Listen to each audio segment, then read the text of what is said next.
19 years. And I'm still waiting for that so-called golden finger. Stayed up late gaming last night.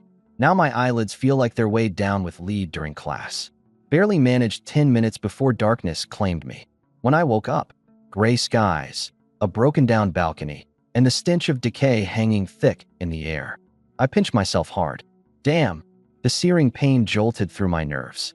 This wasn't a dream. Another transmigration? I hissed through clenched teeth. Last life, I woke up on Earth, somehow made it through college. What now? Post-apocalypse? Wasteland? Some other cursed world? System, show yourself. Stop playing dead. No response. Of course not. Suddenly, chaos erupted behind me. Screams, one after another. What the hell? Who just kicked my ass? Where are we? Weren't we just in class? Boot Camp 2.0? Has school lost its mind? Call the cops. I'm calling the cops. No signal. Don't bother. That last sentence silenced all the noise like someone had flipped a switch. I turned around. Our entire class was sprawled out on the ground, a total mess. Collective transmigration? Now that saw flex. Out of nowhere, a voluptuous silhouette entered my field of vision. A pair of tight skinny jeans hugged curves so perfect they could put peaches to shame. But the weirdest part? Right above that perfect curve, a faint blue, translucent bar hovered midair. Wait, what the hell? I squinted and leaned in closer. You pervert. Gu Dongshue's piercing scream practically exploded in my ears as she stormed over and shoved me to the ground. What were you staring at Zixin's but for? Qin Zixin turned around, her delicate face registering a mix of shock and disbelief. Instantly, every gaze locked onto me. A spark of gossip tingled in the air. Zixin, this creep nearly shoved his face into your butt. Gu Dongxue raged. A blush crept across Qin Zixin's face. Don't talk nonsense. I saw it with my own eyes. Su Ilan saw it too. Su Ilan adjusted her glasses, tilting her head a bit. Technically speaking, his face was still, she measured it with her hand. 20 centimeters away. Gu Dongshue's neck stiffened. With that lecherous look in his eyes, if I hadn't stopped him, he would have pounced. Look, now he's staring at your chest. Total creep. The boys burst into laughter. Legendary Jiang Lin. Looking's not a crime, is it? Even the school flower didn't say anything. Why are you so mad? Is it cause he didn't look at you instead? Feeling left out? Well, duh. Between a peachy butt and a flat airstrip, there's no contest. Gu Dongshue's face turned an impressive shade of purple. You absoluting Kells. Wait till we're back on campus. I'm reporting all of you. You're all getting expelled. Boos and jeers erupted from the crowd. But I couldn't care less about their juvenile squabbling, because right in front of me, something new had appeared. A virtual screen. Global Apocalypse Survival Game Initiating. Detected anomaly. Game irregularity detected. System rebooting. Talent awakening in progress. A rush of heat surged through my veins. 19 years. Finally, it's here, the golden finger. Wait a second, a global apocalypse game? I quickly looked around at my classmates. No way. Has everyone been dragged into this game? Kid, have you stared long enough? A cold voice snapped me out of my thoughts. Zhang Jianlong stood up, his face brimming with hostility. Yahello's lackey. The tension in the room thickened immediately. Everyone knew that Yahello, the infamous ultra-wealthy heir, had long claimed Kinziken as his girl. Gu Dongxue sneered with glee. Jiang Lin is doomed for sure. Kinziken sighed in exasperation. Why do you hate him so much? He took sneak photos of me. Gu Dongxue exclaimed. Sneak photos of you? Kinziken froze in disbelief. If someone were to sneak photos, shouldn't it be of me? She glanced at Gu Dongxue, whose looks were as ordinary as could be and whose figure was, well, non-existent. A question mark practically hovered over her face. At that moment, Yahello approached, speaking softly to Kinziken. Are you all right? I'm fine, she replied. Yahello nodded, but his expression soon darkened. He gave Zhang Jianlong a subtle signal. Zhang Jianlong rolled up his sleeves and started toward me. I stood up. At 188 centimeters tall, my figure instantly overshadowed Zhang Jianlong's mere 170 centimeters. The muscles I'd honed during military training subtly flexed beneath my t-shirt. Zhang Jianlong froze in his tracks. His Adam's apple bobbed as he swallowed hard. He stumbled back 3 steps. The room erupted into laughter. Zhang Jianlong's face turned beet red. His mouth opened and closed several times, yet in the end, He didn't dare step forward. I cracked my neck. The sound of joints popping filled the tense air. It wasn't for show. Instead, my eyes were glued to the golden text slowly emerging across my attribute panel. Unique talent, Plunderer. The game had begun. Zhang Jinlong's embarrassing display made Yahello's face darken further. Pathetic, he muttered under his breath before stepping forward himself. Two burly bodyguards followed closely behind him. Even in such a bizarre situation, fortune still afforded him protection. So you're Jianglin? Yahello's smile was icy, sending chills through the room. A man should act like a man. Peeping on girls, don't you feel ashamed? I wasn't peeping. My eyes locked onto the blue glowing bar above his head. A health bar. Everyone had one visible above their heads now, including mine. Yahello LV.1. HP 100/100. Still denying it. Yahello sneered. Everyone here saw you. I wasn't looking at her. I replied calmly. I was staring at something else. Oh, he raised an eyebrow. And what could possibly be more interesting than Kinzakin? I pointed above his head. Your health bar. The room fell silent. Yahello's hand instinctively reached up to touch his head. You mocking me? Believe it or don't. Doesn't matter to me, I said, turning away to leave. Open. Since this is a game, there have to be monsters. Staying here and wasting time is pointless. Stop right there. Hua Yuhao shouted angrily. Teach him a lesson. Two bodyguards immediately rushed toward me. Fists cut through the air. An ordinary person might not have been able to dodge, but my reactions were lightning fast. Sidestep, grab the wrist, and an over-the-shoulder throw. Bam! The bodyguard slammed heavily into the ground. Damage inflicted, -30. Target stunned. 2 seconds. Just as I thought. The combat interface has appeared. The other bodyguard froze for a second, and by then, my fist had already slammed into his stomach. Critical hit. Damage, -50. He clutched his abdomen and dropped to his knees. The entire room fell deathly silent. Holy crap, Jiang Lin is this strong. He just took on 2 guys? Aren't those professional bodyguards? Hua Yuhao's face turned a livid shade of red. You? Hissus. A strange sound echoed from somewhere in the distance. Everyone instantly fell quiet. What's that noise? Qin Zixin's face turned pale. It sounds like... Su Yilan adjusted her glasses nervously. Some kind of reptile? Before the words had fully left her mouth, a figure crawled out of the shadows. It looked human. Or rather, it Yusetto.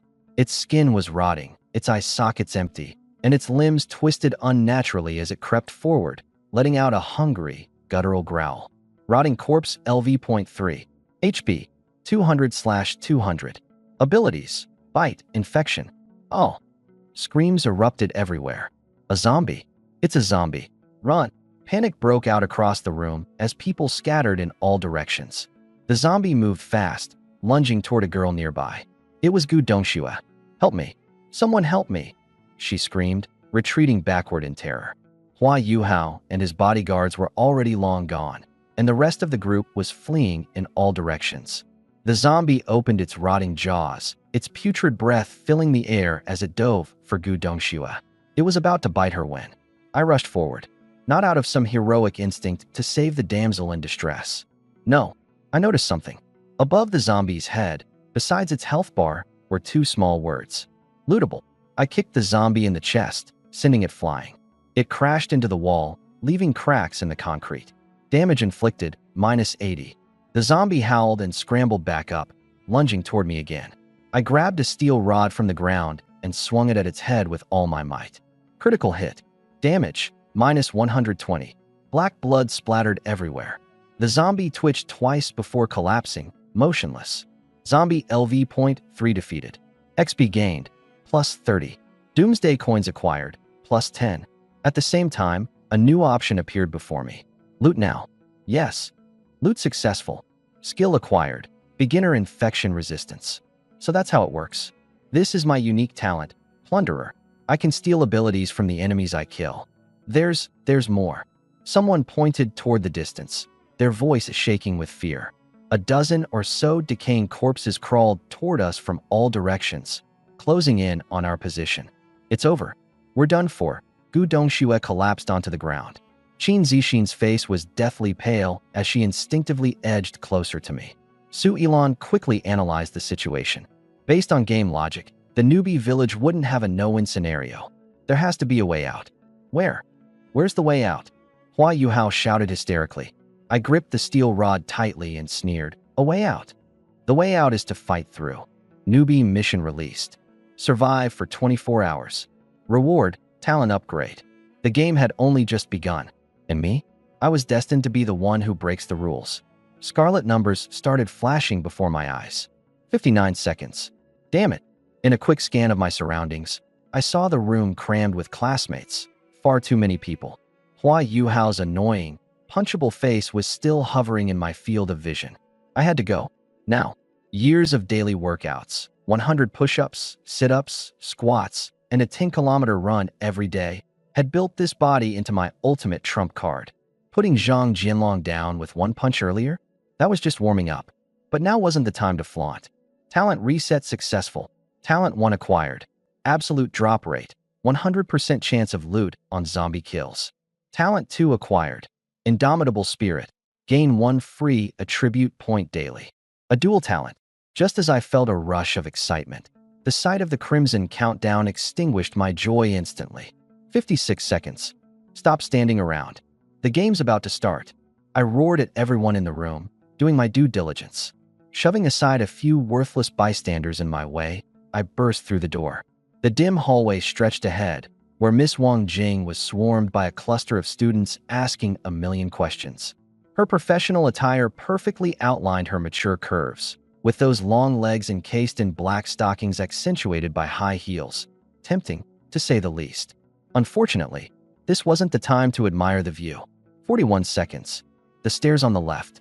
Without hesitation, I charged for them. The building stood at least 50 floors, and I was on the 30th. I needed to find someplace safe.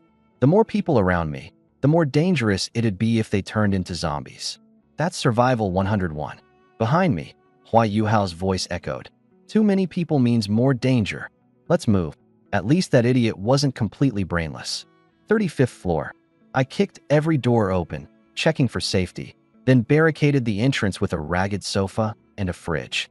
With a metal mop pole firmly gripped in my hand, I waited for the countdown to hit 0. 3 seconds. 2 seconds. 1 second. A flash of light.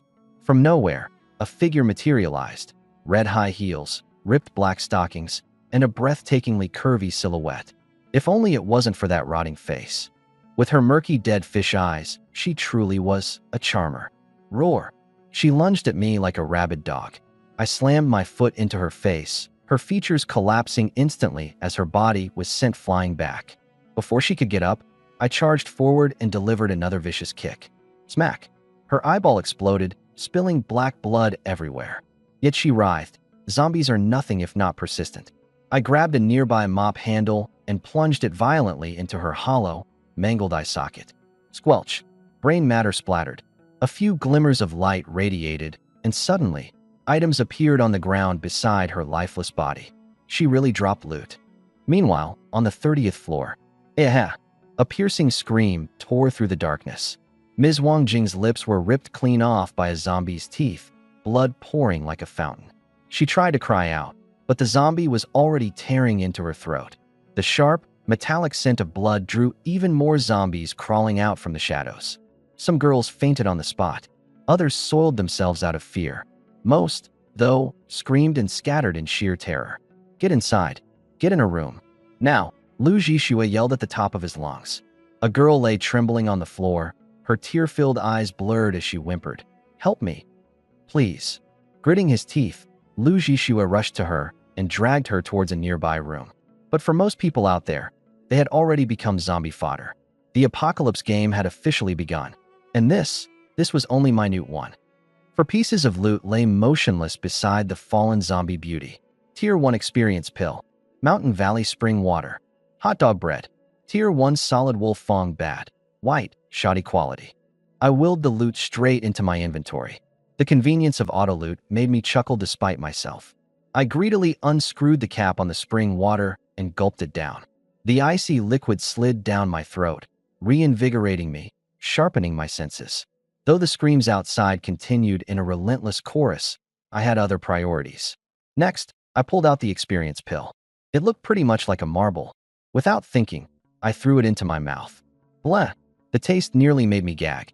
Tier 1 experience pill. Usage method. Crush to activate. You could have told me that earlier. I spat, cussing under my breath, and crushed the saliva-coated pill in my hand. Warm energy instantly surged through my entire body. Player, Jiang Lin, LV1, 20%.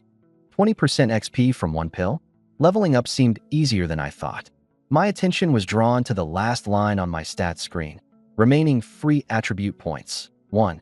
Add to strength. Strength, 910. My muscles swelled instantly, a tidal wave of power coursing through me. I clenched my fists, savoring the euphoria of becoming stronger than any human could naturally train to achieve. Roar.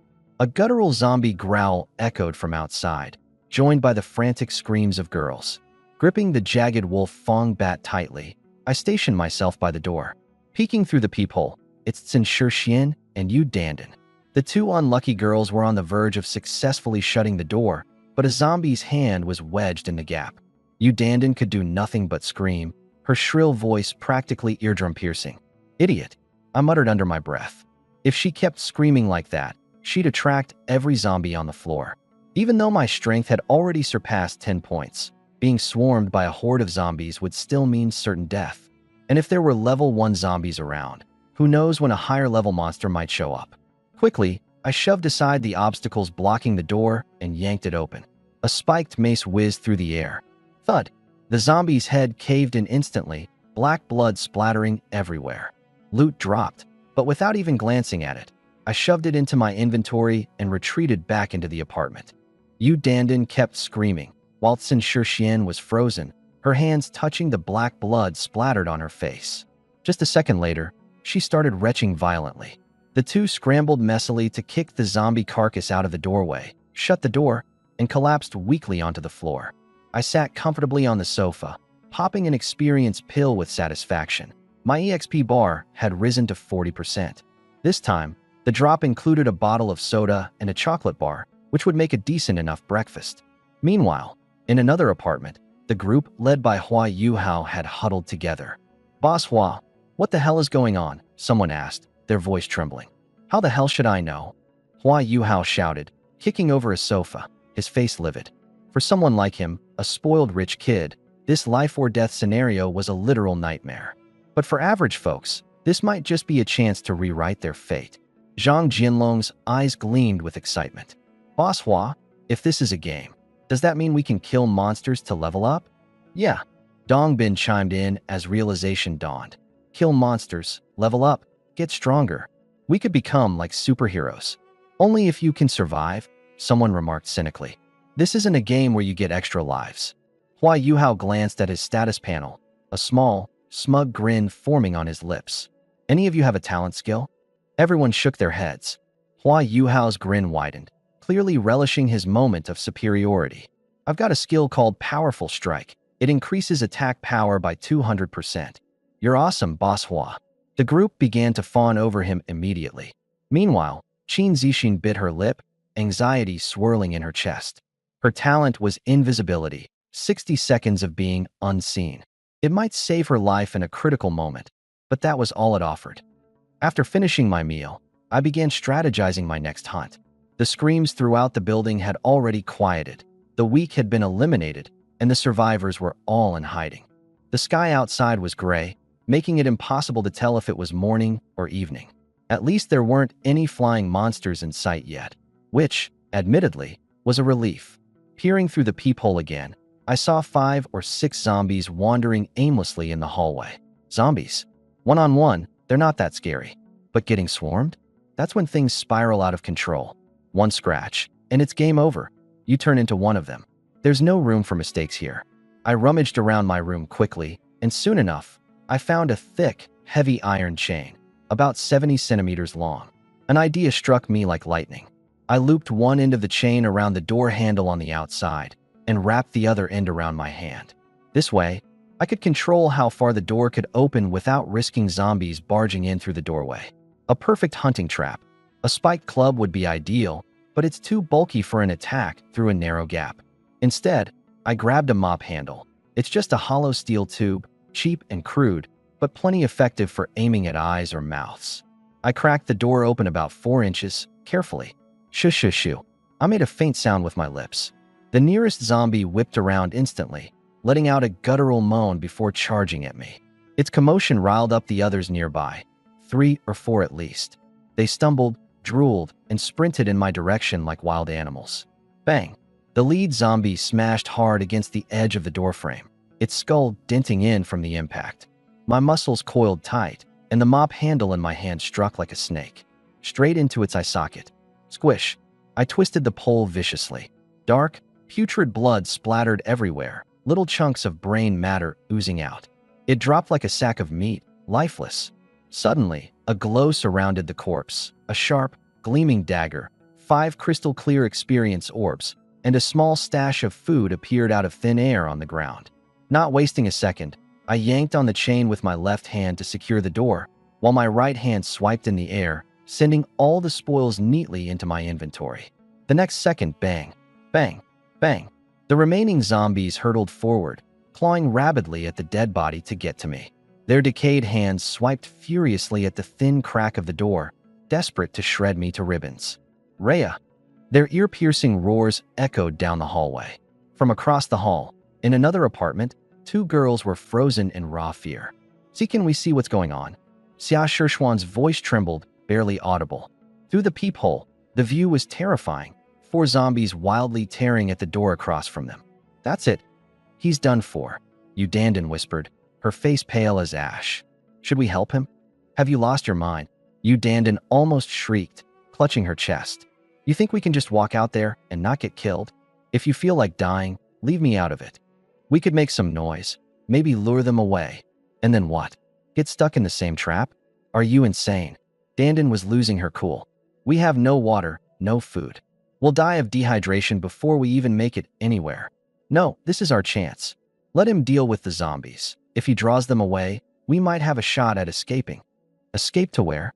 Shirshin choked back a sob, sliding down to the ground in despair. "They're everywhere. All our classmates are dead. Maybe it's better to just..." Suddenly, Shirshin, "Holy crap. Look, look."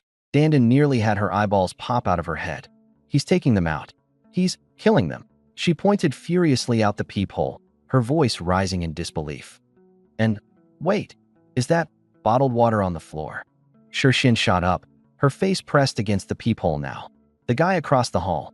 Through the crack of his chained door, his improvised steel pipe plunged clean through another zombie's skull with a sickening splurt. It went limp instantly, crumpling to the ground. More glowing orbs. Supplies. Appearances of survival loot out of nowhere. How was he doing this? Boba tea? No. It's gone. The 2 girls exchanged glances, instantly understanding. An apocalypse game. Killing monsters, dropping loot. Thunk, thunk, thunk. 3 muffled sounds later, 3 corpses hit the ground. More food appeared, only to vanish again. Both girls' eyes were red. They hadn't had a sip of water in a whole day, and their throats felt like they were on fire. The front door opened. A foot kicked aside a body blocking the way. It was me, Jiang Lin. Udandan screamed. Sin Shirshin got visibly excited too. Back when the campus heartthrob poll happened, she secretly voted for me. I swept my eyes over the hallway, ensuring it was safe. Then, with 1 kick per body, I shoved the corpses further away to keep the door clear. I unhooked the chains and prepared to inventory the spoils. Click. The door across the hall cracked open slightly. Udandan peeked her head out, eyes brimming with expectation. I glanced at her. Bang. Door shut. Udandan's smile froze. What did that mean? She wanted to scream, to demand answers, to yell at me to come back out. But she didn't dare to. She was terrified of drawing more zombies to them. Staring at the dark, bloody streaks on the wall and the corpses on the floor, nausea and fear overwhelmed her in an instant. She clamped a hand over her mouth and nose, staggered back into the room, and slammed the door shut. Udandan forcefully swallowed down saliva mixed with stomach acid. Every drop of water was life now. What happened? Sin Shirshin asked gently, patting her back. Udandan suddenly exploded. That bastard. He shut the door on me. Does he have no conscience? What? Sin Shirshuan's expression immediately changed. We're girls. How could he? Jerk. Trash. What do we do now? We can't get out, and we're going to die of thirst. You're asking me? Udandan's eyes reddened as she angrily kicked the shoe cabinet. He looted all that stuff, and he's not sharing even a bit. What a scumbag. The two girls slumped to the floor, back to back, completely drained of energy. Are we going to die here? Shut up. Yu Dandan forced herself to stay strong. If he can kill zombies, so can we. She tried to stand, but her legs gave out, and she dropped back down. But we don't even have the strength to stand. Sin Xian gave a weak smile. And she didn't have the guts to fight zombies, either. Silence filled the room, thick with despair. Next door, I sat on the couch, tallying my spoils. 5 level 1 zombies, 5 experience pills. Guaranteed drops? If not, then isn't my ability ridiculously overpowered? I crushed an experience pill. A burst of golden light erupted. LV1, LV2. All attributes +1. Strength, 11. Constitution, 9. Intelligence, 8. Agility, 8. Awesome. My whole body surged with vitality, and fatigue vanished entirely. It felt like a brand new lease on life. I slung my backpack over my. Dumping everything out of the bag, I scanned its contents. Bubble tea, bottled water, beer, bread, chocolate, tissues. Oh, and a steaming hot roasted chicken. My sole weapon? A cheap, white dagger. Totally useless. When it comes to fighting zombies, longer weapons are always better. What's this? I muttered, holding up a slip of blue paper with gold patterns on it. Purification talisman. Curiously, I slapped it onto my chest. Whoosh. A wave of freshness instantly washed over me. Every speck of dirt and grime vanished, even under my fingernails. Damn, that's impressive, I exclaimed, genuinely thrilled. One of the biggest survival issues in the apocalypse? Solved. I tore into a chicken leg, took a swig of beer, and let out a satisfied sigh. Is this what peak existence feels like? Knock, knock, knock. The sound startled me. Zombies actually knocking? Polite ones at that? Through the peephole, I recognized the trembling faces of Yu Dandan and Sin Xian. I cracked the door only slightly open. What do you want? The two girls gasped, clutching their chests like they'd nearly had a heart attack. Can you not scare people like that? Yu Dandan glared at me in annoyance. Got something to say? Then say it. If not, I've got food to finish. I took another bite of my chicken leg and another swig of beer. Their eyes immediately widened, round like saucers. I was eating in broad daylight. Drinking beer in this mess of a world? Gurgle. Yu Dandan's throat audibly betrayed her hunger, and without warning, her hand shot out toward my beer can like lightning. I sidestepped smoothly. Have you lost your mind? I said, raising a brow. You dodged. She shrieked, voice sharp as a blade. Stop playing. Give me that. I'm dying of thirst. Smacking her hand away, I raised the can high and downed it in one go. The ice-cold liquid sliding down my throat. Pure bliss. Seriously, in this apocalypse, who knows how many zombies I'd have to kill before I ever find another beer. I'm not about to share. Gone, I said, shaking the now empty can. You bastard. Yu Dandan completely lost it, practically ready to pounce on me and wring my neck. Before she could move, a smaller hand darted in. It was Sin Xian. She snatched the can and licked at the few remaining drops inside like her life depended on it. Save me some. Yu Dandan's panic grew. The two of them began wrestling for the empty can, their desperation making them resemble rabid cats in a scrap. In times of scarcity, pride becomes a luxury. It wasn't long before every last drop of liquid had been drained. Then, as if pre-programmed, both their heads revolved and locked onto me, their gazes sharp and desperate. It was the same look I'd seen before, right before I gave scraps to a stray dog. After it ate its fill, it simply walked away without looking back. Picking at a leftover chicken bone, I held it up. Want this? Their faces flushed red, anger and humiliation waging war beneath their skin. Jianglin, Yu Dandan yelled furiously. Do you think we're dogs? How can you treat us like this? Taking care of girls is one of men's responsibilities. Responsibilities? I sneered. Sorry, I'm not your dad. Just as I moved to toss the bone away. Wait. Sin Xian shrieked. I'll take it. She grabbed the paper bag holding the scraps and bolted into the other room. Yu Dandan froze, utterly stunned. Girl, where's your dignity? Smack. Shut the door. Damn it. Her curse abruptly cut off. A zombie lunged out of the hallway, running on all fours like a rabid dog, charging toward them. Rarark. Yu Dandan scrambled back into the room, practically crawling in her panic. Bang. A loud crash shook the door. The two women darted into the bedroom, trembling with fear. Moments later, a dull thud. Silence. The zombie? Taken care of. By me. You bastard. Yu Dandan stomped her foot in frustration before whipping around to slap Sin Shixian on the shoulder. Are you out of your damn mind? Eating his scraps? Sin Shixian sighed. He's not playing into your PUA tactics, that's for sure. His stance is clear. If you're expecting unconditional protection from him, you're dreaming. That jerk.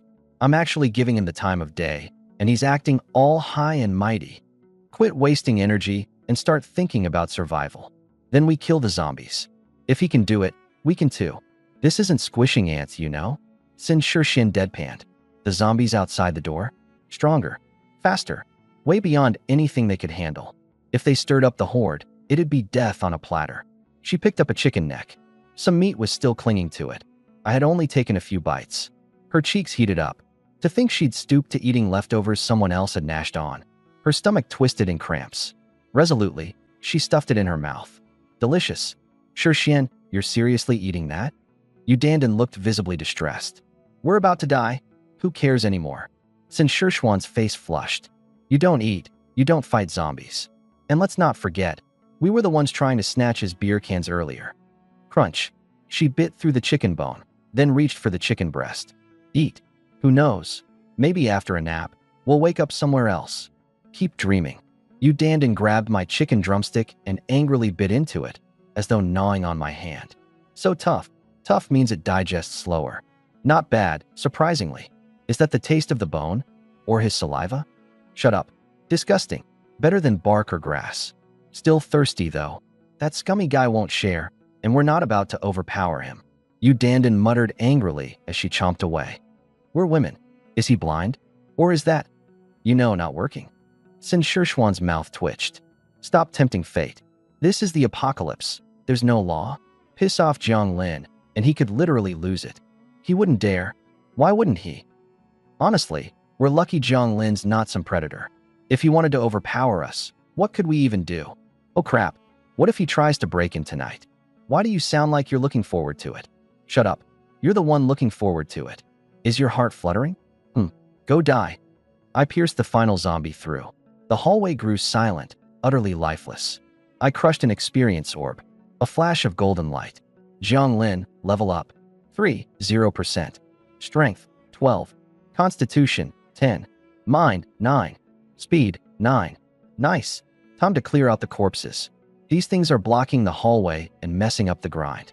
The door to the apartment next door is open, so I throw all the bodies in there. As the day turns to dusk, I decide to save the grinding for tomorrow. Tonight is the first night. I have to stay alert. Chuckle, chuckle. Light laughter comes from the next room. Chicken bones that good, huh? Shaking my head, I head back into the apartment. Food and water are always the most important resources. Even though the drop rate is decent, the amounts are pitiful. A slice of bread, a single pack of crackers. It's barely enough for me, let alone sharing with anyone else. After locking up securely, I step onto the balcony. I sweep the opposite apartment building with my binoculars. A few familiar faces. Looks like the people from school have been scattered around this district. Suddenly, a massive figure bursts into view. LV-10. Blue tier elite zombie. Shit. I stand up abruptly.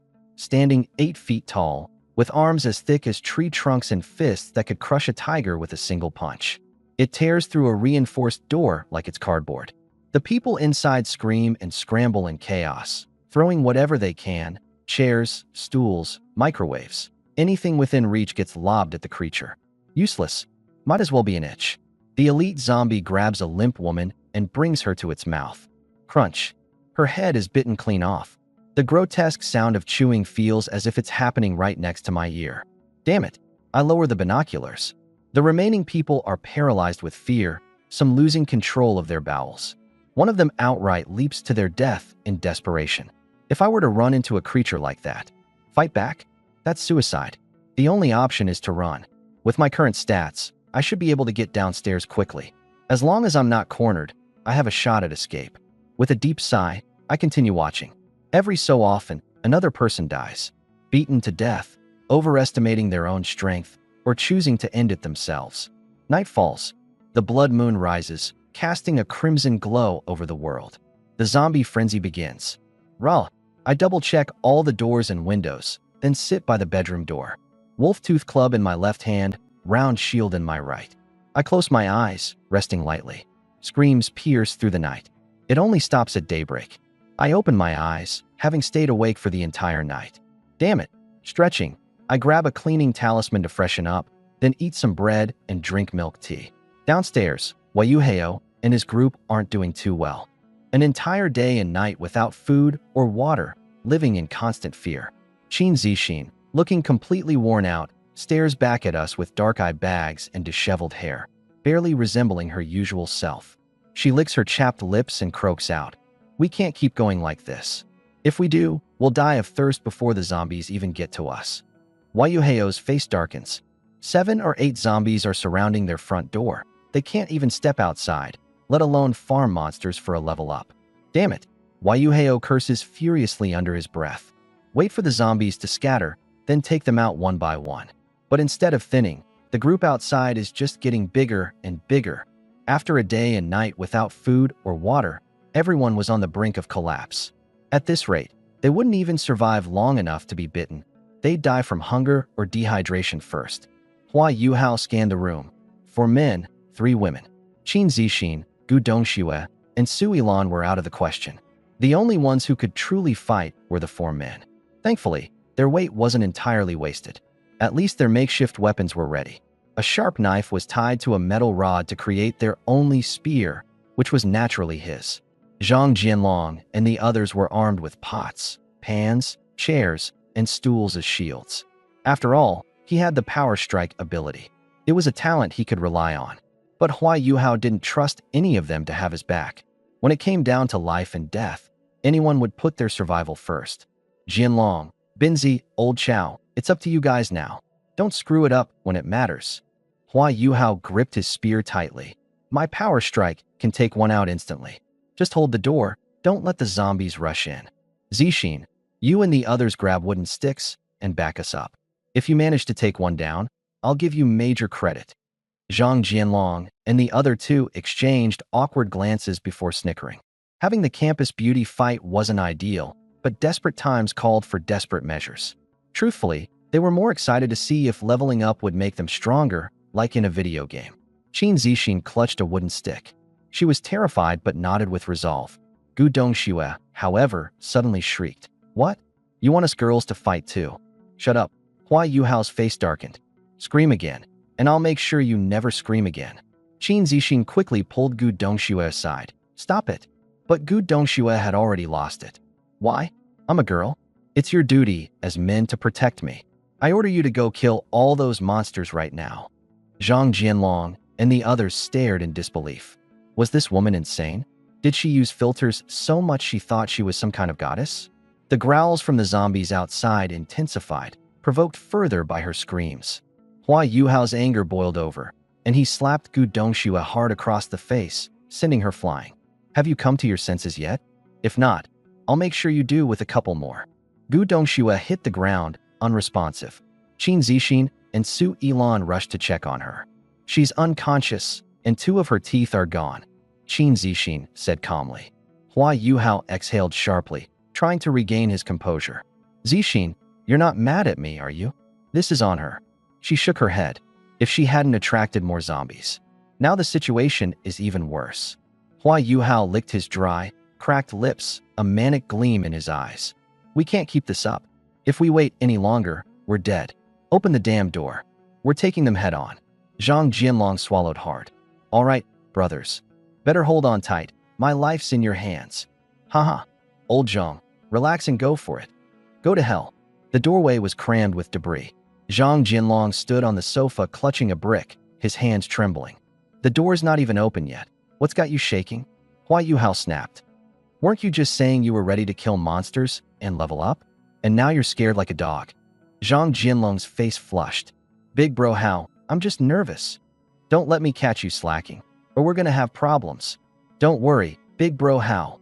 Gritting his teeth, Zhang Jianlong turned the door handle, wedged the brick into the door crack, and then quickly rolled back beside Hua Yuhao. Dong Bin and Chao Debao held onto the ropes with every ounce of strength. The gap was barely 4 inches wide. A rotten face immediately pressed against it. "Rower. SHD. Zhang Jianlong collapsed to the ground in terror. Dong Bin and Chao Debao almost let go of the rope, saved only by the fact that it was tied to their arms. Seeing a zombie up close was an entirely different beast from watching it through a crack. The fear factor multiplied tenfold. The zombie frantically clawed at the door, its nails scraping with an eerily grating sound. Hua Yuhao's palms were slick with sweat, but he kept his composure. Die, you bastard. Power strike. In an instant, strength surged through his body. The spear drove effortlessly through the zombie's skull. Squelch. The snarling stopped abruptly.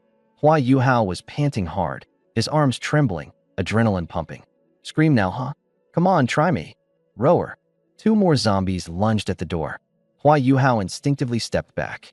Qin Zixin and Su Yilan, despite their pale faces, stepped forward and jabbed at the zombies with wooden sticks. Now was the time to prove their worth. Otherwise, life moving forward wouldn't be easy. Yuhao, wait until your skill cools down, Qin Zixin warned. Unfortunately, the girl's strength wasn't enough. The wooden sticks weren't even sharpened, leaving the zombies unscathed. Should have sharpened these, Qin Zixin muttered regretfully. Who had the time to think of that? Su Yilan sighed wryly. Hua Yuhao gasped for air. Just wait, the cooldown's almost up. He shot a glare at the still trembling Zhang Jianlong on the ground. You useless idiot. Get up and do something. Scrambling up, Zhang Jianlong looked at the snarling zombies and quaked in terror. Zhang Jianlong, get over here and help. Dong Bin and Chao Debao were red-faced, veins bulging. These damn things are too strong. With no choice, Zhang Jianlong forced himself to the door. Together, the three of them barely managed to hold it steady. This was exactly Hua Yuhao's plan. Trap the zombies at the door and take them out without getting hurt. But something felt off. Killing one zombie didn't seem to yield any leveling up experience. Was the experience gained too little? As his cooldown ended, Hua Yuhao activated Power Strike again, instantly killing a second zombie. Two back-to-back uses of the skill left him dizzy, his body drained. So tired, so hungry, so thirsty. At that moment, Qin Zixin blinked her eyes. Yuhao exclaimed, just now, it looked like something dropped when the zombie died. Everyone immediately perked up. Really? What dropped? Was it a divine artifact? Are you out of your mind? A level 1 zombie dropping a divine artifact? Yeah, right. Stumbling over to Qin Zixin, Hua Yuhao asked, something actually dropped? I'm starting to question if we're really in some sort of game. Yeah, I saw it. It looked like a bottle of water. What? Everyone froze in disbelief. Water? But, right now, water was even more precious than any artifact. Hua Yuhao's energy shot up. Are you serious? It's really bottled water? If killing these things can drop supplies, I need that water. I'm dying of thirst.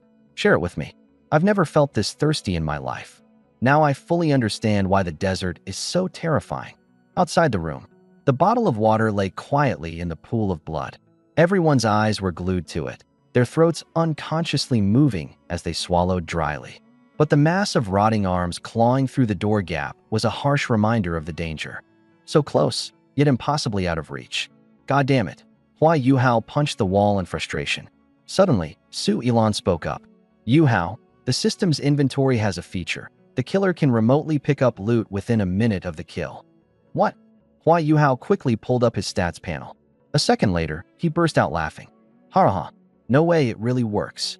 With just a thought, the bottle of water appeared in his hand, out of thin air. He was about to take a drink when his eyes landed on Qin Zixin's chapped lips. Handing it over to her, he said, You first. I'll just take a sip, Qin Zixin said, taking a small gulp before passing it to Su Yilan.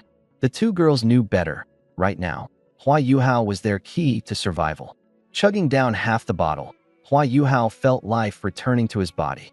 He licked his lips, then looked at the zombies outside the door, a fierce determination igniting in his eyes. These weren't monsters anymore. They were walking piles of experience points and supplies. At the same moment, I added the attribute points rewarded by Unyielding Spirit into my strength stat.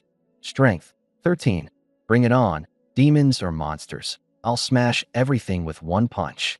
I couldn't help but recall that level 10 elite zombie from last night. A sense of urgency crept up on me. If creatures like that existed across the street, who's to say there weren't more lurking in this very building? Two options lay before us. Level up quickly to hit level 10 and face it head on, or play it safe, waiting for unyielding spirit to carry me further. I chose both. Peeking through the door's peephole, I spotted only one zombie in the hallway. Swinging open the door with force, I launched myself at it, delivering a brutal kick that sent it flying into the wall across the hall. Before it could recover, my spiked bat came down hard. Crack! Brain matter splattered everywhere, and food spilled onto the floor. Quickly scooping up the loot, I knew one thing for sure. We had to stockpile as much as we could. Who knew how long this drop rate would last? Lower the sound. 2 zombies rushed over. One LV3, the other LV2. Looks like they've leveled up compared to those rookie ones yesterday. I grabbed a corpse nearby, wielding it like a weapon, and smashed it towards them. Both zombies dropped to the ground immediately. As they struggled to get back up, I charged. The spiked club in my hand came down hard, smashing straight into the LV3's head. The LV2 had just started to rise when it met the same fate, a direct hit. Skull caved in, eyeballs burst. Puffed. I spat out the blood foam that accidentally splashed into my mouth. 3 experience pills collected, and my XP bar jumped to 60%.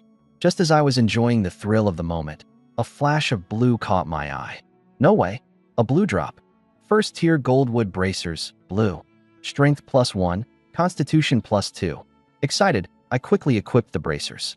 My stats panel updated instantly. Jianglin LV3, 60%. Strength, 14. Constitution, 12. Nice. What made it even better was the bracer's ability to turn invisible, perfect for keeping a low profile and making moves quietly. Creak. The sound of a door opening. A small head peeked out across from me. It was Dandin. She scanned the surroundings nervously, confirmed it was safe, and then jumped out.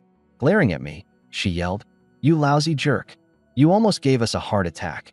I glanced her over, a pleated skirt and a cold shoulder top. Nice figure, though the dark circles under her eyes and her chapped lips screamed dehydration. Her face flushed red. She quickly hid back behind the door. "What are you looking at, jerk? What did I ever do to you to deserve that? You just left us to die? Aren't we classmates?" "Yes, classmates," I said with a shrug. "But you're not my woman, so why would I save you? We're girls. Pretty girls. How can you, a grown man? But I'm not the one you were shouting daddy to last night, was I? You're disgusting. Go to hell." Dandin lunged toward me, but Sin Shixian quickly held her back. "Jianglin, we're not like those kinds of girls." Sin Shixian bit her lip. "That's not important," I said, waving them off. "What's important is this. In this world, there's no law, no saints. If you want to survive, you've got to rely on yourself." They fell silent. After a long pause, Dandin muttered, "You've gotten so much stuff already. Couldn't you spare a little? The screams you heard all night?" I pointed out. Over 10 girls probably died in just this building alone. Across the world, likely millions are already dead. Should I grieve for everyone? Sin Shixian let out a bitter smile. "Jianglin, could we just have a sip of water? Just this once?" I turned around and walked back into the room. "Jerk, such a heartless jerk." Dandin sounded like she might cry. Seconds later, I came back out with half a cup of milk tea. "Was planning to give this to you." "Mine." Dandin snatched it from my hands and bolted off. Too sweet, too artificial, the flavor was all fake. I couldn't drink it anyway. Her high-pitched shriek was enough to attract the zombies, though. Before long, 7 of them emerged from both stairwells, led by. "Sheesh, this thing's heavy," she exclaimed, gripping the spiked club tightly, her disbelief written all over her face. A hot and spicy stepmom cosplaying as a LV4 zombie appeared in front of me. Her speed was unmatched, but instead of retreating, I charged right in. Bam! A direct hit knocked her down, but she wasn't dead. That LV4 defense was no joke. As the other zombies swarmed in, I quickly finished her off with a critical blow. Crack! My spiked bat shattered into pieces, but not before the zombie's head turned to mush. Trash weapon. I cursed as I darted into the nearest room, rummaging through my bag for a backup. Meanwhile, 6 zombies slammed into each other in pursuit. Without skipping a beat, I grabbed the nearest thing, a fridge, and hurled it at them. Thud! The fridge crushed them, but it wasn't enough to kill. Snarling, the zombies clawed their way forward. One swing, one kill. Each of them fell by my hand until the room was cleared. I dragged their corpses into the corner and waited for more to show up. Nothing. The coast was clear. The whole building seemed to be caught in chaos, echoing with screams and battle cries. Looked like the other survivors decided to risk it all too. After all, starving to death was worse than going down swinging. 7 experience orbs burst in my palm. Golden light engulfed me. Level up. LV3, LV5. Raw power surged through my body, every muscle screaming with a thirst for combat. Hell yeah. I took a deep breath, feeling the rush of newfound strength. Leveling up. Man, it's better than any drug. Player, Jiang Lin LV5, 0%. Strength, 15 plus 1. Vitality, 12 plus 2. Mentality, 11. Speed, 11. Suddenly, a blinding blue light caught my eye from my bag. A rare weapon? I couldn't wait. I ripped it out of my inventory and held it up. A vicious chainsaw gleamed in the dim light, the 1.5 meter serrated blade dripping with dried blood, its teeth looking every bit like a predator's fangs. Grade 1. Berserk Killing Chainsaw. Rare blue. Strength plus 5. 5 extra strength points. My overall strength was sitting at 16, and this weapon just boosted me by over 30%. Insane. I glanced at the broken spiked bat in my hand. Utter junk. I tossed it on the ground without hesitation. Vroom. Vroom. The chainsaw roared to life as I pulled the cord, its blade spinning violently, the engine's growl filling the room. The sheer wind pressure from the spinning teeth rattled the air itself. Bring it on. I swung the chainsaw mercilessly down on the fridge. Crunch. The blade sliced through it like butter, splitting it clean in half. Shards of metal and plastic rained down as I kept hacking, reducing the fridge to a heap of scraps in mere seconds. The deafening roar must have caught their attention because Yu Dandan and Sin Shixian rushed in. Yu Dandan's eyes darted between me and the chainsaw, flickering with interest before landing on the discarded spiked bat. "This thing's mine now," she said quickly, swooping down and scooping it up. "Knock yourself out," I said casually, tossing another broken weapon her way. "One for each of you." Sin Shixian caught the bat midair, staring at it in disbelief. "Is this for real? This thing's massive. You are this generous?" "In my eyes, this is just trash." Yu Dandan tried to swing it twice, but nearly sprained her wrist. "Is this for killing zombies or killing myself? You're complaining after I gave you weapons? We're girls. Don't you have something lighter? Get lost. I'm not your dad." Bang. I shut the door. A knock followed shortly after. I opened the door, a mouthful of spicy ramen dangling between my lips. "What do you want?" The rich aroma made Yu Dandan's eyes light up with greed. "You want some? Wait till I'm done. You can lick the container." "You jerk. Move aside. I'm coming in." She lowered her head and tried to slip through under my arm. I shifted my body sideways, blocking her path. Yu Dandan didn't hold back, charging against me, her whole body pressing up against mine, trying to squeeze through the door frame. Hiss. The soft sensation against me made my heart skip a beat. This woman. Is this intentional? Get in for what? This is my room. I don't care. I'm coming in. She pushed harder, her petite body rubbing against me in the struggle. The powder keg was lit. Reluctantly, I stepped aside just enough to create a gap. Yu Dandan's eyes lit up, and she darted inside. "You're such a pain," she shot me a red-faced glare. I went back to eating my ramen. Yu Dandan whipped out her phone to use as a mirror. "Ugh, I look awful. All your fault." Puff, cough, cough. 2 noodles shot out of my nose. SHD. The fiery spiciness exploded in my nasal cavity. "Ha ha ha. Karma." Yu Dandan laughed so hard she nearly collapsed. "Keep laughing. Believe me, I'll hang you on the balcony to dry in the breeze." The laughter stopped instantly. "You wouldn't dare.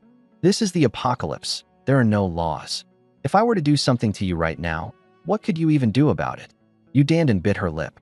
"I never told you to hold back." I put down the ramen and stood, taking a step toward her. As the distance shrank, her breathing grew quicker, but her stubbornness kept her from backing away. I looked down at her.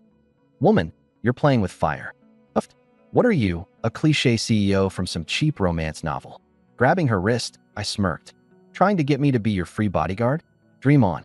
You have 2 options, 1 bar of chocolate or free service." "1 bar of chocolate? Am I only worth that much?" "Too much? Fine, half a bar." "Screw you." She slammed her fists against my chest. "Even a chicken is worth more than that." "A chicken? Half a biscuit, tops." "Bastard. 2 bars. Give me 2 bars. Shixian is still in the other room, starving. A sly grin crept across my lips. Fine, have her come over too. 1 bar per person. The moment I said that, Yu Danden's pupils dilated in disbelief. You disgusting piece of SHD. You want a damn threesome? God, I must have been blind to trust you. Go to hell. Huh, you wish. I sneered. But if I told you I didn't want to, would you believe me? Believe you? Yeah, right. She gritted her teeth. The words barely left her mouth before she regretted it. Anyway, there's no way. Just give up on it. Her face turned red as she turned away. Fine, 1 piece. I shrugged, tossing her a Dove chocolate. As soon as she saw the candy, Yu Danden heaved a quiet sigh of relief. Thankfully, it wasn't one of the tiny ones. I want water too. Don't have any. You. She widened her eyes, furious. I haven't had a single drop of water in a whole day and night. My throat's dry as hell. I'm practically a mummy. Are you trying to kill me? I was at a loss for words. Gulp, gulp, gulp. Yu Danden grabbed the bottled water and downed it like her life depended on it, suddenly realizing plain water could actually taste sweet. Then, her eyes accidentally landed on a half-eaten bowl of spicy noodles left on the couch. Gurgle. Her stomach instantly betrayed her. Her eyes lit up, and before I could blink, she dashed forward and dug in, hunched over as she devoured the noodles noisily. I let her be. That bowl of noodles had left a psychological scar on me. Let her refuel, better than her legs turning to jelly. I walked up behind her and gently rested a hand on her back. Her lips were burning red from the spice, and she didn't even look up, still wolfing down the food like I might snatch it from her any second. Relax. I'm not taking it from you. I chuckled lightly. Keep eating. Yu Danden. Go how? You're a beast. Times 3. The last zombie fell to the ground, and Zhang Jianlong, Dong Bin, and Chao Debao collapsed onto the floor, cheering with hoarse voices. Hua Yuhao, out of breath, plopped onto the sofa. The long spear in his hand was utterly ruined. The weapon's head shattered into pieces across the ground. Damn thing. He tossed the broken junk aside with disdain, then quickly rifled through the loot bag with excitement. 8 zombies down, and the haul was decent. 2 XP pills, a plain spiked bat, 2 compressed biscuits, and 2 bottles of water. The food didn't last 5 seconds before it was divided up among the group.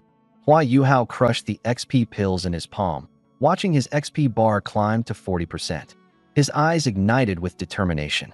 Just 10 more zombies, and he'd level up. This grind is freaking insane. He cursed, gripping the spiked bat and running his hands over it like it was pure gold. The 3 men immediately gathered around him. Whoa, this weapon's sick. 1 swing, and brain matters everywhere. With your charged hit, how? Even advanced zombies won't stand a chance against this. Bro, you're unstoppable now. So what are we waiting for? Let's head out. Half a biscuit isn't gonna cut it for long. Qin Zixin and Su Ilan also walked over, silently looking to him for the call. Holding the spiked bat, Hua Yuhao felt a surge of adrenaline. His eyes scanned the group before settling on Qin Zixin. Zixin, what's your take? Qin Zixin's eyes flickered slightly. Hua Yuhao was clearly in high spirits right now, and raining on his parade might create resentment. All right, she said softly. But be careful. We have no idea how many zombies are still lurking outside. If we get surrounded, it'll be dangerous. She paused. It would be best if we could rescue our trapped classmates. The more people we have, the better our chances. Haha, Zixin, you know me so well. Hua Yuhao laughed heartily. All right then, let's clear the world of these zombies and bring our classmates back. The 3 others let out excited howls. Rescue people? That was the last thing on their mind. All they were after was killing zombies, grabbing loot, and leveling up. After enduring so many bloody battles, their fear of the undead had diminished significantly. Facing zombies head-on no longer made them flinch. Zhang Jianlong picked up a discarded spear and swung it experimentally. Though the blade had broken, the remaining shaft still had some lethal promise. He walked menacingly towards the unconscious Gu Dongxue with a sinister glint in his eye.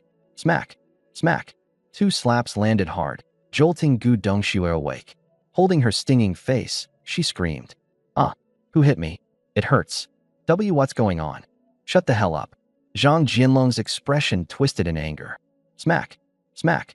Smack! Smack! Several more slaps resounded as Gu Dongxue was beaten to the point of wailing in agony.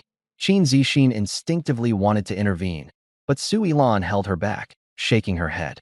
Zixin opened her mouth as though she wanted to say something, but let out a helpless sigh in the end. Stop hitting me. Gu Dongxue whimpered, tears streaming down her swollen face. I was wrong. Zixin, help me. Shut up, you idiot. Keep screaming, and I'll kill you myself. Zhang Jianlong threatened coldly. It was then that Yahello abruptly gestured for him to stop. That's enough. We're all classmates here. Don't take it so far next time, he said with a faint smile, though his tone left little room for argument. You're right, Boss Hao. I got carried away. My bad, Zhang Jianlong said, chuckling awkwardly. Save it. Cut the crap, Yahello snapped, casting a dark gaze at the group of three. None of you better run for it, or let me catch you behaving like cowards. You won't want to see what happens if you do. The trio stiffened instantly, nodding fervently in agreement. What are you waiting for? Lead the way, Yahello barked. The three scampered off, weapons in hand, heading towards the door. Yahello turned to Qin Zixin, nodded once, and grabbed his spiked club before stepping out. Qin Zixin and Su Yilan hurried to follow, but just as they reached the door, Zixin stopped and turned back. Dongxue, she called out. Are you staying or coming with us? Gu Dongxue, still nursing her bruised face, felt her head throb. But the moment she heard Zixin's question, her mind snapped into focus. Staying behind? Was she supposed to just wait for death? No, I'm coming. Gu Dongxue stammered, stumbling to her feet and awkwardly trailing after them, barely able to walk straight. Wait for me, she called out in a panic. Shut up, Su Yilan snapped, frowning. Keep your voice down. Did you forget why you got hit? Gu Dongxue seethed, nearly stomping in rage. You've got to be kidding me. Look at what they did to me, and you didn't even say a word. Some friends you are. Are you serious right now? Su Yilan countered sharply. If it weren't for you, we wouldn't have gotten surrounded in the first place. Honestly, I feel like hitting you too. I was scared. Is that so wrong? Gu Dongxue shot back defensively, her voice trembling as tears threatened to spill again. Spare me the excuses, Yilan retorted coldly. I'm a girl too. I get scared. But more than that, I want to survive. Hearing this, tears streamed down Dongxue's face as she broke down again, sobbing. Terrified and humiliated, she turned to Zixin. Zixin, they're bullying me, she choked out. Qin Zixin sighed helplessly. Stop messing around. We might be able to deal with your attitude, but Zhang Jianlong and his group won't. There are no laws here. They'll do whatever they want. Tone it down and hurry up. Gu Dongxue, looking wronged, scurried to catch up. Roar. A sudden guttural growl split the air, startling Gu Dongxue so much that she tripped and fell to the ground. Qin Zixin and Su Yilan's expressions darkened. But Hua Yuhao and his group? They were visibly thrilled. It was an isolated juvenile zombie. Brother Hao, something like this isn't even worth your time. Let us handle it. Zhang Jianlong lunged forward with a spear, jabbing it right at the zombie's forehead. The hit sent the zombie flying 2 meters. Damn, it's tough. You idiot. Aim for the eyes. Why are you going for the forehead? If you think it's easy, you try. A moving target isn't just sitting there for you. Fine, I will. Chao Debao yanked the spear from Zhang Jianlong's hand and strode over with a commanding air. Just as the zombie began to rise, he kicked it back down and thrust the spear with brute strength. Die, you bastard. Squelch. A glimmer of light flickered, and an experience pill appeared. Hell yeah, it dropped. Is my luck off the charts today, or what? Chao Debao grabbed the experience pill and handed it to Hua Yuhao. Here you go, Brother Hao. Hua Yuhao immediately crushed it, his experience level shooting up by 20%. He grinned smugly. Well done, Chao. When I level up, you'll be the second one I take care of. Chao Debao beamed with joy. Thanks, Brother Hao. Zhang Jianlong and Dong Bin, standing to the side, were filled with envy. Slap. Zhang, why the hell are you slapping yourself? God damn it. I'm such an idiot. If I'd known, I would have handled it myself. I just handed the glory to Chao Debao for nothing. That's just fate, man. Shut up. I don't believe in fate. Zhang Jianlong bellowed angrily. Roar. Another menacing growl echoed nearby. Zhang Jianlong's eyes lit up. Chao, give me the spear. This time, no one but me touches it. He charged forward, excitement written all over his face. Hua Yuhao watched him with an amused smile before turning to Qin Zixin. Zixin, after clearing this floor, are we heading up or down? Up, Qin Zixin replied softly. The lower floors, they're too dangerous. Yeah, I agree. Once we clear the upper levels, I should be able to gain a couple more levels. After that, cleaning out the lower floors will be a breeze. Qin Zixin made a faint sound of agreement, but her heart felt heavier by the moment. Based on what she was hearing, it was clear that Hua Yuhao had no intention of sharing the experience pills with her. While he was going to grow stronger and stronger, she would just be a lamb awaiting slaughter. Should I leave? Name: Qin Zixin LV1. Strength: 5. Constitution: 7. Mind: 8. Speed: 5. Ability: invisibility. Sure, she could turn invisible to strike, but with only 5 strength, landing a deadly blow wasn't guaranteed. Unless the target was something like a juvenile zombie. And how often did zombies like that show up? If her strike failed, it wouldn't be the zombie dying, it'd be her. Qin Zixin turned her gaze to Sui Lan, contemplating her next move. Fang's face also turned grim, clearly thinking of the same issue. If they cooperated, with a surprise attack and their combined effort, they might be able to kill the zombie. But the drop rate was too low. They'd need to kill at least 10 of them to level up. What should they do? It wasn't that she didn't trust Hua Yuhao, but she couldn't afford to stake her fate on someone else. Her destiny had to remain in her own hands. Suddenly, a terrified scream shattered her thoughts. Ah! From the corner ahead, Zhang Jinlong tumbled out, rolling and scrambling. Hao Ji, help me. There's a monster. It's a monster. Haha. Zhang, you useless coward. Monster? I just took one down. SHD. You killed the kid. Now its parent is here. The next second, heavy footsteps echoed. Thud, thud, thud. Hao Ji. That monster. We have to run. Zhang Jinlong tumbled his way to Hua Yuhao's side, his voice trembling. Hua Yuhao didn't reply. His eyes were locked on something ahead. Bang! The floor tiles burst apart. The entire building seemed to tremble.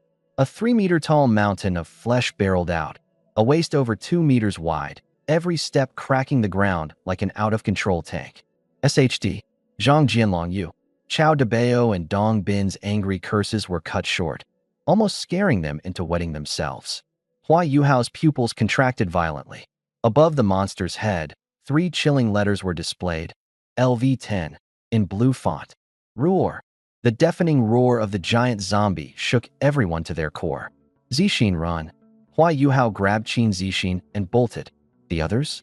If they couldn't keep up, they'd be perfect bait. The giant zombie wasn't fast, but it pursued them relentlessly. Hide in a room? No way. If we get cornered, we're done for. This is all your fault, you idiot. Gu Dongxue was lagging behind. She hadn't eaten or drunk water all day. Her strength was completely spent. The monster was just 5 meters away when she started shrieking hysterically. Help me. Don't leave me behind. Her desperate screams echoed through half the building, drawing a chorus of answering growls from nearby zombies. Hua Yuhao's face darkened. Ahead, a zombie, attracted by the noise, suddenly pounced. He kicked it away and raced upstairs with Qin Zixin in tow. Glancing back, he shot a furious glare at Zhang Jianlong and the others. The 3 immediately understood. They slowed their pace deliberately. That woman's asking for it. Zhang Jianlong's face twisted in cruelty. As Gu Dongxue caught up, he turned and delivered a sharp kick to her stomach. Gu Dongxue was sent flying backward, an expression of surprise still lingering on her face. She genuinely thought they were going to save her. Why? 2 massive hands caught hold of her. Ah! Her screams were blood-curdling. The mountain of flesh opened its monstrous jaws agonizingly slow. Crunch. Under the horrified stares of the 3 men, the giant zombie bit down, tearing into Gu's torso. The winter snow had half her body ripped apart. SHD. The 3 of them scrambled upstairs in a panic, nearly falling over themselves. The blob-like zombie chewed voraciously, flesh flying everywhere, too preoccupied to chase them for now. 32nd floor. Hua Yuhao smashed open the skull of a zombie blocking their way with a single swing and dragged Qin Zixin into a room. Sui Lan, pale as a ghost, staggered in behind them, followed by Zhang Jianlong and the other 2. What the hell was that thing? That must have been some kind of mini-boss. Even the name above it was a different color. Almost got killed back there. Zhang Jianlong, you piece of... Shut up. Hua Yuhao bellowed. His cold, menacing gaze swept over the group, silencing them instantly. They flinched and scurried into the adjacent bedroom with their tails between their legs. Pathetic. It was the first time Hua Yuhao had come this close to dying.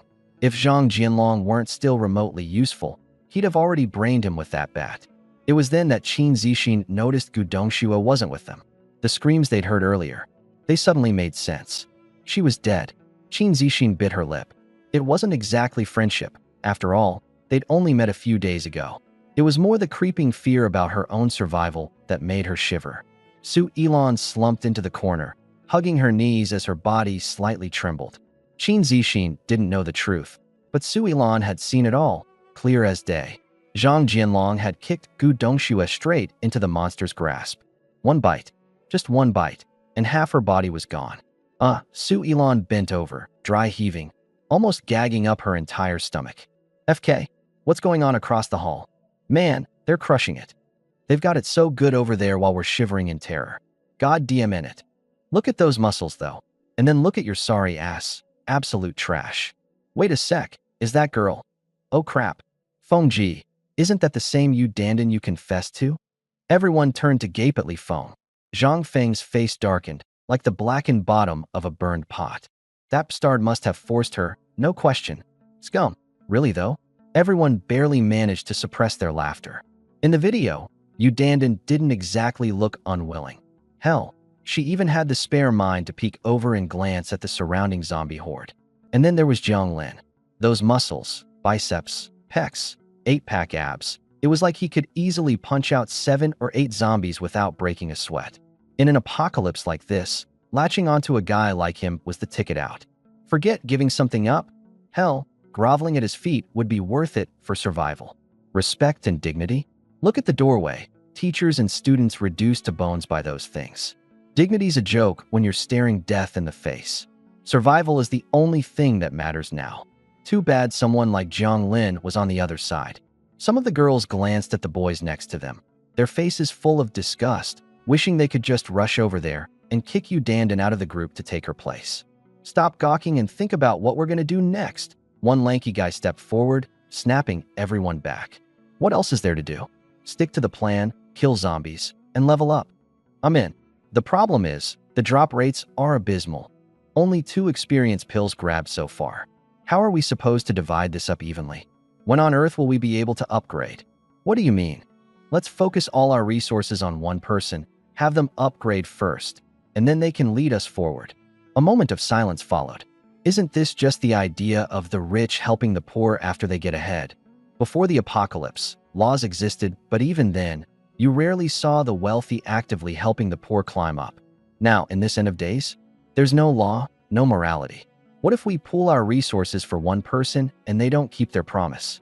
They might even end up turning into a liability. I object. A short-haired girl was the first to speak out.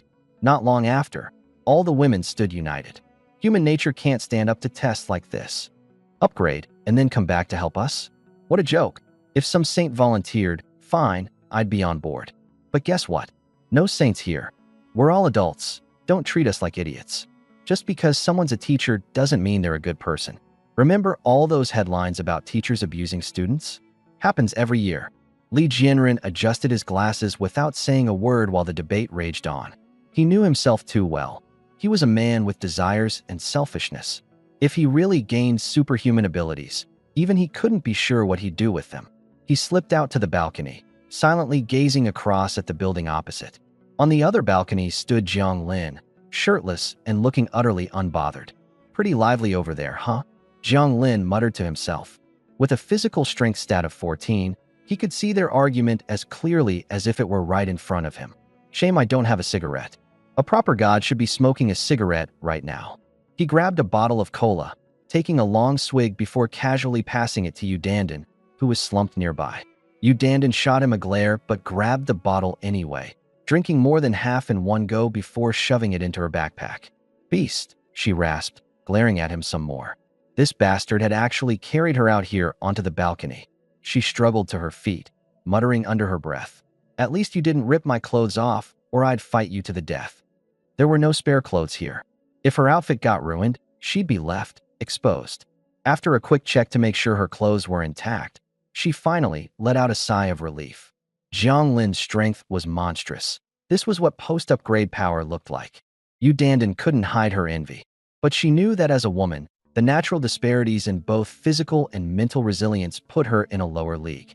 Someone like Jiang Lin, a walking powerhouse, could take down zombies barehanded without breaking a sweat. And her? She was soft and delicate. Even though she trained in dance and yoga, she wouldn't last 10 seconds against a zombie, not even armed. The odds of her surviving a head-on fight were slim, a 99% chance of losing. She didn't even need to fight to know she would lose. Yu Dandan sighed as she peered down. Zombies. A dense crowd of zombies. The streets were packed with them as far as the eye could see. The sheer number was staggering.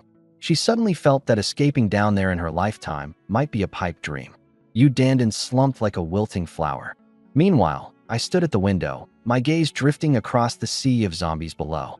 Having eaten and drunk my fill, I could feel the power surging through my body, every muscle itching to leap into the fight and unleash devastation. But reason. Ji quickly suppressed the impulse. Going down is easy, but climbing back up? Dream on. That blood-curdling scream from earlier still echoed in my ears, accompanied by a deafening, beastly roar. That roar shook the entire building. If I'm honest, Yu Dandan nearly wet herself out of fear. That scream, Gu Dongxua. That idiot of a woman who randomly declared herself my girlfriend for some incomprehensible reason. As for that terrifying roar, probably this building's boss. A monster on the same level as the colossal zombie across the street. Downstairs. From the sound of it, I'd estimate it's 3 to 5 floors below us. I leaned over the edge, looking down. Nothing. Then I glanced up at the floors above. What are you doing? Yu Dandan propped up her chin, staring at me with a complicated expression. She had originally hoped her charms could lock me down as her free, personal bodyguard. Too bad she discovered she had roped in a jerk who'd leave without a second thought after getting what he wanted. I withdrew my gaze and pulled out 2 daggers from my pack, tossing them her way. For how hard you worked back there. These are yours. Yu Dandan snatched them up and inspected the 50-centimeter blades. Why are you suddenly being so generous? What underhanded scheme are you cooking up now? Need me to demonstrate? I smirked coldly. If I had any bad intentions, do you think you'd even stand a chance at fighting back? Jerk. Killing a zombie's easy. Aim straight for the eye. Easier said than done. I'm a girl, not some beast like you. Zombies don't care whether you're a girl or not, I retorted. If anything, being a girl just makes you look even more tender and appetizing to them. Yu Dandan fell silent. Team up with Xin Shixian. If you two work together, killing a few low-level zombies isn't out of reach. Why can't you just help me out? She clasped my hand against her chest, batting her eyes dramatically. Big brother, won't you please take me along? I don't take flower vases with me. What's so wrong with being a flower vase? She glared at me, her chest rising and falling with anger. Flower vases can feed you, keep you company, make you happy, and you're still turning me down. You think I'm running a 24-hour free bodyguard service? I jabbed my finger toward the window. Look out there. Those zombies aren't going to just stay wandering around forever. At some point, they'll storm this place. If you don't have the courage or the guts to survive, dying is just a matter of time. If you can't even handle the weakest zombie on your own, what's the point of me dragging you along? You'd still die in a heartbeat. With that, I took out a cleaning charm and slapped it onto her forehead. If you weren't still a virgin, I wouldn't even bother saying all of this to you. Instantly, the sticky, grimy feeling on her body vanished. Holy crap, what is this? That's insane.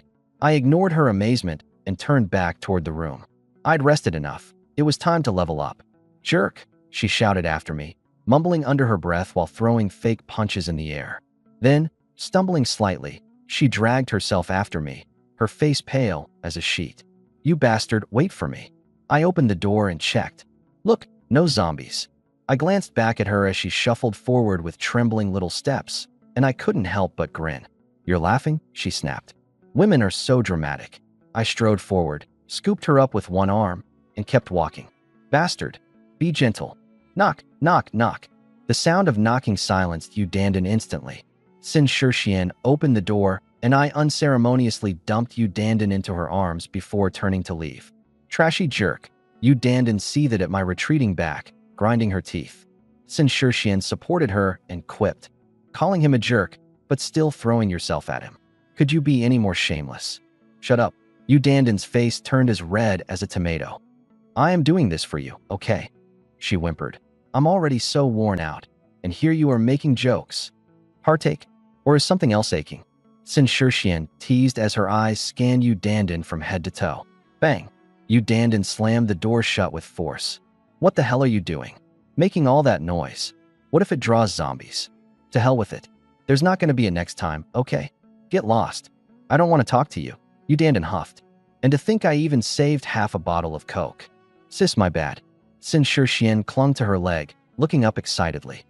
So, in the end, Jiang Lin isn't that bad, is he? He's been protecting us and sharing food. Yu Dandan's face instantly fell. Thinking about everything she'd sacrificed for so little in return, she wanted to scream to the heavens. What? Did he refuse to take responsibility? Did he just freeload off you? Sin Shirshian probed carefully. Not exactly freeloading. Yu Dandan crouched and sighed, holding up a tiny piece of Dove chocolate in her hand. It was just for this. Sin Shirshuan's jaw dropped as she stared at the chocolate. Just one piece of chocolate. Ahem, but chocolate is a high-calorie food. You love it the most, don't you? Sin Shirshian tried to justify. Shut up. My dignity. All for just one piece of chocolate. Well, if this counts as humiliation, I wouldn't mind being humiliated every day, Sin Shirshian said, swallowing hard. I mean, giving you chocolate shows he values your looks. If it were some ugly girl, even offering $10 wouldn't stop him from slapping her away. So what? Should I drop to my knees and thank him for this generosity? He didn't have to give you anything. He could have totally freeloaded, but he didn't. Plus, he gave you chocolate and Coke. How is that not worth a thank you? Whose side are you even on? Yu Dandan grumbled, pinching her angrily before sighing. That jerk gave me two options, one piece of chocolate or for free. What was I supposed to do? I begged him for two pieces. You know what he said? Sin Shirshian, simultaneously touched and curious, asked, what did he say? He said if I want two pieces, you'd have to join in too. Ah. Sin Shirshuan's face turned red as her heartbeat sped up. Softly, someone said, then why didn't you call me? Yu Dandan, clearly still frustrated, didn't quite catch what was said. She ran it on. That scumbag still wanted a threesome. What a joke. Sin Shirshuan's face flushed even more. What are you even talking about? What's with that expression? Were you anticipating it? Go to hell. Do I look like someone that's shameless? Why are you so worked up? Anyway, it's fine now. Fine? Jiang Lin looked like a beast of a man. Don't tell me he... Yu Dandan's face turned scarlet. She looked away awkwardly before snapping. What nonsense are you spouting? That guy's nothing but pure brute force. I mean, after he realized I was still, pure, he softened up a bit and gave me two weapons. Sin Shirshian wasn't entirely surprised. Men, huh?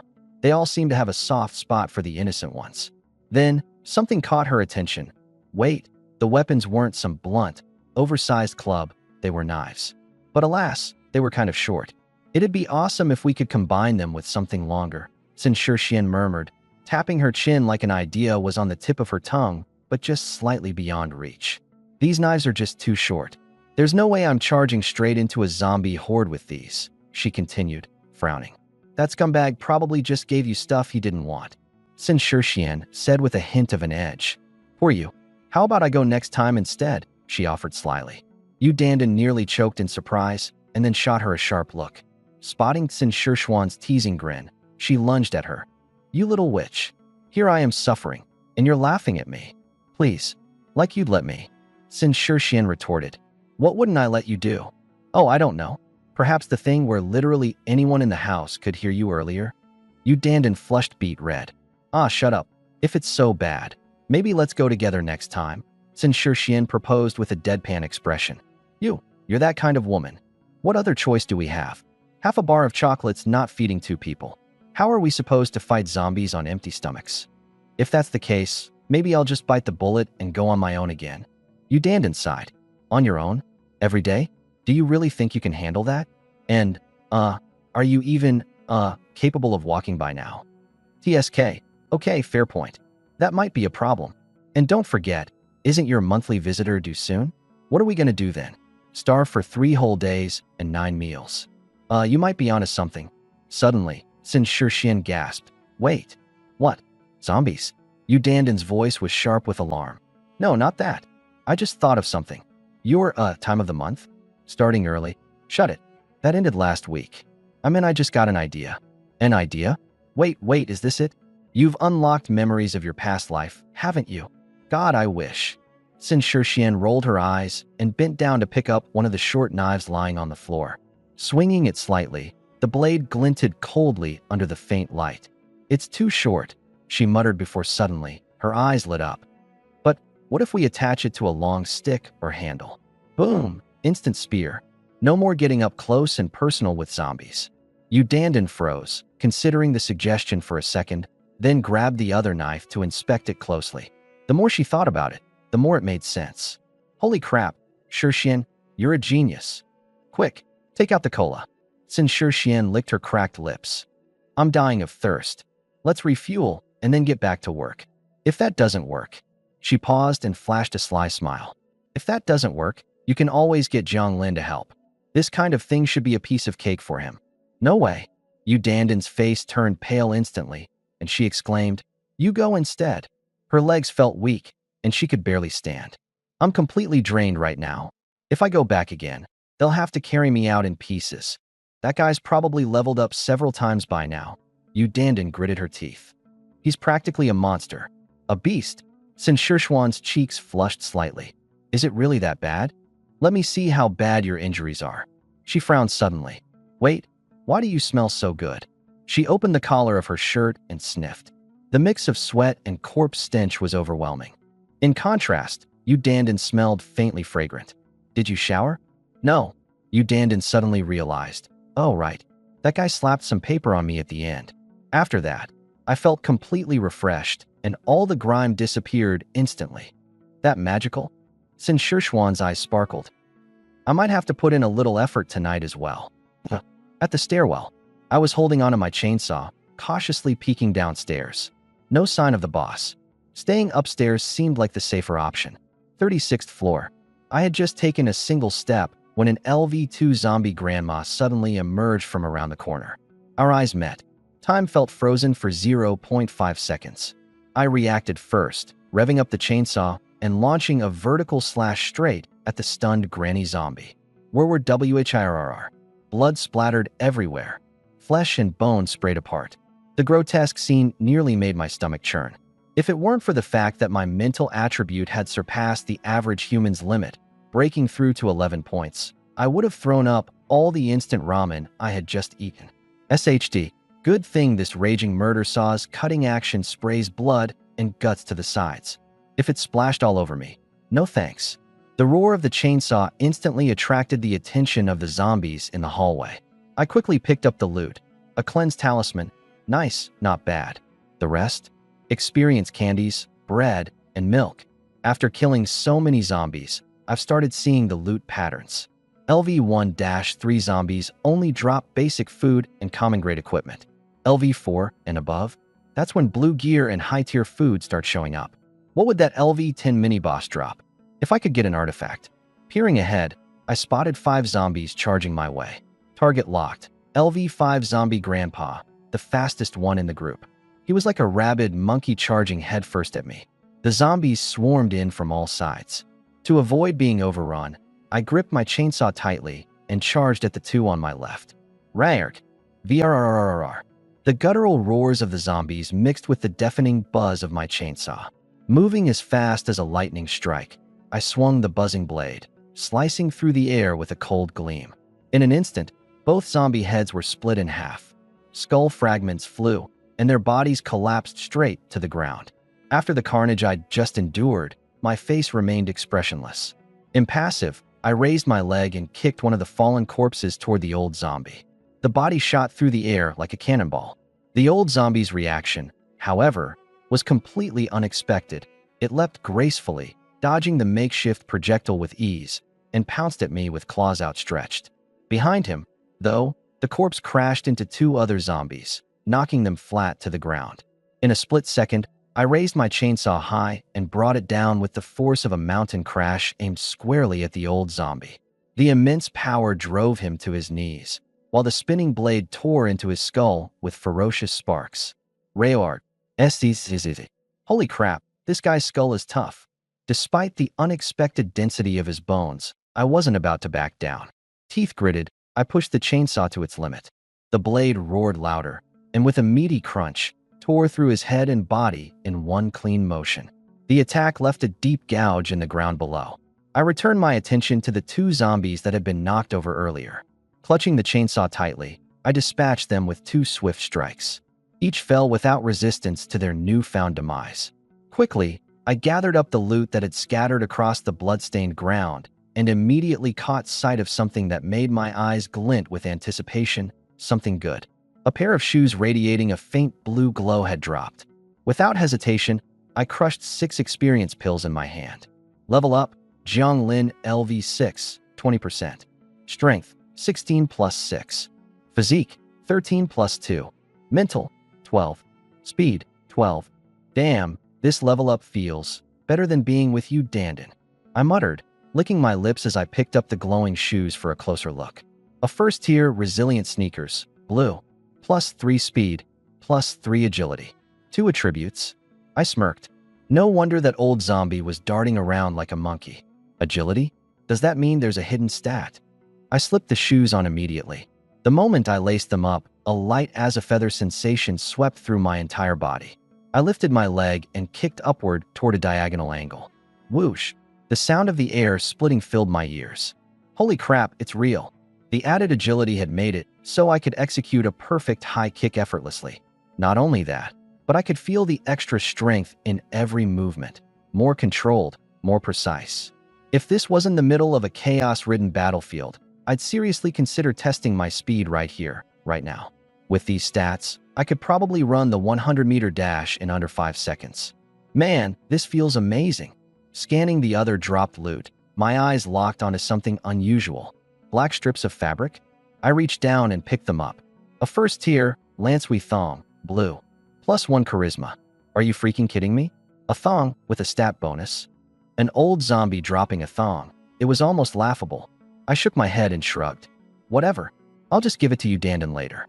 Wonder what difference plus 1 charisma makes. At that moment, a girl's scream echoed from a distance. Ugh. It was clear she was terrified by the sight of the halved zombie woman.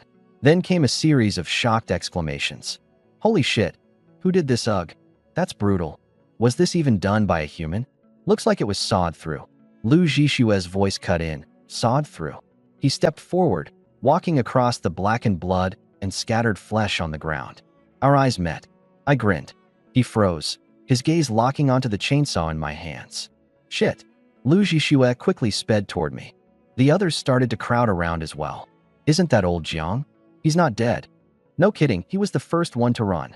Wait, is that a chainsaw? Did he take down all these zombies by himself? What a badass. Yeah, but also so cruel. You care about cruel when we're killing zombies? Are you out of your mind? They were people once too. At least leave their bodies intact. Insane. Intact bodies? Want me to leave you one too? No wonder this idiot was hiding in the back the whole time. Turns out he's a goddamn traitor. Zhao Jin kept arguing. Zombies don't have human rights anymore. Screw your human rights. Get him. Zhang Shuabin's fist connected with Zhao Jian's eye socket with a thud. Everyone else jumped in, fists and feet flying. Several girls who had been retching froze in shock at the sudden brawl. I shot a quick glance at the chaotic scene. Your group's pretty lively. Lu Jishue furrowed his brows, but didn't bother intervening. At a time like this, clashes like these were inevitable. Even he had a simmering anger boiling inside him. Getting randomly thrown into this hellhole, watching his classmates and teachers die one by one in front of his eyes. How could he not be furious? If not for the sake of his brothers, or the family whose whereabouts he didn't know, he'd have long found a corner to break down and cry. He wanted to drown in alcohol, to let it all out and release the grief inside him.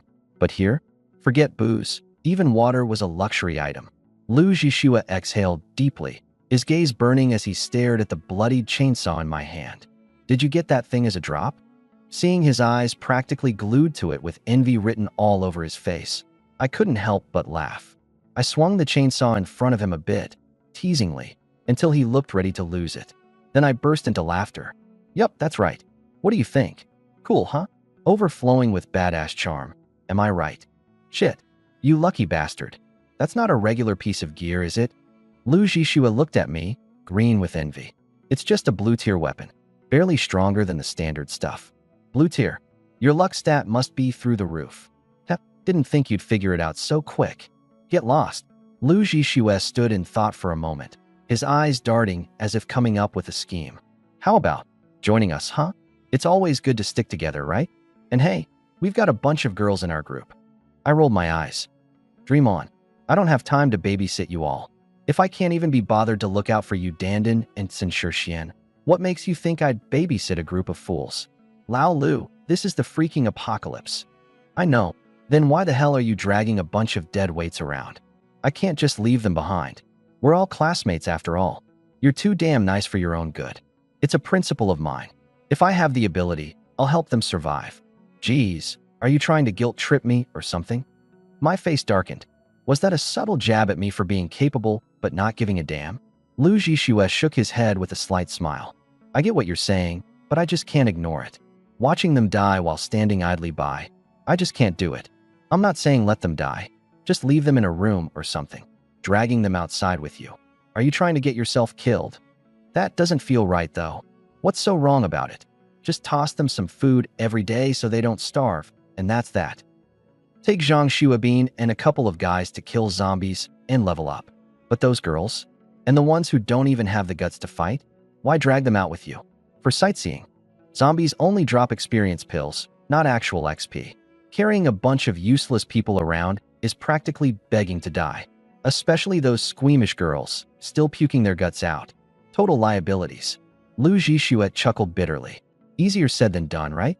The truth is, he'd already thought of that plan before, but every time he brought it up, they'd all look at him with those "you're abandoning us, you heartless bastard" faces. Some even went into full-blown hysterics, refusing to listen to reason. To be honest, he got it, but man, was it exhausting. I thought for a moment, then casually tossed him 3 spiked clubs, patting his shoulder. You can be a good guy, sure, but don't go full martyr. Martyrs? They're just easy targets. And when you let people take advantage of you like that, death isn't far behind. Just take him. From one classmate to another. Honestly, you're a decent guy. If it were anyone else, I wouldn't even bother. Thanks. Lu Zhixue stayed quiet for a moment, then looked up with a small smile. Don't worry, I know what I need to do now. No sooner had I thrown out the spiked clubs than Zhang Xuabin and the others darted forward like dogs catching the scent of a fresh steak. The bloodstains on the ground didn't faze them one bit as they scrambled to pick up the weapons, caressing them like they'd just found sacks of cash.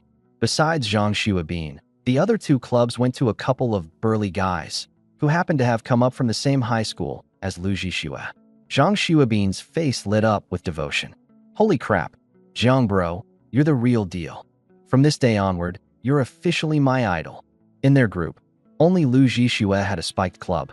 The others were all using makeshift weapons to fight the zombies. When they compared their weapons, all 3 of them threw down their sticks in disgust. I couldn't help but laugh. Typical guys, always chasing the newer, shinier toy. All right, I'm out of here. Huh? Zhang Xuabin froze. Brother Jiang, you're not sticking with us? Stick with you? Why would I do that? I'm not interested in your ass. Come on, man. I meant teaming up. Team up for what? You lot are useless at killing zombies. You want me to carry you? What? So all the loot goes to me. You down for that? Well, Zhang Xuabin scratched his head. When you put it like that, guess not. They had 0 zombie killing experience and were basically freeloaders. Tagging along with them was a lose-lose for everyone. Zhang Xuabin glanced around at the carnage, realizing just how brutal my skills were. By now, I was probably at level 3 or 4. If we teamed up, any zombie that popped up would be dead before they could even get a swing in, leaving them with nothing to show for it. Wait, stop right there. I turned to look at the guy shouting. It was the one who'd just gotten a brutal beatdown. This dumbass had a face full of bruises, but his eyes were oddly full of life, though he didn't exactly look like the sharpest tool in the shed. And where'd you crawl out from? I sized him up. Pretty sure this guy wasn't from my class. Lu Zhixue and Zhang Xuabin walked over. Zhao Jian, you itching for another beating? Dude, I'd be happy to rearrange your spine. Zhang Xuabin cracked his knuckles. Hold up, Binzi. Let's see what he's got to say. What could this idiot possibly have to say? Just earlier, he was whining about how Brother Jiang was too cruel to the zombies. Talking about how they were people too, once, and how we need to respect their rights. Seriously, I can't with this guy. He's a certified moron. Lu Zhishue's lips twitched. Zhao Jian, those are flesh-eating zombies. You saw how brutally our classmates got killed. Are you even thinking straight? Ignoring Lu Zhishue, Zhao Jian fixated on the chainsaw in my hand with a burning stare. Where'd you get that chainsaw?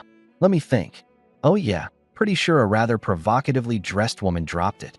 Whoa, provocatively dressed lady. Zhang Xuebin licked his lips. Brother Jiang, mind sharing exactly what position got the job done? The group burst out laughing. Ha, bet that was one hell of a scene. Obviously, look at all the black blood splattered across these walls. Imagine how desperate she must have been. The way you're describing it, I'm getting hyped up just thinking about it. Yeah, but only if you don't look at her face. Bet that gaping zombie maw would make any one of you collapse on the spot. Ha. Remember that time this idiot ran in, thinking he was saving a damsel in distress, only for her to turn around? Dude pissed himself on the spot. Brother Jiang, about that sexy. Continued chaos ensues. How strong is the female zombie? The lively chatter in the group helped ease my tension quite a bit. That's the good part about being around people. It lightens the mood, keeps things less stressful. Still, I prefer being alone, peaceful, no idiots. Not super high, an LV4. By the way, only LV4 or higher zombies drop blue tier gear. What? LV4? Damn, Jiang, you're a beast. Everyone's jaws practically hit the ground. The strongest zombie they'd ever managed to kill was an LV3, and that had taken a whole team effort. Even back then, Lu Zhishue had almost wrecked both his arms swinging that spiked club of his. The sparks flying off it were no joke. The thing's skull was way tougher than any LV1 zombie they'd encountered. If he was that shocked, then my level must be. The group stared at me with eager eyes. Jiang, how many attribute points do you get per level up? Huh. I froze, turning to look at Lu Zhishue, dumbfounded. He awkwardly rubbed his nose. Wait, you guys still haven't leveled up? We're doing our best, Jiang. But those XP pills? The drop rate is abysmally low. You're lucky to get one after killing 3 or 4 zombies. Hold up, don't tell me you're dividing them up evenly. Before Zhang Xuebin could open his mouth, Zhao Jian chimed in arrogantly. Of course we're splitting them. Fair shares. We're a team, after all. A group effort means we split the rewards. That's just common sense. I shot a look at Lu Zhishue. Honestly, I couldn't figure out why he still kept someone like Zhao Jian around. Unbothered, Zhao Jian marched on with his sermon, even reaching out a hand toward my chainsaw. Come on, we're all classmates here.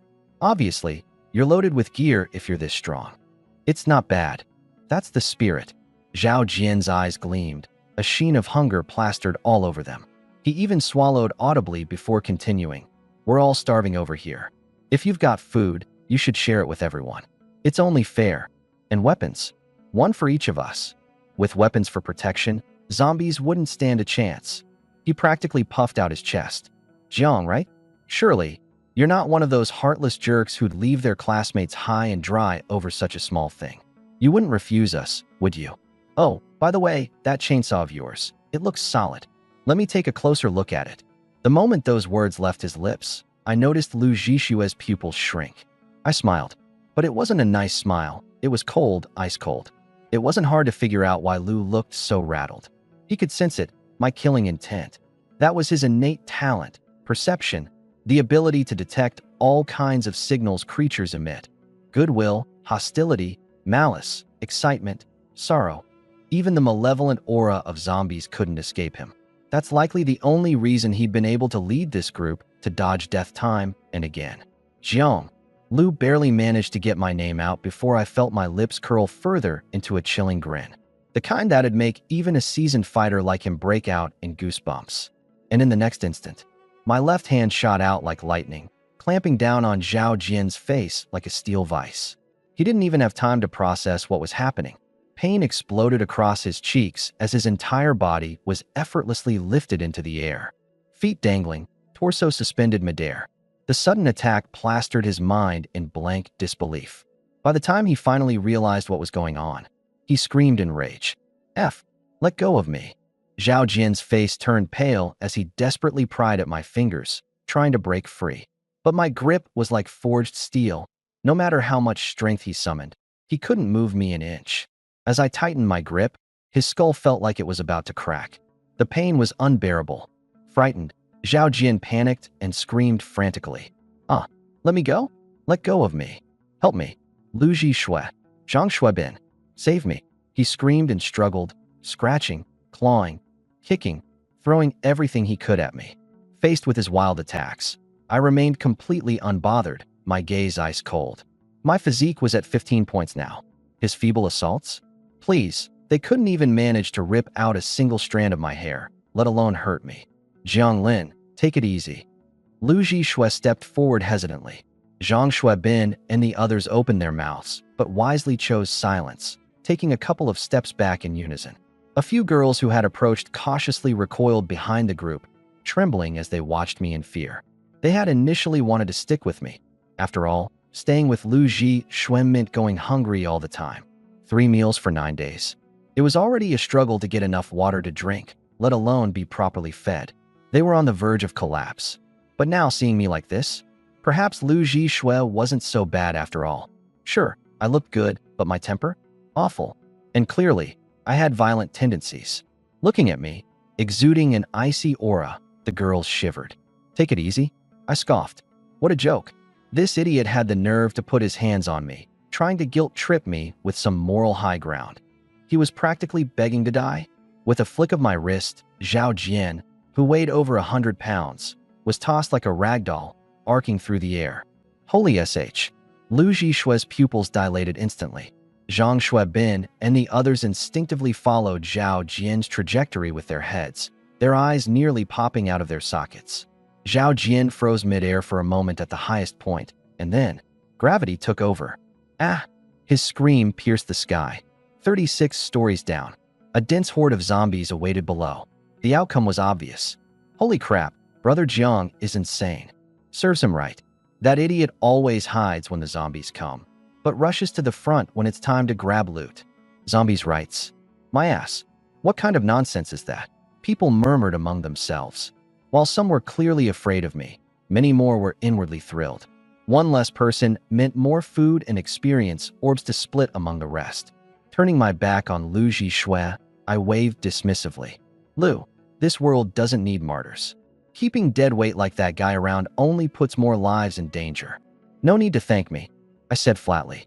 Today just happens to be a good day. As I walked away, I caught Zhang Shuibin muttering, Brother Zhang's right. Those other useless ones need to be dealt with too. The moment they see zombies, their legs turn to jelly. A nice guy ranting about the apocalypse wouldn't let his guard down like this. Let me reimagine the translation. Damn it, you're even crueler. When you're poor, you protect yourself, and when you're rich, you save the world. Right now, we can barely fend for ourselves, so why bother with others' problems? Good. Looks like they're finally getting it. The apocalypse doesn't need weaklings. Another zombie lunged at me in the hallway. With a quick counterswing, my blade flashed. Level 1 rusted Tang sword drew a crimson arc, and the zombie's head fell to the ground in an instant. The severed head rolled to my feet, its mouth still snapping, trying to bite. Humph, you're asking for it. I thrust my blade into its eye socket and gave it a little twist. The silence was welcome. Cigarettes. Eyeing the pack of smokes looted from the faintly glowing loot drop, I raised a brow. Just in time, I could use the break. Flick. The lighter sparked. Smoke filled my lungs, curling out through my nose in wisps of white. My body's long surpassed human limits. A little smoke's no big deal.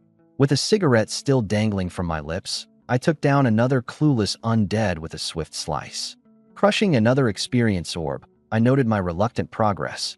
Player Zhang Lin LV 0.90%. Strength 25.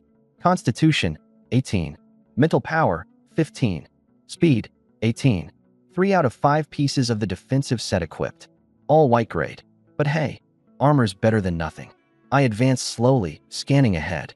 Bang, bang, bang. Pounding against a door and muffled screams reached my ears. I've seen this scene play out countless times by now. But this time, baka, bakemono. Japanese? A smirk crept onto my lips.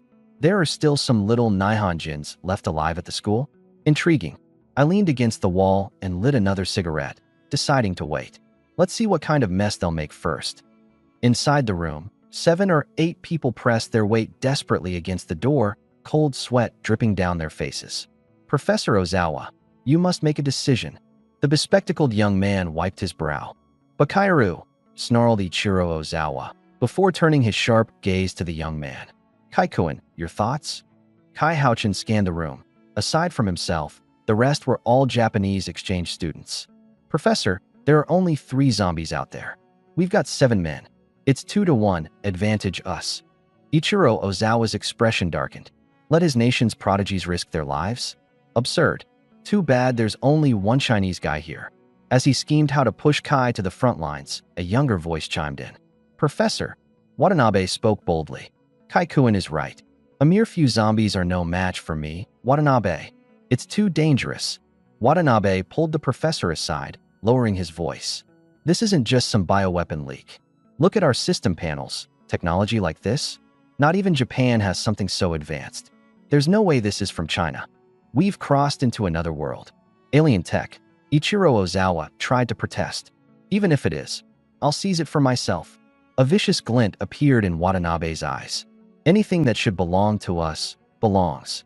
No one's taking anything that belongs to Great Japan. He shot a glance at Kai Houchin. This guy from Long Kingdom? Can't let him stay. We need to disguise ourselves, or else. Ozawa got the message. The hatred between Long Kingdom and Japan, out here in this lawless apocalypse, meant they might not survive the day. The sound of chirping birds outside the door grew fiercer. I flicked the ash off my cigarette. Almost time. Gripping my tang blade tight, I silently approached. 3 zombies were still mindlessly crashing into the door, completely unaware of death nearing. Swish. The flash of my blade. The zombie on the left lost its head. The second one started to turn. Swish. Blade straight through its skull. The last one finally reacted, opening its rotten mouth and lunging at me. I sidestepped, spinning the hilt of the blade around to slam it into the back of its head. Crack. The spine snapped. Zombie down. 3 seconds. 3 zombies. Easy. The door ahead continued to rattle, with whoever was inside still bracing against it, oblivious that the threat had been neutralized. I knocked on the door. Open up. The zombies are cleared. Speaking standard Mandarin. Who's there? A cautious voice came from within. Just a survivor passing through. I exhaled a puff of smoke. You want to step out for some fresh air? After some shuffling noises, the door cracked open. Kai Houchin's face appeared through the gap. His pupils shrank when he saw the corpses on the ground. You took them all out yourself? Who else? I raised an eyebrow. The door opened wider, revealing a group of young, Asian-looking faces peeking out. They tried to appear as if they were from Long Kingdom, but that aura, they could fool others. Not me. Thank you for saving us. Kai Houchin adjusted his glasses, his face full of gratitude. The rest chimed in with thanks, their Mandarin surprisingly flawless. Too bad the wary glints and calculating looks in their eyes betrayed them. No biggie, I replied casually, scanning the group. Exchange students? Why yeah, we're all in the physics department. Watanabe blurted out nervously, worried about being uncovered. Oh really? I smiled. Welcome to Long Kingdom. The air froze for a heartbeat. Ozawa and Watanabe exchanged subtle glances. Kai Houchin seemed like he wanted to say something.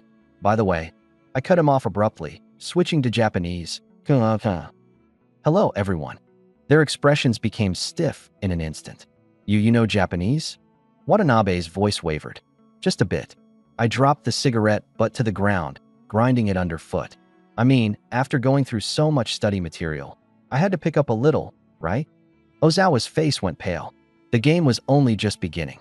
Blood still dripped from my tang blade. If you don't mind, can we crash here for a bit? I stared at Ozawa. It's not too safe out there. Oh, of course. Watanabe forced out a smile. Come in. I strode inside, casually shutting the door behind me. Click. The sound of the lock felt ominous, like a death knell. When it came to Watanabe killing Kai Houchin, Ozawa Ichiro had no objections whatsoever. Just a Chinese guy. If he's dead, he's dead. After a brief exchange, Watanabe headed toward a group of girls. Flashing the lead girl a soft, reassuring smile, he said, Sakura, we're making our break soon. Don't worry, I'll protect you all. Sakura stood up nervously. Watanabe-kun, please be careful. Watanabe waved dismissively as he turned away, his warm smile giving way to icy indifference. He shot a look to Maikawa Naiku and Fukai Ice. The two exchanged a knowing glance and began approaching Kai Houchin slowly. Out in the hallway, I stifled a yawn. Honestly, I felt like barging in there with my blade and hacking away, not caring who I hit. If someone wasn't supposed to die, well, tough luck. That'd just be their bad fortune. Suddenly, a furious shout echoed out. Now that caught my attention. What the hell are you guys doing? Huh? Kai-san, for the greatness of Japan, your sacrifice is necessary. You're insane. Kai Houchin's voice trembled. Professor Ozawa. Kai-kun, your sacrifice will have great meaning. God damn you all. A loud thud cut him off, followed by pained coughing from Kai Houchin. Fukai, I sneered. Baka, how dare some Chinese punk glare at me? I've been annoyed by you for a while. Slap, slap, slap. The sound of relentless slapping echoed. Damn, Chinese skin's so freaking thick, my hand's starting to hurt. Fukai complained. Enough. Watanabe's voice was cold. Don't kill him. And stop shouting Baka. I don't ever want to hear that word again. Fukai stood at attention. Yes. Smack. Watanabe gave him a backhanded slap. Yes, my ass. Everyone fell silent, too frightened to speak.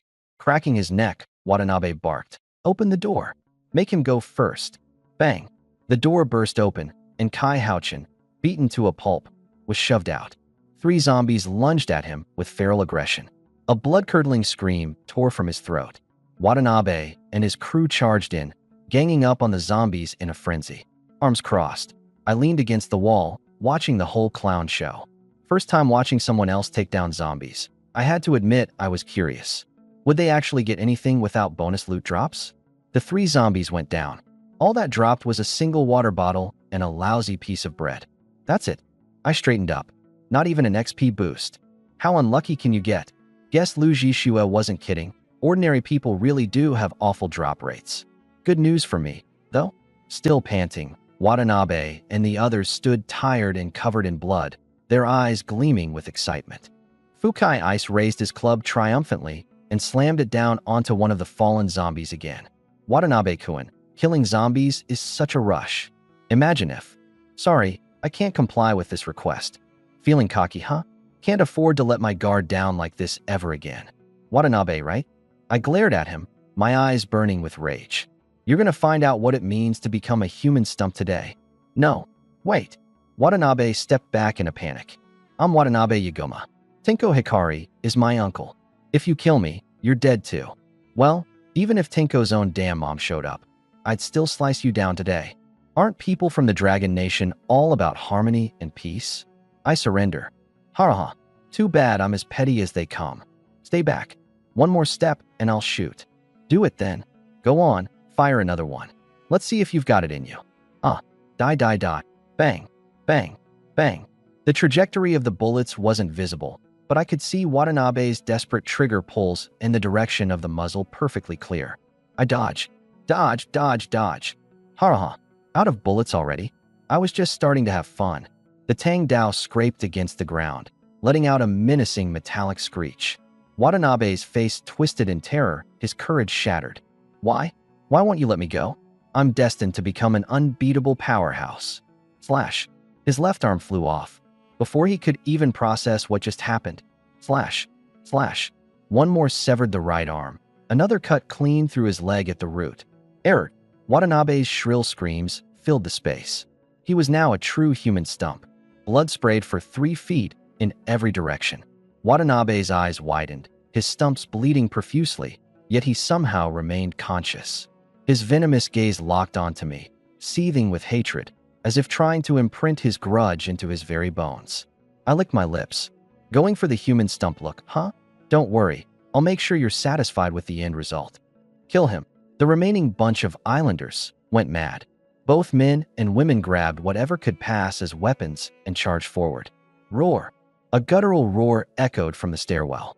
Gunfire, screams, and the overwhelming scent of blood had attracted all the monsters in the building. Don't stop. Sakura stepped forward, her clear voice trembling with hatred. Fight with everything you have. For the glory of Japan. For Professor Ozawa. For Mekawa-san. For Fukai-san. And for Watanabe-san. Kill the dragon bastard. Die. I scoffed. What a bunch of useless chickens. Exploding off the ground, my figure became a blur, moving so fast their pupils could barely contract. What? Slash. Slash. Slash. My Tang Dao carved through the air, severing heads as it moved. Apart from Sakura, everyone else ended up either cleaved in half or decapitated. At the same time, the first zombie clambered out of the stairwell. Sakura froze on the spot. She only felt a gust of wind rush past her, and then they were all dead. Roar! The overwhelming stench of blood drove the zombies into a frenzy as they came crashing in a mad rush. Sakura's legs buckled. Against me, she could summon the will to fight, but against a horde of zombies? She could do nothing, only await her death. I stood there dazed. It was the first time I had killed so many pests in one go. My blood felt as if it were on fire, boiling with raw adrenaline. Arg! Throwing my head back, I let out a primal roar before gripping my blade tightly and charging straight into the swarm of the undead. Die, die, die. Go to hell, all of you. The tang blade danced in the air, severing heads that flew skyward, only to be split in half mid-flight. A dozen zombies were instantly reduced to chunks. Loot scattered across the ground in all directions. Sakura collapsed onto the floor, trembling. No way. How are you this strong? Damn you Chinese. The warriors of Great Japan will kill you all eventually. I turned, extending my hand. Every piece of loot flew straight into my grasp. Crushing an experience pill, I leveled up instantly to LV10. Yet, there were still over a dozen experience pills left in my hand. I crushed another one. Nothing happened. Jiang Lin LV10, 0%. Strength, 20 plus 6. Constitution, 17 plus 2. Mental power, 16. Speed, 16 plus 3. Experience pill incompatible. Please use Tier 2 experience pills. Tier 2? I'd have to kill LV10 or higher zombies. Die, Chinese scum. Sakura completely snapped. The agony of waiting for her own death drove her mad. Seizing my brief moment of distraction, she crept toward me, thrusting a blade toward my side. I raised my hand and caught the blade effortlessly. She gritted her teeth and used all her strength, yet the blade didn't budge at all. Why won't you just die? She screamed hysterically. I snatched the knife out of her hand and threw it aside, sneering. Want to die? It's not going to be that easy. What are you going to do to me? Grabbing a fistful of her hair, I lifted her face to mine. Today, I'll avenge my fallen countrymen. Let me go? You beast. I preferred the defiant version of you from earlier. No, please spare me. Too bad. I'm a demon. Smack. I slapped her hard across the face. Not hard enough to kill her outright, but enough to stop her hysterics. Gripping her chin, I leaned in. Don't speak my language. Use yours. Yamit, she whimpered. Good girl. Suddenly, a horrified gasp came from the hallway. Oh my god, who did this? Su Xinyao stared at the room full of dismembered zombie limbs, her stomach churning. She clapped a hand over her mouth and ran to a corner to stop herself from throwing up. Meanwhile, Xiaming crouched to inspect the remains. The cuts were clean, precise, lethal in one strike. Every single zombie met the same fate. It was the work of one person, an unimaginable and terrifying display of power. But these weren't just stationary dummy targets. These were zombies, fast, agile, and harder to kill as their levels rose. To annihilate more than a dozen with such ease, it was chilling. Then Xiaming's pupils dilated in shock. Amidst the carnage lay the corpse of a human. The blood smearing the ground was unmistakably fresh and vividly red. The four of them approached cautiously, only to nearly wet themselves in fear at the sight. What the hell? This is insanely brutal. A damn psycho did this. Ugh, let's get the hell out of here before the maniac comes back. Where? The whole building is crawling with zombies. Still beats ending up as meat skewers. Not necessarily. Being eaten alive by zombies is way worse. Are we seriously debating ways to die right now? What else are we supposed to do? Look at this. Those zombies were wiped out like it was nothing. Where can we possibly run to? Wait. Su Xinyao suddenly raised a trembling finger. Do you hear something? The four froze and turned to face a slightly ajar door. From beyond it, faint muffled sounds began to emerge. The muffled sounds of voices echoed. SHD, that psycho is here. Should we go save that person? Save who? Save her. Are you out of your mind? You sure you're not just going to get yourself killed? Then move. My legs are shaking. Xiaming rolled her eyes at the others. I'm not stupid, you know. To be able to slaughter that many zombies so effortlessly, no doubt their strength completely overwhelmed hers. Sure, she pitied that girl, but this wasn't the time to play the savior. She wasn't some selfless saint. Click. The door creaked open. The The four of them felt as though they were plunged into an icy abyss. It's over. I stepped out, feeling refreshed, and locked eyes with the four women. Narrowing my eyes, I took them in. Oh, please don't kill me. Su Xinyao burst into instant tears. I raised an eyebrow. Are you crazy? Judging from their accents, they were clearly locals. If they were one of us, I naturally wouldn't touch them. I'm no murderous lunatic. Sure, Xieming had an alluring figure and Su Xinyao had a sugary adorableness, but I'm not the kind of guy who loses his senses just because I see a pretty face. Yawning, I turned and headed downstairs. After all that exhaustion, hunger was setting in. That Tier 1 XP pill wasn't going to cut it anymore. I had to start planning my next move. I disappeared around the corner. The four women exchanged stunned glances. What the hell? Did he just call me crazy? Come back here and say it to my face. Su Xinyao stomped her foot furiously. Sis, don't act up. What's the deal? We're so beautiful, and he just leaves after one look? What are we beneath him? Couldn't it also be that he's just tired? Figured it out. He must be weak. Ha, damn it, Viagra. Xieming rubbed her temples. You better be careful, or he'll come back and show you who's boss. Su Xinyao shrank back slightly. With a guy like him? Please. Weak as hell. I could take on a whole group on my own. Stop bluffing. Let's go check inside. The four of them stormed into the room and immediately froze upon seeing the scene inside. Quick, come see this. The sight of the girl sprawled on the bed made all of them draw in sharp breaths. Is she dead? Xieming leaned closer to check for any sign of life, her expression turning grim. A murderer, for sure. This is cruel. By the looks of those marks on her neck, strangled? Monster. He deserves to be torn apart. Carefully, Xieming draped the remains of the girl's tattered clothes over her body. A faint metallic clink echoed as something fell to the floor. What's this? OSHD. Su Xinyao's eyes widened. This girl is Japanese. Fukada Sakura? There are Japanese students at school too? Seen plenty of Americans, but Japanese? Guess I never noticed. A glint of satisfaction flickered in Su Xinyao's eyes as she licked her lips. Well, suddenly I'm not that mad anymore. Looks like justice served. Her distaste for anything Japanese ran deep. Dead was dead, and though this was a horrific end, maybe she deserved it. Xieming gaped at her. You were just calling the guy an animal, and now. Ugh, who could have known she was Japanese? Su Xinyao shrugged nonchalantly, her gaze flickering slightly. That guy outside. Think he also knew. Living the small life, huh? Who knows? Why don't you go ask? Get lost. Cut it out. This place is creepy as hell. Let's move already. Su Xinyao shivered, feeling an unsettling sensation like something was watching her from behind. Let's go, let's go. Eat first, then get back to killing mobs and leveling up. This drop rate is terrible. I've taken out several and only got 2 experience pills. Be grateful there's something to eat at all. You gotta dream big, otherwise, what's the difference between us and a dead fish? Then let's find someone to latch onto.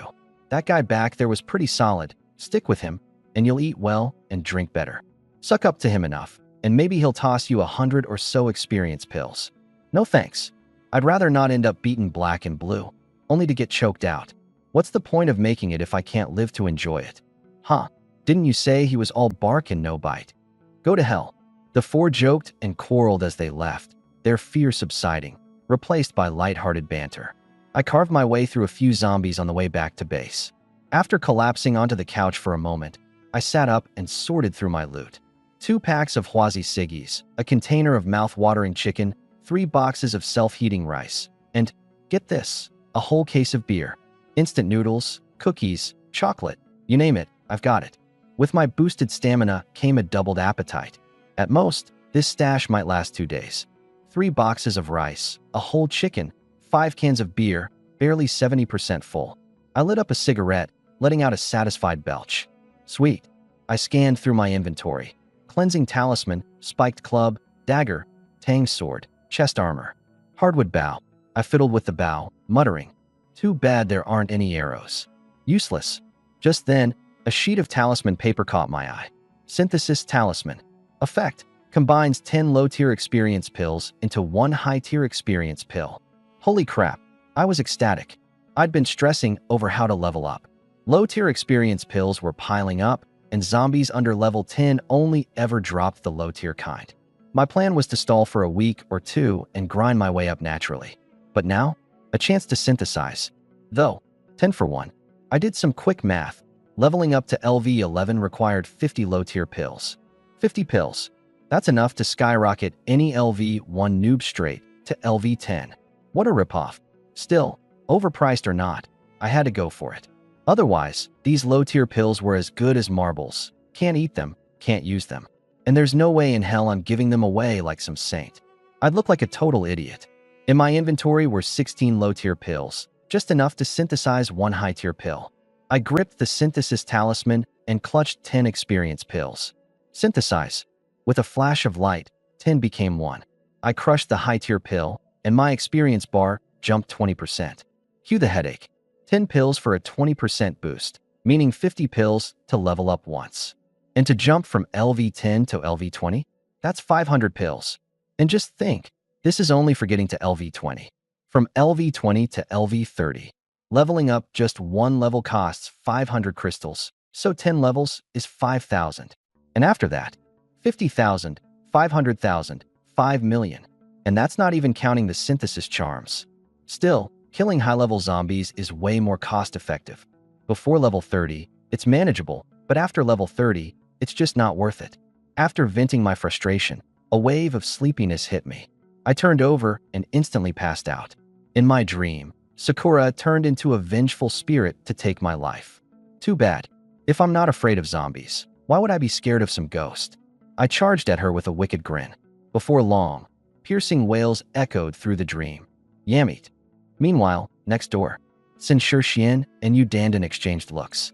After waiting for so long, Zhang Lin had finally come back, but he didn't even glance at them before heading straight into his room. Yu Dandan huffed angrily. What a jerk. Huffed. Sin Xian couldn't hold back a laugh. Women, always saying one thing and meaning another. If you want to go, just go. I won't laugh at you. Shut up. Yu Dandan stiffened, then suddenly looked a bit awkward. I'm injured, remember? Based on what we said earlier, shouldn't you be the one to go? Sin Shishuan's laughter cut off. Her cheeks instantly flushed red, and her gaze darted around nervously. Yu Dandan lifted her chin teasingly. What chicken? In no way. Then why's your face so red? Sin Xian covered her burning face. It's just a little hot in here. She tugged at her collar and tried fanning herself. Yu Dandan smirked. Then look at me, huh? Little Xian, if you're scared, just call me sis. I'll help you out. Keep dreaming. You wouldn't dare go either. Huh? Taming that guy is easier than dealing with a dog. Did someone forget how badly she got bitten? That's because I didn't take it seriously. If I did, I'd have him begging for mercy in no time. Sis, I was wrong. Oh. Yu Dandan's smile froze. She stared at Sin Xian in shock. No way. You actually said it? I was bluffing. If I really go, I'll be lucky to crawl back alive. Sin Xian darted back into her room, sticking her head out just enough to shout, Go, sis. I'm counting on you for dinner. Don't forget to have Zhang Lin help with the spear. You've got this. You've got your mother. Yu Dandan's face darkened. The words were already out, and backing down now would be way too embarrassing. She was so torn, her toes were practically curling. Do I actually go? Skipping one meal won't kill me. But if not today, there's always tomorrow. Screw it. There are tired oxen, but there's no land too worn to plow. Worst case, I'll just give it my all. Yu Dandan gritted her teeth, deciding to rest for a bit before having a talk with Zhang Lin. Meanwhile, inside her room, Sin Xian leaned against the door, patting her chest in relief. Her face was burning up. All her big talk about cutting Zhang Lin down to size, and when it came time to deliver, he chickened out. Even though Zhang Lin had his attention, sending himself over voluntarily was just too embarrassing. Ugh, Dan, our survival depends on you now. Anyway, it gets easier after the first time. Maybe Zhang Lin will feel bad for all your hard work and give us more food. 45th floor. Zhang Jianlong stomped angrily on zombie remains, cursing through gritted teeth. Damn it. Not even a single live one. Which bastard killed them all? They'd come all this way to find only piles of corpses, no living zombies in sight. At first, they were startled, but the higher they climbed, the more frustrated they grew. Every zombie had already been killed. How were they supposed to level up now? With a massive zombie blocking the way down on the 33rd floor, retreat wasn't an option. What do we do, Hao Ji? Someone asked nervously. Use your damn head instead of asking me. Ask, ask, ask. Why not ask your dad next time? Hua Yuhao snapped, his temper flaring. If it weren't for Zhang Jianlong luring the giant zombie toward them, they wouldn't be in such a mess to begin with. And now someone else was stealing their kills? This was beyond infuriating. Zhang Jianlong retreated awkwardly, sulking off to kick open doors in search of supplies. Chao Debao and Dong Bin followed suit, joining in on the door-kicking spree. Qin Zixin and Su Ilan exchanged glances. Without a word, they moved toward the stairwell to stand guard. This much noise could very well attract more monsters. Suddenly, a door creaked open. Zhang Jianlong, mid-kick at an adjacent door, missed his target completely and ended up in an unintentionally perfect split on the floor. Ah, damn it! He screamed, clutching at his groin. Zhang Xuabin burst out laughing, a wicked grin spreading across his face. Haha, Zhang Jianlong, look at you, practicing your splits out of nowhere. How impressive. Screw you, Zhang Xuabin. This is karma for kicking my door. Serves you right. Just wait, oh my god, my balls. Zhang Jianlong whimpered, groaning in pain. Ha!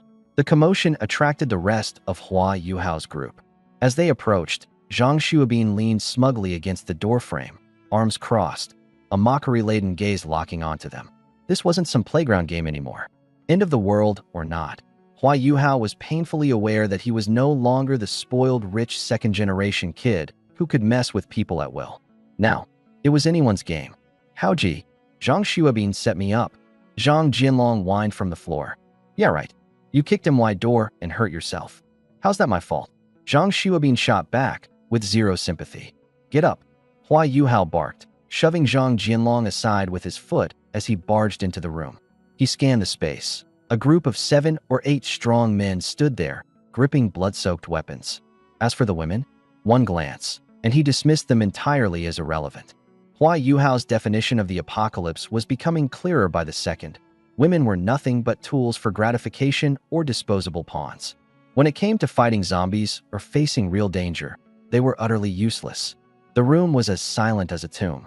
Sitting like a coiled tiger ready to pounce, Lu Zhixue remained motionless, his eyes fixed on Hua Yuhao with a feral intensity. Those predators' eyes held a promise, to rip and tear the moment the opportunity arose. Hua Yuhao's face darkened. Their stares met, and an unspoken tension exploded between them, the weight of it thick enough to suffocate. 3 seconds passed. Then, breaking the moment without looking back, Hua Yuhao spun on his heel and strode away angrily. Haoji! Zhang Jianlong cried, no longer feigning his injury.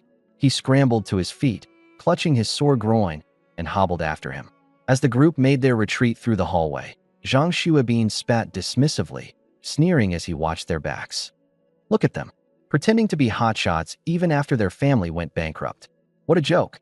Lu Zhixue remained still, taking a small sip of his bottled water, his expression heavy with thought. Wei Yuheo's glare just now wasn't just filled with jealousy. It carried a venomous malice, much like a snake. In this doomsday game, zombies were terrifying, but the darkness in human hearts was even more frightening. Binzi, get back here, Lu Zhixue said sternly. From now on, stay alert, especially during night watch. If Wei Yuheo or Zhang Jianlong get close, let me know immediately. A dangerous glint of killing intent flashed in Zhang Xuabin's eyes. Old Lu, why don't we do what Brother Jiang suggested and strike first? He made a cutting gesture across his neck. The girls gasped in shock, covering their mouths in disbelief. They had never expected Zhang Xuabin to be this ruthless. But relying on these guys was the only way they could survive. Wisely, they chose to stay silent. After all, the other girls who had argued or made noise before had been slapped and driven away by Zhang Xuabin. When he got brutal, he didn't even spare the women. Killing zombies, I can manage.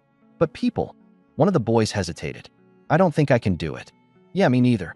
Zombies are just monsters, but people are. Zhang Xuabin sneered. Zhang Jianlong and those lapdogs of his. They used to bully you all the time when they were serving Weiheo like lackeys, didn't they? You saw it yourselves today. We give an inch, and they take a mile. Lu Zhixue sighed. Binzi, the problem is, Zhang Jianlong and his crew haven't done anything yet. We can't just kill them based on suspicion. If we do that, how are we any different from them? And besides, are you sure you're ready to actually take a life? Zhang Xuebean scratched his head. I mean, probably. Probably. Let's wait until you can take on a zombie one-on-one first. Then we'll talk. TSK, I can handle it now. All right then. Head on out, Mr. Tough Guy. And let's see how you show off your skills. Ugh. Meanwhile, elsewhere. King Zhang Xuebean. Just wait until I get my chance. Zhang Jianlong spat out angrily, clutching himself over his injured groin, his face twisted in pain. Chao Debeo smirked mockingly. Guess we'll call you Zhang Eunuch from now on, huh? Ha ha ha. Shut up, Zhang Jianlong snarled. That Lu Zhixue bastard. He actually rallied so many people together. Well, he's a top student, scored over 700 points on the college entrance exam. Plus, his dad's a martial arts coach. He can fight really well himself, too. Just wait till I level up. I'll kill them all one by one. Yeah, stop bragging. Chao Debeo rolled his eyes in annoyance. Huich, Zhang Jianlong lowered his voice. I noticed a few rooms back there with people hiding inside. What do you say we bring them along? There's strength in numbers, and worst comes to worst, they can be, well. He didn't finish his sentence, but his meaning was all too obvious. They'd be cannon fodder. Yahello's eyes darkened with malice. He was even angrier than Zhang Jianlong. A bunch of nobodies had dared to look at him like that. One day, he'd kill all of them, every last one. Let's go check it out, he ordered coldly. With Yahello's stormy expression leading the way, Zhang Jianlong and the others nervously closed their mouths, silently following behind him. Ahead of them, Qin Zixin and Su Yilan trailed behind. Zixin, Hua Yuhao is acting strange, Su Yilan whispered. Qin Zixin had, of course, noticed it too, but they had no escape route. If they tried to leave now, they didn't need zombies to worry about. Hua Yuhao alone wouldn't let them go, unless they turned to Lu Zhixue for help. But would Lu Zhixue be willing to risk offending Hua Yuhao for the sake of two defenseless women? Sheltering them wouldn't bring any combat advantage, would mean sharing scarce resources, and could provoke retaliation. For Lu Zhixue, that would be a massive risk for little to no gain. Qin Zixin touched her face lightly. Once upon a time, this face had been her pride. It carried confidence, admiration, and endless opportunities. Now, it had turned her from a goddess into prey. Be it wolves or dogs or something else entirely. Everyone seemed ready to take a bite out of her, and she was powerless to defend herself. Let's wait a little longer, Qin Zixin said with a strained smile. At least for the moment, we're still safe. With nowhere to go, running away now would only provoke him. If we get caught, no one will come to save us. Su Yilan stayed silent. The gruesome death of Gu Dongxue still etched in her memory. That monstrous creature with its gaping, blood-soaked maw. Her horrific screams before the end. Every time she thought about it, it sent shivers crawling down her spine. She wanted to tell Qin Zixin the truth, that Gu Dongxue's death wasn't the work of zombies alone. Hua Yuhao and Zhang Jianlong had played a role. But in the end, she bit her pale, trembling lips and said nothing. Even if she spoke up, what difference would it make? Suddenly, Zhang Jianlong's terrified scream pierced the air again. Could it be zombies? Doesn't sound like it. Come on, let's check it out. There was Zhang Jianlong, collapsed on the ground, his pupils reduced to pinpricks as cold sweat drenched his face. A blade had stopped just 1 centimeter from the tip of his nose. Any closer, and his head would have been split in half. Holy sh. Swish. The Tang Dao lunged forward, its tip pressing directly between his brows. Zhang Jianlong's eyes went crossed, beads of sweat pouring down like rain. Please. I was wrong. We're all classmates here. Have mercy. Xianming gripped the Tang Dao with a cold, unwavering gaze, staring him down. Behind her stood Su Xinyao and Zhang Lu, both armed and visibly furious. They were just about to settle in and rest when Zhang Jianlong's attempt to kick the door practically scared them out of their skins. Dreamjet, this sneaky rat's no good. Just take him out already. Su Xinyao barked. Killing him might be too much. Shouldn't we be sticking together in times like this? Stick together, my ass. Su Xinyao fired back angrily. Didn't you see that lustful look in his eyes? If we give this scumbag a chance, he won't stop until he's screwed us over literally. Well, then maybe we should kill him. Now you're making sense. Dreamjet, let me handle this. I'll smash this bastard's head in with one hit. Su Xinyao firmly gripped her spiked club, looking ready to strike. Xianming pressed her lips into a tight line, visibly struggling inside. If they killed him, it would haunt her conscience. But if they let him go free, The venom in Zhang Jinlong's glare promised future retaliation. Suddenly, Hua Yuhao's group appeared in the background. The reinforcements arrived. Xiameng's pupils constricted. She hadn't expected there to be accomplices, especially Hua Yuhao's blatant greed shining in his eyes. It immediately alarmed every fiber of her being. Zhang Jinlong breathed a sigh of relief and shuffled a step back. Finally getting a good look at Xiameng, he was stunned by her beauty. SHD, this woman is the real deal. His eyes lingered over Xiameng's curvaceous figure, particularly her long legs, igniting his desire. Qin Zixin was off limits because she belonged to Hua Yuhao, and Zhang didn't dare cross that line. But the woman in front of him. You BTCH, how dare you point a knife at me? Just wait, don't let me catch you off guard, or I'll make you regret it. A menacing thought flashed through Zhang Jinlong's mind as he grinned wickedly, preparing to stand up. His brothers were all here now. Even if this woman had guts, she'd never dare make a move. Xiameng's whole body tensed as she shifted her gaze between Hua Yuhao and Zhang Jinlong.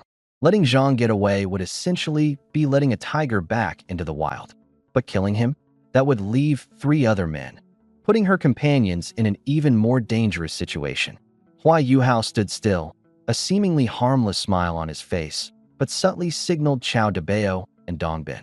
The two immediately caught on, their eyes burning with anticipation as they fixated on Xiameng's tang knife. Just as Zhang Jinlong managed to stand up straight, Su Xingyao's petite figure suddenly emerged from behind Xiameng. With a giant mace gripped tightly in her hands, she swung it ferociously at the back of Zhang Jinlong's head. Die, came the deceptively sweet voice, as sugary as poisoned honey. Zhang turned his head just in time. Boom. The mace came crashing down with a thunderous impact. His pupils dilated in shock as the world flipped upside down in an instant. Darkness consumed him entirely. Jianlong. Chao Debao's voice cracked with disbelief. And that little girl? Where had she come from? You're dead meat. Dongbin roared, his spear lunging forward like a venomous snake, aiming directly for Su Xinyao. Her knees nearly buckled, but like lightning, the little girl darted behind Xiameng.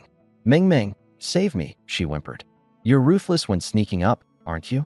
Xiameng rolled her eyes, but her body had already moved to shield Su Xinyao. The tang knife slid from its sheath. A flash of cold light tore through the air. Flash. The spear splintered in half. The blade didn't stop there, slicing from Dongbin's nose down to his chest. Blood sprayed, flesh peeled back, exposing stark white bone. Arg! His scream pierced the night. Su Xinyao popped out defiantly again. That scared the hell out of me. Just let me. Enough. Xiameng yanked her back hastily. The other 2 are coming. Sure enough, Hua Yuhao and Chao Debao advanced, radiating murderous intent.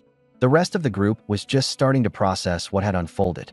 In a matter of mere seconds, Su Xinyao had taken one out with a single strike, and Xiameng incapacitated another with one devastating slash. That's Hua Yuhao. Zhang Lu narrowed her eyes. Who's he? A top-tier trust fund brat. Changes girlfriends every 3 days. His abortion list could probably fill a notebook. Scumbag. He deserves to taste what it's like to lose those. Good thing the ambush worked. Otherwise, if it was 4 against 4, we'd have been screwed. Now you all see how amazing I am, don't you? Su Xinyao chimed in smugly. Xu Xinyao stood tall, chest out. Xiameng had a headache. But Zhang Lu had a point. 4 against 2, the advantage was theirs. Dongbin was still convulsing in a pool of blood.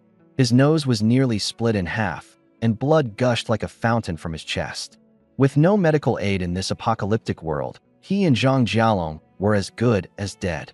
Hua Yuhao's face darkened with rage. His original plan of recruiting allies to take down Lu Zhixue was now in shambles, with 2 of his men taken out before they even got started. Boss, what do we do now? Chao Debao's voice trembled with fear. That slender Tang Dao, nearly 5 feet long, had just sliced through an iron pipe like butter. This woman was no joke. Hua Yuhao's 2 female companions, Qin Zixin and Su Ilan, exchanged glances. Now was their moment. Suddenly, Hua Yuhao let out a laugh. Relax, this might just be a misunderstanding. What? Everyone froze in place. Is he crazy, Ming? Xu Xinyao jabbed at Xiameng. We just took out 2 of his guys, and now he claims it's a misunderstanding? Careful. Xiameng's grip tightened on the Dao. This scumbag. He's looking to charm us, make us his pawns by day and his. Shut it. Xiameng's face turned unreadable. Meanwhile, murder danced in Hua Yuhao's eyes. Once these insolent women were in his grasp. Don't be foolish. His fake smile was almost scarier than a snarl. You killed my men. You're going to have to make it up to me. Here's the deal. Help me take out 1,000 zombies or work for me. In your dreams. Xiameng sneered. 1,000 zombies? Pure suicide. Working for him. Like lambs to the slaughter. I wasn't asking. Hua Yuhao licked his lips, his gaze lingering on Xiameng's legs. So what'll it be? Agree, or I'll break your limbs. A pity to ruin those legs, though. At that moment, two shadows dashed forward. Qin Zixin and Su Yilan rushed to stand in front of Xiameng. We want to join you. Qin Zixin blurted out urgently. Wait, you're not with them? Xu Xinyao was dumbfounded. He's lost it, and we don't want to be sitting ducks, Su Yilan added quickly. And as a gesture of good faith, his ability is Power Strike.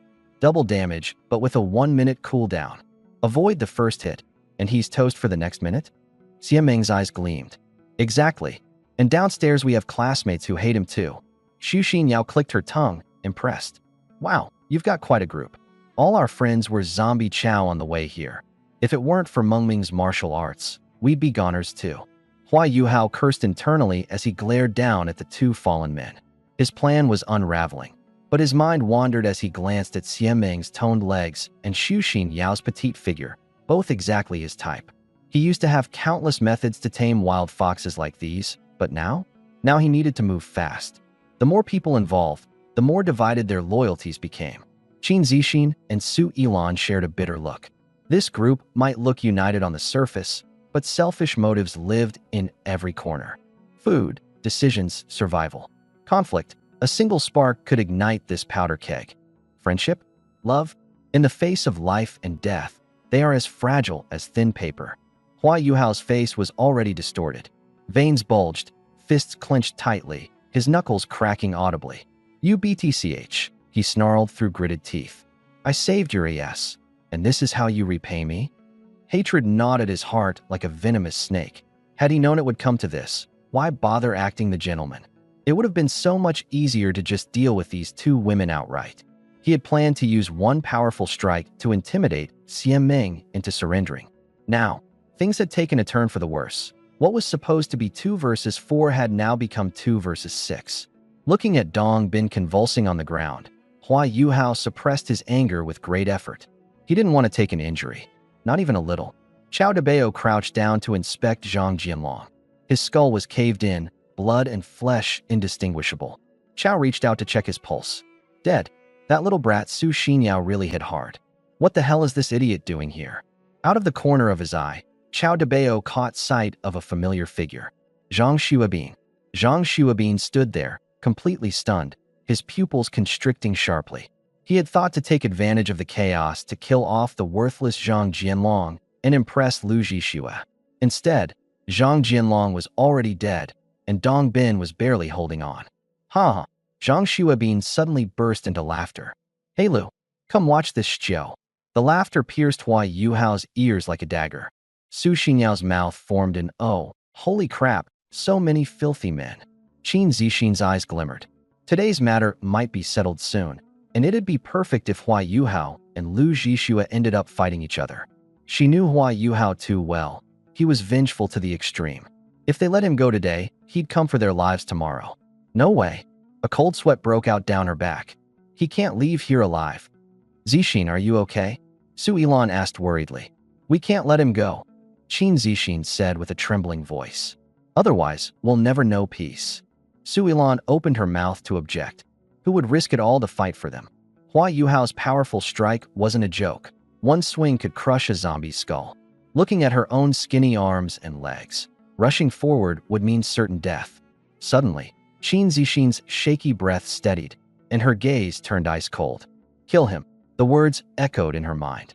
Kill him, and it will all be over. She turned to Xiameng and Su Xinyao, her voice hoarse. Hua Yuhao must die today. I'd love to take him out, Su Xinyao frowned, but I'm not strong enough. And with his powerful strike, anyone who goes up against him is just asking to be killed. You already killed Zhang Jianlong and Dong Bin. Qin Zixin's eyes narrowed. He won't spare you. He has talent and levels up faster than you do. This is the best opportunity to end him. If we miss it, we're all gonna die. Die because of him, she added. Su Xinyao pouted. Threatening us? Sending us to die? No. Qin Zixin took a deep breath. I have a gift too. What? Even Su Ilan was stunned. Zixin, you have a gift as well? Yes. Qin Zixin cast a glance toward Hua Yuhao, who was locked in a standoff with Lu Zhixue. I'll go first. I'll take a stab at him. The rest is on you all. What kind of ability is that cool? Su Xinyao hadn't even finished her sentence. Qin Zixin vanished. Vanished into thin air. Where did she go? Everyone was in shock. I'm in. Qin Zixin's voice emerged from nowhere. I can't guarantee I'll kill him, so I'll still need your help. Invisibility. Su Xinyao's eyes were glowing green with envy. That's so freaking awesome. It has a cooldown, Qin Zixin replied with a wry smile. And I'll become visible again after attacking. The most problematic thing is my hands are shaking like crazy. You've already killed several zombies, Su Xinyao rolled her eyes. What's there to be scared of when it's just some lousy guys? This is killing a person. Zhang Lu's voice trembled. Su Ilan fell silent for a moment. Zixin, maybe forget it. Forget it. Su Xinyao snapped. Look at the two lying on the ground. If he doesn't die, we can say goodbye to sleep from now on. Xieming finally spoke. You just need to injure him. Aim for the lower back, stab, and then retreat. Don't linger. After that, we'll protect you. The group of girls instantly understood. In this world, a serious injury was practically a death sentence. Between infection and blood loss, it was only a matter of time. A spark of hope lit in Qin Zixin's eyes, her fear slightly easing. Hua Yuhao hadn't noticed the oddity yet, his attention fixed entirely on Lu Zhixue and his group of 8. Between the wolves in front and the tigers behind, today wasn't looking good for him. A bunch of lowlifes, he spat, glaring at Lu Zhixue. What the hell are you trying to do? Zhang Xuebin grinned and stepped forward. Can a guy just wander around? Not happy. Deal with it. Zhang Xuebin, you piece of trash. Chao Debao barked as he inserted himself into the fray. Watch your tone when talking to Brother Hao. I'll talk however I goddamn please, moron. Son of a... Chao Debao grabbed a stick, ready to charge. Come out and fight one-on-one if you've got the guts. A clueless mutt like you? I could take 10 of you myself. Chao Debao had barely taken 2 steps when... Hua Yuhao's blood-curdling scream tore through the air. Qin Zixin, you BTCH. Chao Debao whipped around in shock. Hua Yuhao was down, lying in a pool of his own blood, a rusty blade sticking out of his stomach. Nearby stood Qin Zixin, her face pale as a sheet, her red-rimmed eyes brimming with fear. Her whole body trembled uncontrollably. How was this possible? Qin Zixin, the gentle and delicate campus belle, who couldn't even fight for herself, had managed to get up close and stab Hua Yuhao?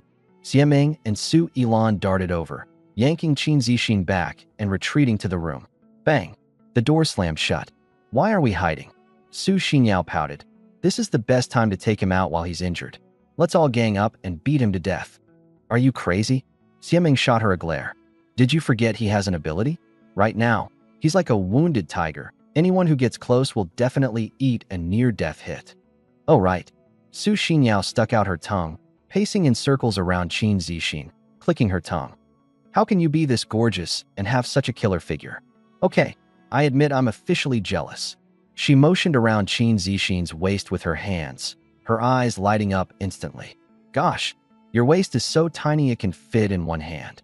Her hands wandered mischievously, but Qin Zixin, still trembling, her pupils dilated, looked like a frightened rabbit.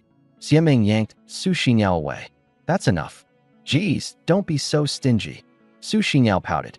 Get lost. Xieming turned toward Qin Zixin, her tone firm. You did the right thing. Someone like Hua Yuhao would have become a demon if left unchecked. What you did was justice. Exactly. Su Xinyao peeked over Xieming's shoulder and added with a thumbs up. Honestly, I didn't really want to take you guys in at first. I mean, who knows what your motives were. But now, she grinned. Just for that single stab, I officially accept you as one of us, sis. From now on, we fight zombies together, level up together. She suddenly lunged at Su Ilan. Whoa, your skin is so smooth. Xieming. Outside the door, Lu Zhixue and the others exchanged uneasy glances. Who would have thought the campus belle could be so ruthless? That stab, Hua Yuhao's kidney is done for. More than just the kidney man. He's practically a goner. But I thought the campus belle was part of Hua Yuhao's group.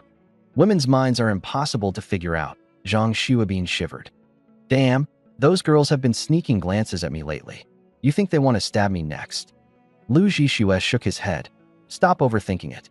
Hua Yuhao just passed out from the pain, for now. But once he comes to, his gaze swept across the group. Are you ready to risk your life against a rabid dog? What he didn't say aloud was the sense of deadly threat he had felt from Hua Yuhao from the very beginning. That guy definitely had a combat-related ability. Let's go. Lu Zhixue turned to leave. Just like that? We're leaving. What else? Ganging up on an injured dog. Lu Zhixue sneered. That knife's so rusty. Hua Yuhao's as good as dead anyway. The group dispersed. Silence fell over the hallway, broken only by Hua Yuhao's groans. Chao Debao lingered, his face shifting between a range of conflicted expressions. Zhang Jianlong was dead, Dong Bin was dead, and now Hua Yuhao was done for too. No medicine, no water, no food. There was no way Hua Yuhao would pull through. Gritting his teeth, he turned and walked away without looking back. Take care of Hua Yuhao? What a joke.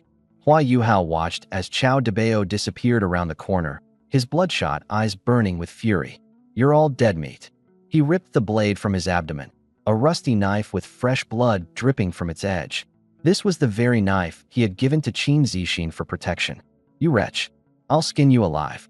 Fighting against unbearable pain, he poured bottled water over his wound, scrubbing away the rust.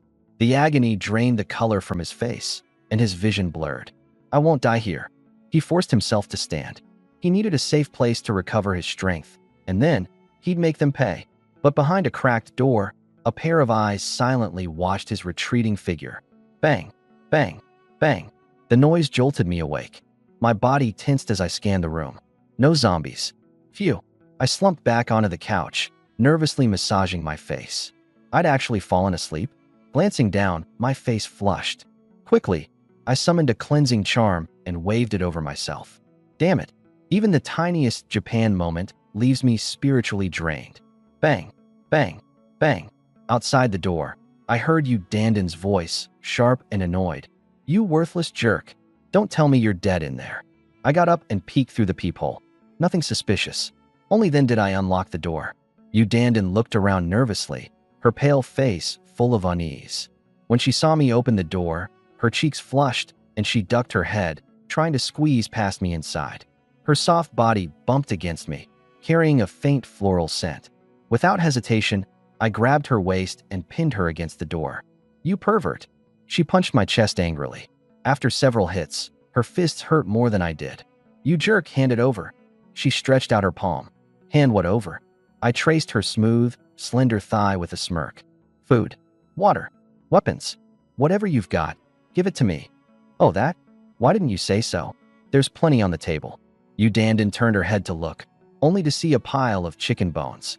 Furious, she nearly exploded. Are you treating me like a dog? Don't want it? Fine, I'll toss it out. Wait. She dove off the couch in a hurry, packing the bones into her bag before glaring at me. I need more. With a lazy wave, I gestured her closer. She huffed, but shuffled over. You're too greedy. You think a pile of bones is enough for me? You want food? Then call me daddy. Yu Danden flushed bright red. Daddy, I'm hungry. I want bubble tea. And cake. Ha. Ha ha ha. Stop laughing. She growled, biting my hand in frustration. I pulled her into a tight embrace. Here, I've got something good for you. Really? Her eyes lit up with hope. The next second, a few purple ribbons appeared in my hand.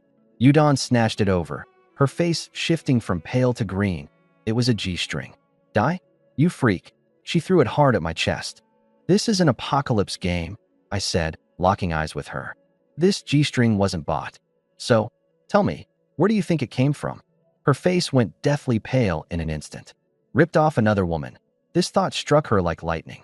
The realization that she had just been holding that thing made her stomach churn, and she frantically wiped her hands all over my shirt. Ugh, so disgusting. What exactly is going on in that brain of yours? I rolled my eyes. Yuck, you pervert. Yudon jumped up. Even if I had to jump off this building today, I wouldn't wear that disgusting piece. Fine by me. I smirked. I'll just save it for Sensixuan. Her expression flared up instantly. Scumbag. Eating from one bowl while longing for another, huh? She spat in my direction. And for the record, Sichuan is a germaphobe. Even if you killed her, she'd never wear someone else's used stuff. Oh, please. I dangled the strap in front of her. This is blue-tier equipment with unique attributes. Germaphobe or not. Even if she had kidney stones, she'd wear it without a second thought. What? Yudon froze. Blue-tier equipment? Unique attributes? She lowered her head to examine the purple strap, and in 2 seconds, a notification popped up. Tier 1, Langsha G-string, blue common. +1 charisma. What? Her eyes almost popped out of their sockets. This was loot. A piece of equipment. +1 charisma. Wearing it would make her more attractive? She swallowed hard, then snatched the G-string from me like lightning. What's this about jumping off a building? I teased. Doesn't that make you a hypocrite? Doesn't your face sting? Blah, blah, blah. Yudon stuck out her tongue. My dignity's already been stomped on by you a million times. I'm totally fine with it. +1 charisma. No way am I passing this up. She eagerly started putting it on. What once seemed disgusting now appeared oddly appealing to her. As expected, once someone sheds their pride, they ascend to a whole new level. When you stop caring about appearances, you become untouchable. Yudon couldn't wait to whip out her phone for a selfie. Her battery was down to just 2%, and she winced as though in physical pain, but that didn't stop her from taking as many pictures as she could. I shook my head and chuckled. Women truly are fascinating creatures. But when I finally got a good look at her face, my heart skipped a beat. That tiny boost in charisma completely transformed her. Yudon's appearance leaped from an 8 to at least an 8.5 out of 10. Even her aura shifted to something more enchanting. She looked kavya, more captivating than ever. In this moment, she was a contender for campus queen. I abruptly yanked her over. Hey, my iPhone. You dog of a man, she yelled, glaring at the closed door while grinding her teeth in frustration. But this time, the haul was pretty solid. Especially that +1 charm thong. It could rival a legendary artifact, and she wouldn't trade it for anything. Sin Shixian opened the door, and Yu Dandan stumbled straight into her arms. Holy crap, Dandan, you made it back alive. I thought I'd be collecting your corpse tomorrow. Uffed. Yu Dandan put on a defiant front. Him? As if, even if he trained for another 10,000 years, he still wouldn't be a match for me. I totally went easy on him. Sin Shixian rolled her eyes. 2 doors between them, and Dandan seriously thought she hadn't overheard everything? Dandan, what happened to you? You're different. Caught on, huh? Dandan smirked proudly. Well, gorgeous, aren't I? What did you do? Eat something. A beauty pill. Beauty pill, my ass. Ouch, ouch. Be gentle. Dandan spilled the story about the magic thong, and Sin Shixuan's eyes lit up. Quick, take it off and let me try it. Huh? No. Yamit. 39th floor. Several shadows crept up to a door with suspicious stealth. You're sure he's inside? Duh. I saw him go in myself. The door's locked. We can't pick it. Guess we'll have to break it down. But that'll alert him. That's the point. Su Xinyao grinned wickedly and launched a high kick. Bang. The deafening crash echoed through the hallway. Are you out of your mind? Xie Ming and Qin Zixin jumped at the noise. This is called exhaust the enemy with harassment. Su Xinyao couldn't hide her smirk. Once he comes out, we bolt. When the enemy advances, we retreat. Genius. The other two suddenly saw the light. Su Xinyao just wanted to make Yahello's life a living hell. The next second, the sound of zombie roars filled the air. 2 birds, 1 stone. Xie Ming patted Su Xinyao appreciatively on the head. My Xinyao's finally using her brain. Damn it. Ming Ming, get lost. Su Xinyao exploded in frustration. Dawn came. No telling how many people had died overnight. I stared at my stat screen, debating where to assign my newly acquired attribute points. Better to save them for a critical moment. After breakfast, I stepped out onto the balcony to relieve myself and scoped out the surroundings. The sky was overcast, the temperature pleasant. The number of zombies below had thinned out. Only small clusters remained. The mist obscured the view, making it hard to see far. Across the street, things were lively. 7 or 8 people armed with makeshift weapons were ganging up on one zombie, jabbing at it furiously. Each time the zombie roared, the group would back off, then surge forward again to stab it wildly. The walls and floor were covered in blood. A few thoroughly mangled zombie corpses lay off to the side. Huh, interesting. I put away my binoculars, picked up my Tang Dao, and headed out. Being overpowered gave every step a sense of swagger. This time, I skipped heading upstairs and decided to clear the zombies below. After cutting down several of them, my chipped blade suddenly shattered, breaking into several pieces. Cheap whiteboard quality weapons really were garbage. Then again, it might also be that I just didn't know how to use a sword properly. Each swing was brutal, hitting with such force that sometimes the blade went straight into the wall. When the blade broke, I simply pulled out another one. Thankfully, the drop rate for weapons is high. Otherwise, even fighting zombies would require being overly cautious. What a frustrating thought. From the distance, the sound of footsteps approached. A staggering figure came into view, leaning against the wall. Our eyes met. Hua Yuhao froze in shock. "You're still alive. Can you learn to talk like a normal person?" I flipped him off. Hua Yuhao's face was as pale as a ghost, his spirit clearly broken, and his shirt around the abdomen was soaked with blood. Someone had stabbed him. Getting severely injured at a time like this? That's no different from signing your name in the Book of Death. "Where's your crew?" I asked, amused. Hua Yuhao used to live the high life at school, surrounded by girls or escorted by his lackeys, a picture-perfect winner in life. Zhang Jianlong and the rest must still be around, right? His expression turned grim. "They're all dead."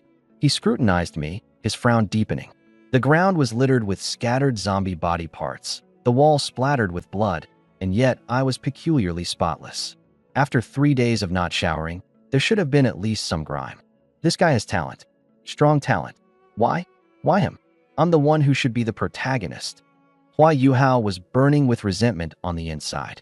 I dragged my katana closer, a menacing smile creeping across my face. First time seeing somebody get bit by a zombie. I'm curious. Want to see if you'll turn. You don't mind, do you?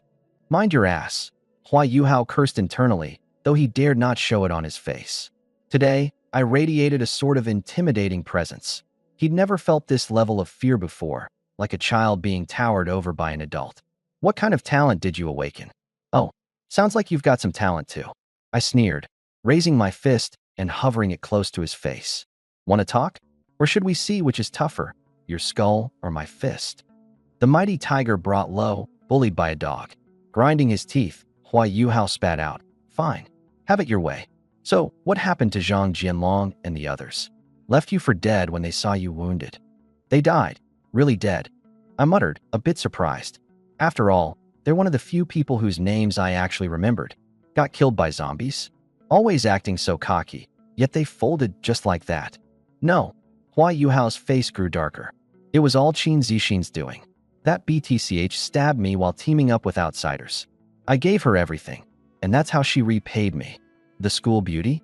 Hornets sting the worst, and no one's more vicious than a woman." I gave a peculiar look. "Gave her everything? What? You mean you lusted after her body and got played instead? Now you're calling her a BTCH because she struck first? Didn't expect that girl to be pretty impressive." For a moment, the image of Qin Zixin flashed in my mind. That fiery, curvaceous school beauty, those tight jeans perfectly accentuating her curves. We didn't have much interaction, but that didn't stop me from appreciating the view. Seeing the disdain on my face, Hua Yuhao's expression morphed into something resembling a pig's liver. My innate ability is Powerful Strike, double damage with a 1-minute cooldown. He wasn't lying. His mind was too chaotic right now to come up with a convincing lie. And honestly, if I caught him lying, I'd just take him out on the spot. Who's he going to complain to after that? I nodded thoughtfully. This feels more like a skill than an innate ability. Double damage definitely becomes OP in the late game. Too bad I haven't unlocked a single skill yet myself. I walked past Hua Yuhao as he let out a muffled groan of pain. "Jiang Lin, what do you want? Do you have any healing potions?" He looked at me with desperate hope in his eyes. Given I could take out so many zombies without a scratch, it was obvious my innate ability was strong, and my level must be high. And in apocalypse-style games, there's always some kind of healing potion, right? Bowing his head to ask me for help must have been humiliating for him, but he had no other options. After a whole night, his wound was starting to fester. If this kept up, he was done for. "Healing potion?" I paused, a weird expression crossing my face before I smirked. "Funny you should ask, because, no, I don't have any." "That's impossible. Your ability is so strong. You take out zombies like it's nothing. How could you not have any?"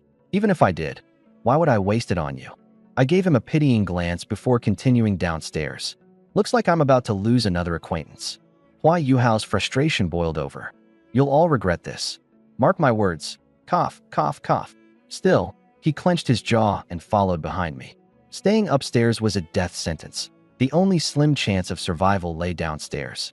Besides, with me clearing the way, he'd probably run into fewer zombies along the way. I moved fast, cutting through the stairwell with precision, methodically cleaning house. LV1 to LV5 zombies? No problem. One swing of my blade for each. 1, 2, 3. By the time I hit the 5th floor, I'd collected 40 experience orbs. My entire body was drenched in blood, and I was practically radiating killing intent. To put it simply, I was fully in the zone. Suddenly, a shadow darted out from around the corner. Instinct took over. I didn't even think before swinging my blade. Splat! The top of its skull went flying. But no orb drop. My brow furrowed in confusion. This was my first time killing something and not getting loot. It's supposed to be a guaranteed drop rate. I leaned in for a closer look. Oh, that explains it. It wasn't a zombie. It was a person. Eh! A shrill scream echoed from around the corner. My eyes flickered viciously, and I swung again without hesitation. When it was over, I slapped my own forehead in frustration. Ugh, got carried away again. The first one I took out was a black foreign exchange student. Now, sprawled on the floor next to him was a blonde girl. Not my fault. Something dark and human-shaped jumps out at me in this mess. I'm not going to stop to double-check before I swing. I let out a deep breath, slapped on a cleansing charm to get rid of the filth sticking to me, and turned back upstairs. After mowing down dozens of zombies, I'd vented most of the bloodlust. If I kept going like this, I might end up carving through innocent people purely by accident again. Not that it really matters in the long run, but still, too much of a good thing, you know? Alright, let's translate your intense gaming-inspired scene into a fluent and immersive American English style. Damn, still gotta kill 50 more at this rate. No idea if there are even enough left in this building. I crushed the XP pill in my hand, and a golden glow engulfed me. LV10, LV11. All stats plus 2. 2 points gained. The rush of getting stronger. Man, I could get addicted to this feeling. Thud, thud, thud. The heavy, echoing footsteps got louder the higher I climbed. Something big was up ahead. A boss. My heart raced, and within seconds, I'd sprinted up to the 33rd floor. Holy SHD. Right in front of me stood a massive blob of a zombie, blocking the entire hallway. 3 meters tall, its body was all fat, rounded like a ball, with hands the size of giant fan blades. I froze for a moment, unsure where to even begin. Rushing at it recklessly might just get me crushed in those meaty hands. God damn it, I cursed, hurling my tang blade straight at the blob zombie. Schlunk. The blade sank deep into its stomach, leaving only the handle sticking out. You dumbass, over here. My voice boomed, echoing off the walls. But the sword impaled in its belly didn't seem to faze it in the slightest. Roar. The blob zombie let out a deep, guttural howl and launched itself toward me at full speed, its massive, blood-hungry eyes locked on me. No way in hell I was going to wrestle with that thing up close. The hallway was too narrow. It had completely dominated the space, leaving me no room to maneuver. Out in the open, with its speed still slower than a regular person's, it wouldn't have been much of an issue to take it down. But here, different story. I glanced at the stairwell nearby, and a plan began to form in my head. A deafening roar echoed through half the building. On a lower floor, Hua Yuhao's legs nearly gave out beneath him, and he almost slipped and tumbled down the stairs. That monster again. Someone must have pissed it off, and if you're stuck in its path, you're dead, no question. That thing's destructive power was insane. It could rip through walls like they were paper. Swallowing hard, Hua Yuhao quickened his pace, descending the stairs rapidly. With every level he passed, his fear deepened. Zombie corpses littered the floors, each one cleanly slain with a single strike. Jianglin, is his power really this terrifying now? God damn it. Jealousy burned hot in Hua Yuhao's chest. He wanted nothing more than to kill and replace me. But he knew it was just a fantasy. He didn't stand a chance. By the time he reached the 7th floor, he peeked around a corner. A few zombies were still wandering on the level below. Looks like Jianglin only cleared up to here. Out of the corner of his eye, he spotted 2 unusual corpses. Joe. Even with its skull bashed in, he recognized the black guy. The body next to him belonged to a girl, also someone familiar. Clearly, both of them had been killed by Jianglin. But with his own life on the line, Hua Yuhao wasn't about to waste energy worrying about them. As he turned to leave, something next to the black guy's body caught his eye. A talisman. Cleaning talisman. What the hell? A tool. Cleanses the body. Wait a minute. Realization hit, and excitement flared across his face as he snatched up the talisman. If its description was accurate, this talisman could purify the infection in his own wound. Huh. Looks like luck's still on my side. Laughing hysterically, he tore off the makeshift bandages around his injury and slapped the talisman onto his wound. Pain pierced through his body, but he couldn't hold back the smile creeping across his face. As relief began to flow through him, he could only hope. Let me know if you need more of this translation or any additional edits for style. The satisfying sensation, the pus is gone. Completely cleaned out. Ha-hiss, it hurts so bad. OFCK. Huh. The sudden voice made Wayuheo's face tighten. Wang Defa. Who? The black man froze for a moment, warily scrutinizing Wayuheo. Did you kill Joe? Do you think it was me? Well, Wang Defa went silent for a moment, then shook his head. Tell me, who killed Joe and Li Xiao? Wayuheo's eyes narrowed slightly. Although he wants me dead, with my skills, even 10 of him wouldn't be enough to take me down. Considering that, a cruel glint flashed across Wayuheo's eyes. Wang Defa, was it just you and Joe here? No, John and the others are around. Joe just couldn't wait and decided to take Li Xiao out for some fun. Good. The one who killed Joe is strong. There were a lot of them. You can't handle it alone. Bring John and the others. FCK? Who is it? I'll kill them. They're upstairs, and there are 6 gorgeous girls with them. Wang Defa's eyes lit up. While he was talking revenge, deep down, what he really hated was losing a plaything. The ones in the room? He was tired of them. If someone labeled them as gorgeous, they must be far better than the usual garbage. Excited, Wang Defa licked his lips. Who, you're hurt? A small scratch. Who hurt you? I'll avenge you. Heh, avenge Joe first. As Wayuheo walked away, he glanced up toward the second floor and let a venomous smile spread across his lips. Lu Zhixue, Qin Zixin, just you wait. Roar, the blob zombie bellowed. I stood on the stairs, clutching the maniac chainsaw tightly, my eyes gleaming with a mixture of madness and excitement. Hee hee, you little fool. This is what I call an IQ checkmate. Die. A maniacal laugh burst from me, echoing through the stairwell. The chainsaw's blade spun furiously, letting out its sharp screech. Whir crunch.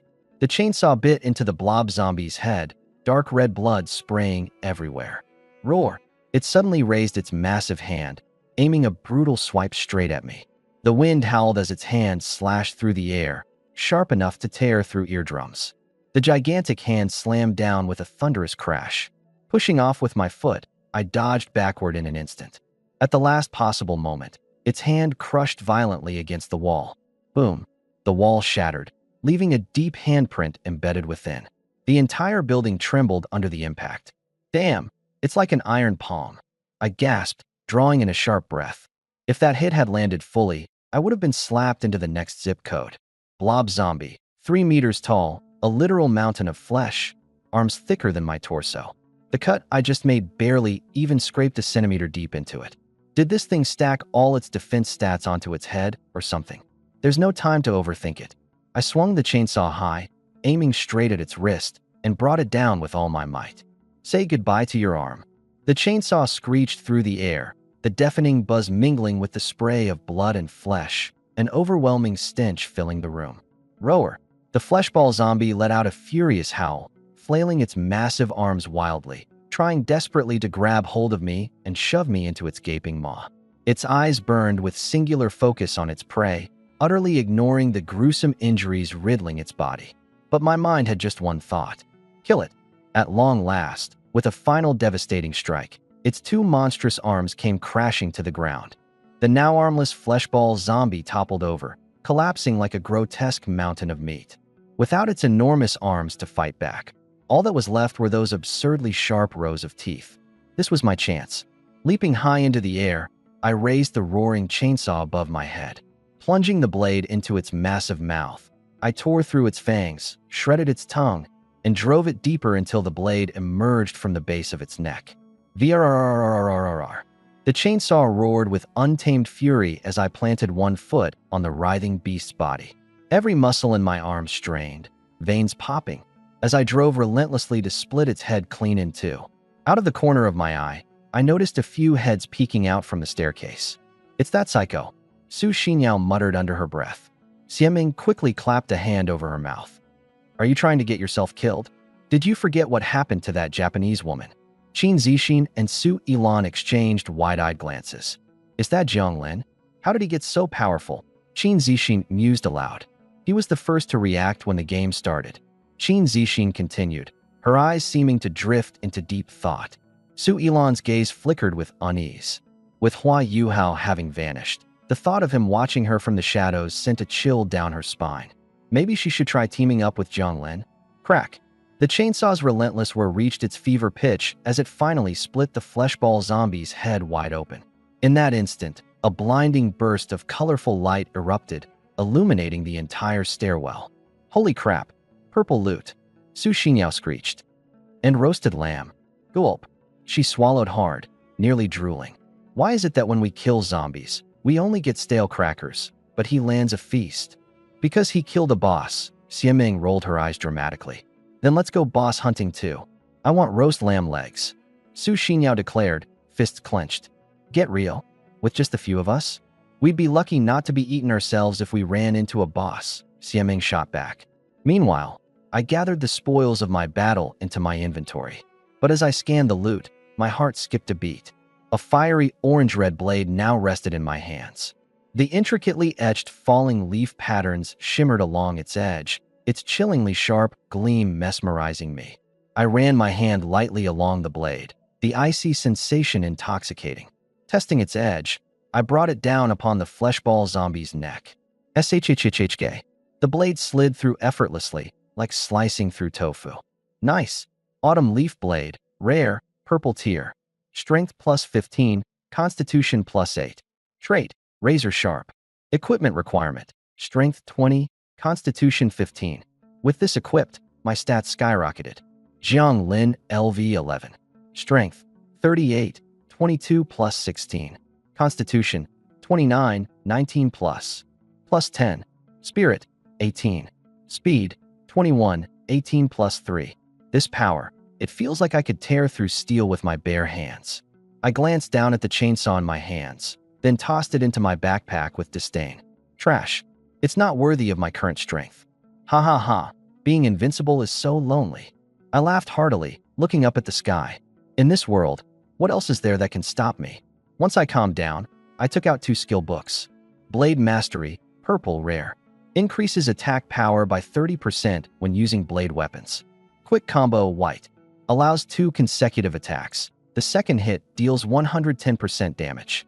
Without hesitation, I slammed Blade Mastery.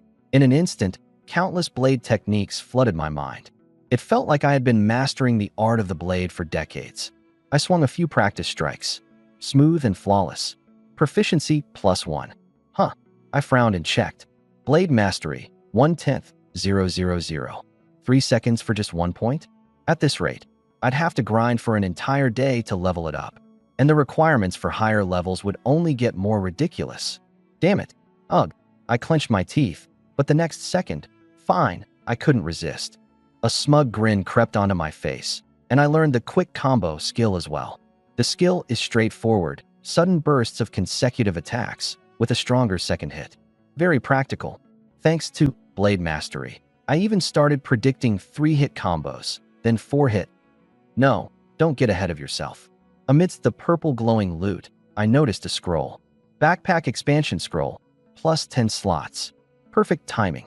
Too much loot can be a problem. My 100-slot backpack was already over half full of junky white tier items. Too painful to toss, but too bulky to keep. Oh, almost forgot about the blue gear. I quickly threw on my new armor. Beast chestplate, plus 5 strength. Beast hide trousers, plus 5 constitution. Golden bark helmet, plus 3 spirit. My stats refreshed instantly. Character, Jiang Lin, LV 11. Strength, 43. Constitution, 34. Spirit, 21. Speed, 21. I could feel my blood boiling. I threw a punch at the wall. Boom. My entire arm went straight through, rubble flying everywhere. Holy crap, it wasn't just me. Even the group of girls secretly watching from the shadows were utterly stunned, mouths slightly agape. He's like a monster. Doesn't that hurt? Freak. Did he just evolve or something? What level is he? That strength is insane. He's got to be at least level 10. Level 10? We're still at level 1. How's that even possible? Because he's a total freak, that's how. Dusting off my hands, I turned to face the group of chattering onlookers. You think I can't hear you? Wait, hold on. That peach-shaped bottom looks familiar. It reminded me of Hua Yuhao, that guy I just ran into. The culprit was almost in sight. Our school belle, Qin Zixin. TSK. When a woman goes hard, there's no room left for men to step in. I leisurely climbed the steps, continuing to collect the spoils of battle. The meatball zombie dropped a second-tier XP pill, confirming my theory. Third-tier pills must drop from level 20+ monsters. A second-tier healing potion, a whole bottle of powdered medicine, usable both internally and externally. Good stuff. When I looked up again, there they were, people I knew. Xie Ming, Su Xinyao, and those long-legged beauties I'd seen just yesterday. 6 women, still chirping away like 2 flocks of ducks. Step aside, coming through. Silence fell in an instant. Su Xinyao immediately flattened herself against the wall, shrinking her neck like she was terrified I might take a swipe at her with my blade. The others quickly gave way too. Only Qin Zixin stayed calm, forcing a composed demeanor. Jiang Lin, long time no see. The school belle herself. Gotta hand it to you, you've got guts. My gaze swept over her curves as I licked my lips. She instinctively crossed her arms in front of her chest. You dare. Relax. Forcing you wouldn't even interest me. I shrugged. But if you're offering, I'd gladly oblige. Get lost. Who would ever offer that? Her face flushed red. You never know, I said casually, tossing an XP pill up and down in my hand. If you're after XP pills, gear, or food, come find me. Floor 35, room 3582. Ha ha ha. Laughing heartily, I turned to leave but threw back one more line over my shoulder. By the way, Hua Yuhao headed downstairs. What? You jerk? Explain yourself clearly, she shouted after me. I didn't bother to reply, going straight up the stairs instead. 7th floor. Hua Yuhao gripped a spiked club tightly as he followed Wang Defa into a room. 7 hulking black men stood there, along with a few frail-looking women. Leading the group was John, towering at 6 feet 3 inches, his muscles bulging and veins popping. Brother Fishhall. John erupted with enthusiasm, rising to greet him. Hua Yuhao stayed cautious. Before the world turned upside down, John had been nothing but deferential toward him. Now, things were different. Wang Defa quickly stepped forward, whispering something in John's ear. Hearing about Zhou's death, Black Dog's eyes flared with rage. Fuck, it was definitely you who killed him. The next moment, his massive fist came swinging at Hua Yuhao's head. Without hesitation, Hua Yuhao activated Power Smash, his spiked club arcing diagonally. Crack! The blow shattered Black Dog's knee, sending him crashing down with a shriek of agony. Ah! The other black men instantly sprang to their feet, eyes blazing murderously. Hua Yuhao's back was drenched in cold sweat, but he didn't budge an inch. Showing fear now would mean getting torn apart. John raised a hand to stop his crew, his sharp eyes scrutinizing Hua Yuhao closely. They locked eyes for 10 seconds. Black Dog overstepped. Brother, my apologies for that, John finally said with a smile. Huh, John, you've awakened a special talent too, haven't you? The word too landed heavily. John understood what it meant. No regular human could shatter a knee with one hit. Haha, as expected, Brother Fishhall's powers are mighty as well. I'm here to propose collaboration. There's no need for both sides to go down together, my friend. Of course, we're good friends. Hua Yuhao shot a sideways glance at the unconscious Black Dog. Brother Black Dog, that might have been a bit too rough. Hope you don't mind. 5 black men glared at him with intense hostility. Wang Defa quickly stepped in to defuse the situation. Hey, we're all friends here. Let's calm down, John said coldly. Hua, quit disrespecting my brothers. All right, my friend. Hua Yuhao smirked faintly. Meanwhile, the roars of zombies outside grew louder, and the doors shook violently under the impact. A false alliance was forged in the bloodbath. The door opened. Hua Yuhao stepped inside with powerful strides, his eyes sharp as blades as they cut across the room. The 5 men jumped to their feet, their fists clenched so tightly that their knuckles cracked. "Are you looking for death?" The bulliest of them growled lowly. Hua Yuhao's smirk deepened. A sharp pain radiated from his abdominal wound, sweat beading on his forehead, but he suppressed it, slumping into a chair nonchalantly. "John." His voice was like a file scraping against metal. "Let's talk business." John had an arm draped nonchalantly around a trembling girl beside him, his hand running across her shoulders. "What business? My brothers cut down zombies like they're nothing. We don't need you." "Is that so?" Hua Yuhao leaned back, his tone laced with mockery. "What happens when everyone levels up and zombies become scarce resources? Tell me, do you foreigners think you'll still get a piece of the pie?" The air froze for 3 seconds. Or, Hua Yuhao's smirk turned razor sharp. "Are you planning on reliving your ancestors' history?" Bang! John shoved the girl aside viciously. She hit the ground hard, crawling to a corner as she covered her mouth in fear. "Are you provoking me?" John's eyes narrowed dangerously. "I'm merely stating facts." Hua Yuhao remained unfazed. "Idiots aren't worthy of being my allies." Wang Defa charged forward furiously. Hua Yuhao didn't even spare him a glance. Silence. And then, both John and Hua Yuhao burst out laughing simultaneously. "Ha ha. All right. Good brother, let's hear about this plan of yours," John said, flashing a grin full of white teeth. "Prove your worth first," Hua Yuhao said, his gaze cutting. "I need you to take care of some pests, 7 or 8 nobodies who haven't awakened any abilities." "Piece of cake." John licked his lips. "I heard there are plenty of pretty ladies upstairs. Even that campus belle." Internally, Hua Yuhao sneered. "Got them.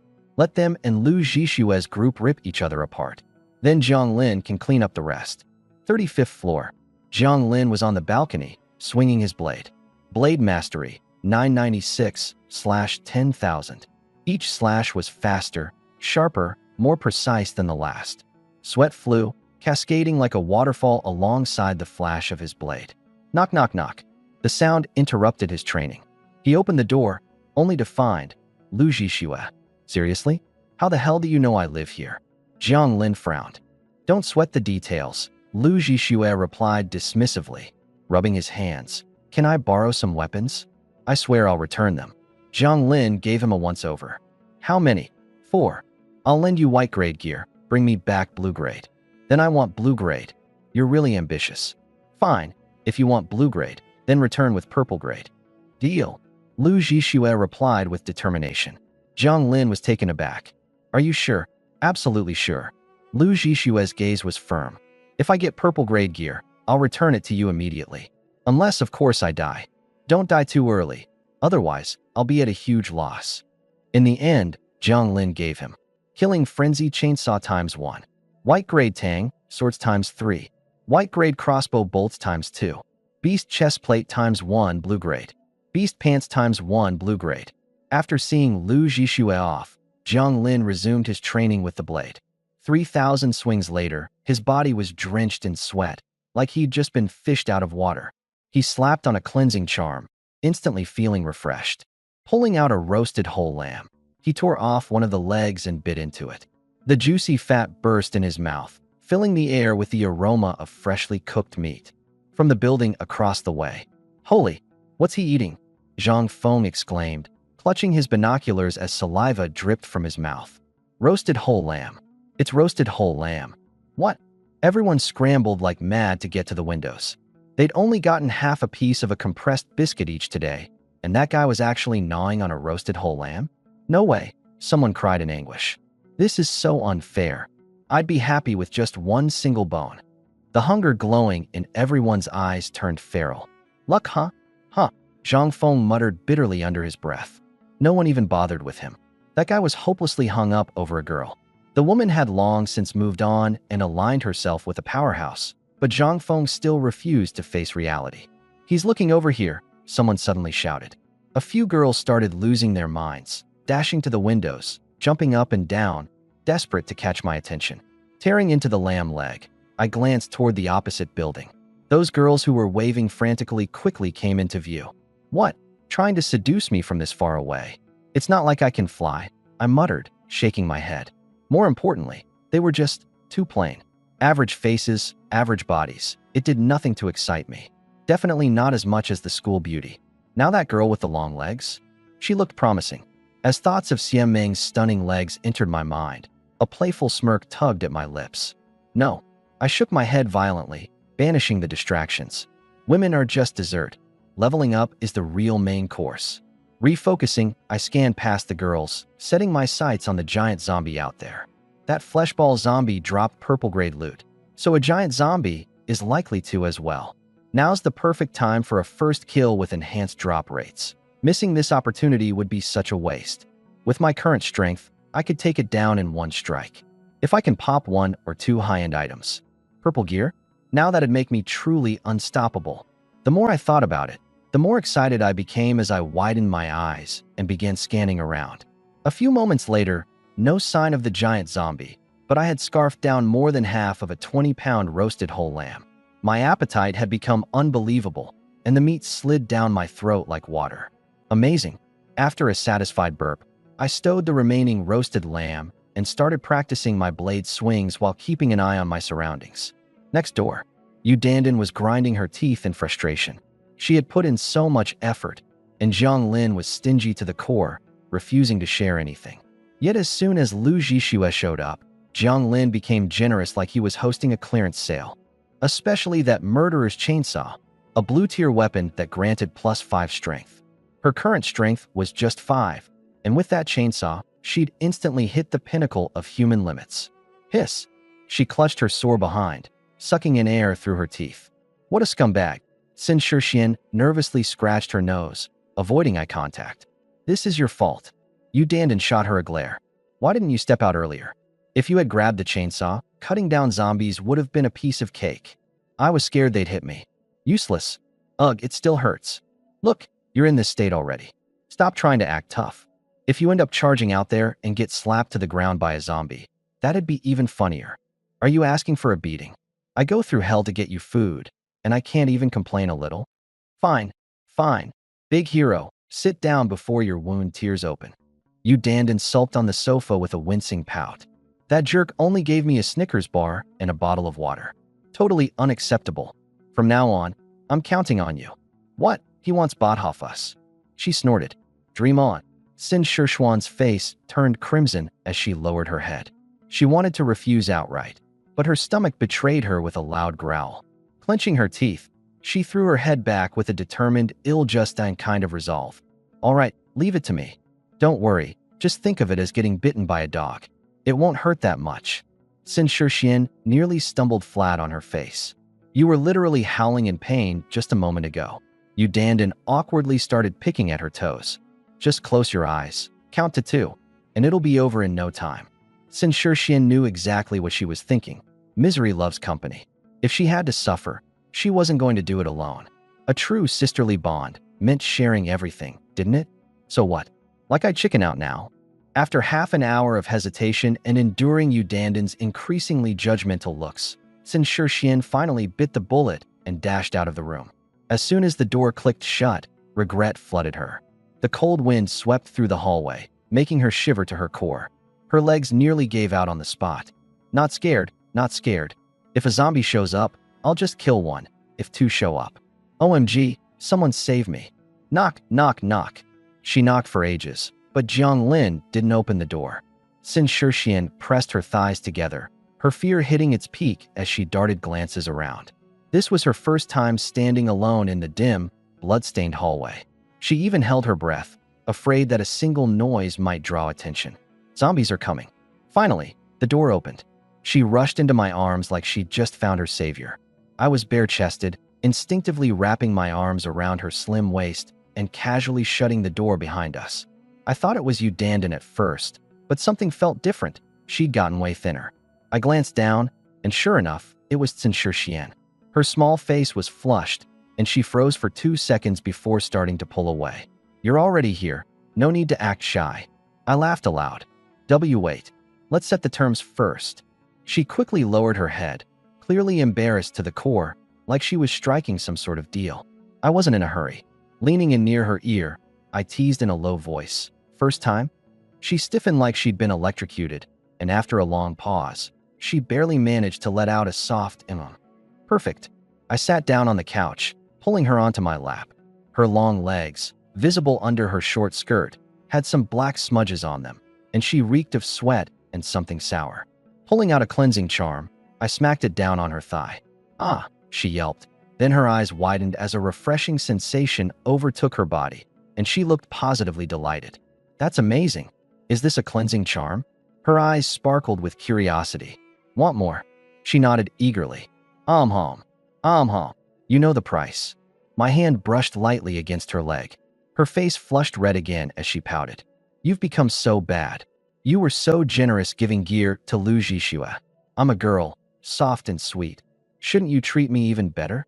I eyed her up and down. She did look a bit prettier than before. That +1 charm boost was working. First off, I didn't give anything to Lu Jishua. I lent it. White gear gets returned as blue. Simple. Second, you girls are always talking about equality, aren't you? Consider this me respecting that. This is an equal exchange. You make me happy. I'll give you what you deserve in return. You really don't feel anything for me? She asked quietly, a hint of disappointment in her tone. Of course I do. Otherwise, I'd have kicked you out already. Then why so heartless?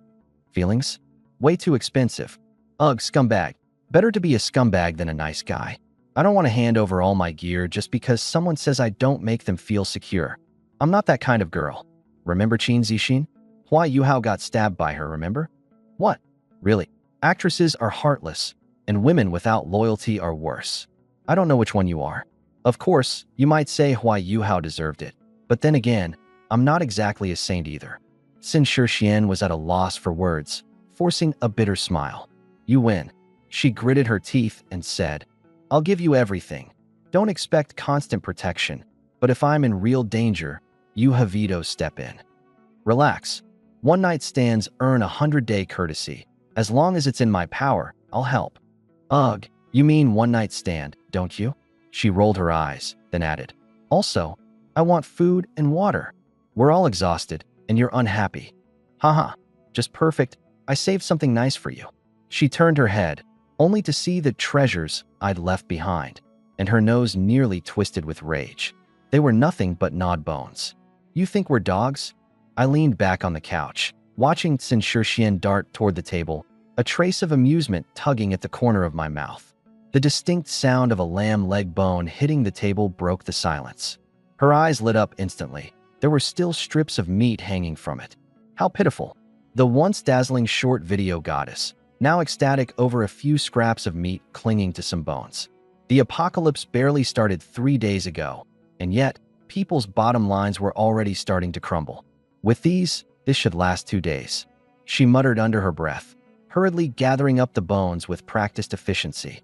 I watched the conflicting expression on her face. She wanted to hold on to her dignity, but reality wouldn't let her. That struggle was more captivating than any performance she'd ever crafted. Come here. I patted my thigh. Her movements were stiff as she sat back down on my lap. Let's get this over with. I pulled out my phone, battery at a measly 5%. On the screen was an image of Saber in her most iconic pose. Can you pull it off? Her face immediately turned crimson. You? She started to retort, but swallowed her words halfway. It's gonna cost you extra. Huh. I tossed her a cup of milk tea. Impress me, and there's more where that came from. She clutched the milk tea tightly, greed momentarily flickering in her eyes. High-energy snacks like this had practically become currency in the apocalypse, and she knew it better than anyone. A moment later, she grabbed a rope and walked toward the door. Straighten your legs. Lower your back. I adjusted her posture as I moved closer. Don't look so rigid, like some zombie. Snap. The crisp sound echoed throughout the room. The iron tang of blood filled the hallway. Qin Zixin inched along the wall, descending carefully with each step. Any sudden move could draw out zombies. Or worse, humans. Why was she, a lone woman, risking so much? Su Xingyao's bitter words kept ringing in her head. She bit her lip and pressed forward. The growls of the zombies grew louder, and her heartbeat thundered in her ears. Suddenly, a familiar voice broke through. John, you've got quite the talent, taking down zombies barehanded. It was Hua Yuhao. Haha, brother Yuhao. Together, this building is as good as ours. I cowered behind the corner, cold sweat trickling down my back. John, the 6 feet 5 inches black exchange student? Anybody who's disobedient, we kill them.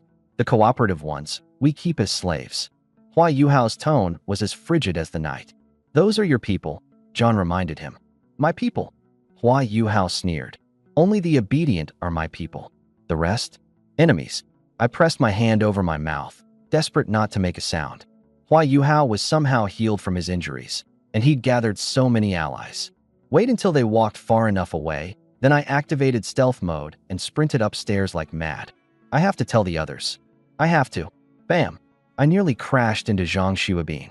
Holy crap, you scared me to death. I panted heavily. Campus bell? What's wrong? Hua Yuhao. He brought in a group of black international students as reinforcements. At least 7 or 8 of them. Zhang Xuabin's face turned pale instantly. Those muscle-bound freaks. Damn it. I didn't have time to waste explaining.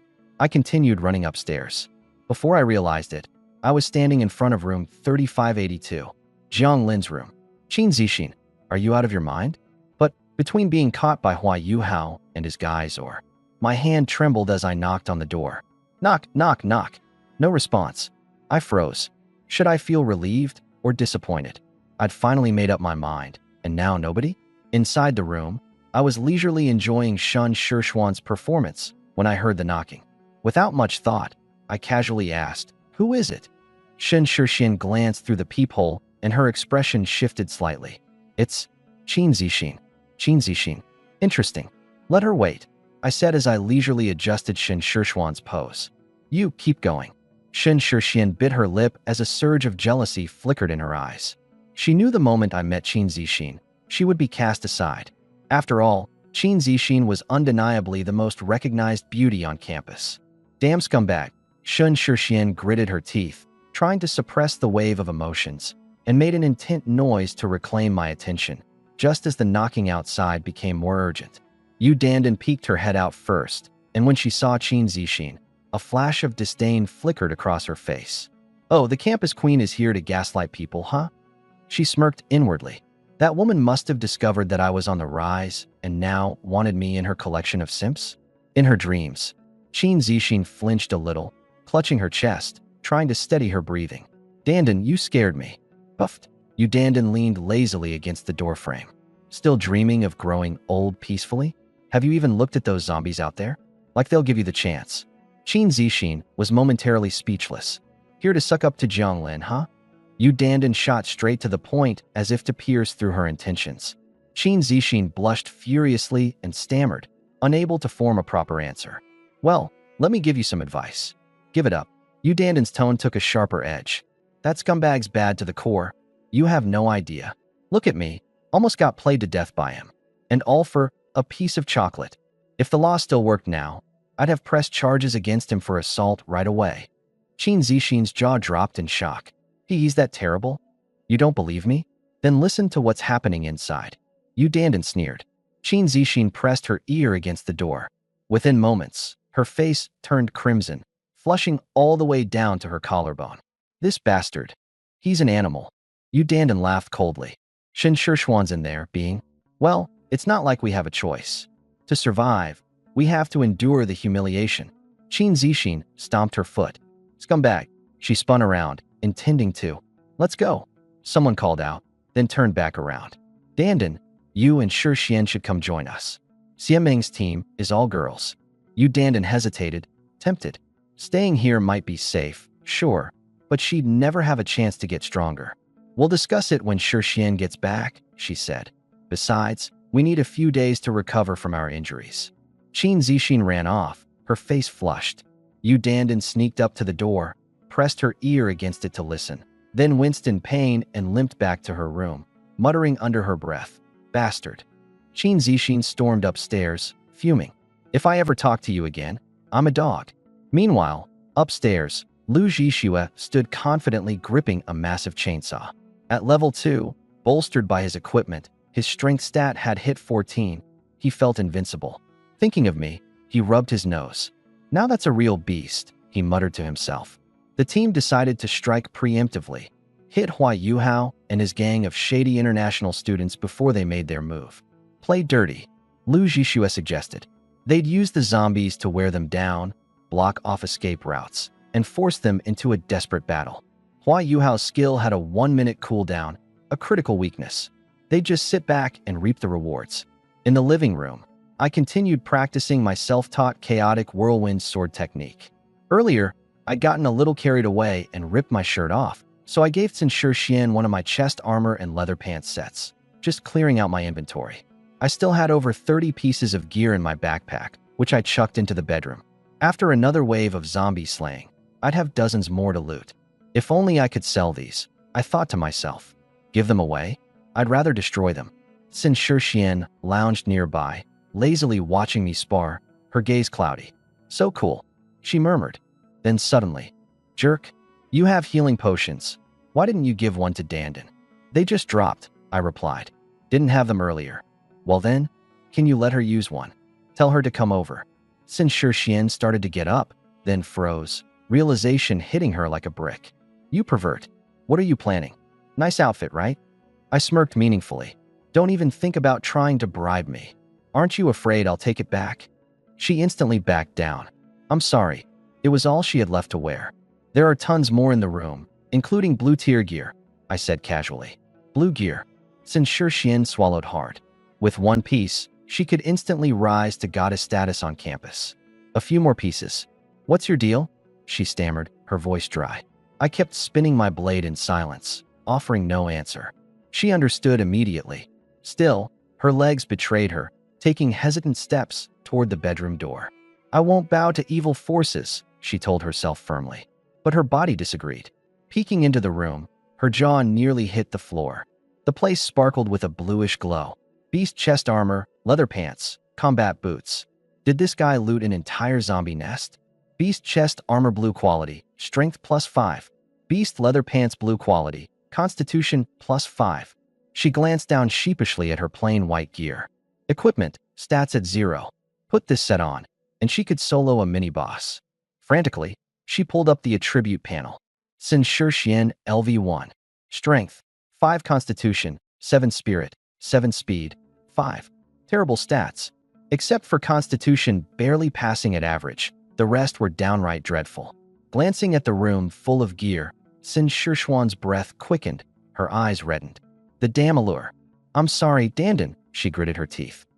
Faced with an opportunity like this, I just can't resist. After a second of hesitation, her pride was thrown out the window. She spun around abruptly, her face flushing as she glared at me. I want a full set. I rested my sword on my shoulder, smirking playfully. Greedy women. I like it. But a full set doesn't come cheap. Name your price. Xin Xian bit her lip and nodded. As long as I get the gear, you can do whatever you want with us. Deal. But it depends on your performance. If you don't impress, you'll only walk away with 2 pieces. No backing out. She shot me a glare, leaning against the wall as she stepped out. 2 sets of low-tier gear, that's all it was. But the key was the marketing effect. Women's competitive nature is terrifying. Why should she get to strut around looking all polished and capable of soloing zombies while I am tattered and being chased and bitten? Soon enough, the other beauties would come flocking. Hee hee, I let out a sly chuckle. Hearing about some god-tier health potion, Yu Dandan barged into the room. As soon as the door closed, she froze, stunned by the scene before her. You evil wench, open the door. What kind of weird 3-way setup is this? For our future, Xin Xian retorted, her face reddening, her voice almost shaking. Future, my ass. I leaned back on the couch, patting my lap. Xin Xian shoved Yu Dandan toward me. You'll get it in a moment. Yu Dandan glared at me. You bastard. What kind of brainwashing crap did you feed her? I'll never let you have your way. Xin Xian tossed her a beast plate chest piece and explained all the stats. Yu Dandan's gaze locked onto that sweet +5 to strength, and her heart raced. Holy crap, why didn't you say so earlier? If I'd known, I would have knocked out Xin Xian myself and dragged her here. Forget a 3-way, I'd agree to a 4-way if needed.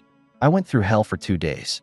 This scumbag definitely did it on purpose, just to see me beg like this. The more she thought about it, the more aggrieved she felt, and she suddenly teared up. Why the heck did Xin Xian get instant rewards while I was left to suffer? You bastard, I'll fight you to the death. On the 7th floor, Hua Yuhao leaned against the wall with his eyes shut, ignoring John's provocation entirely. John found it dull. Hua Yuhao had changed.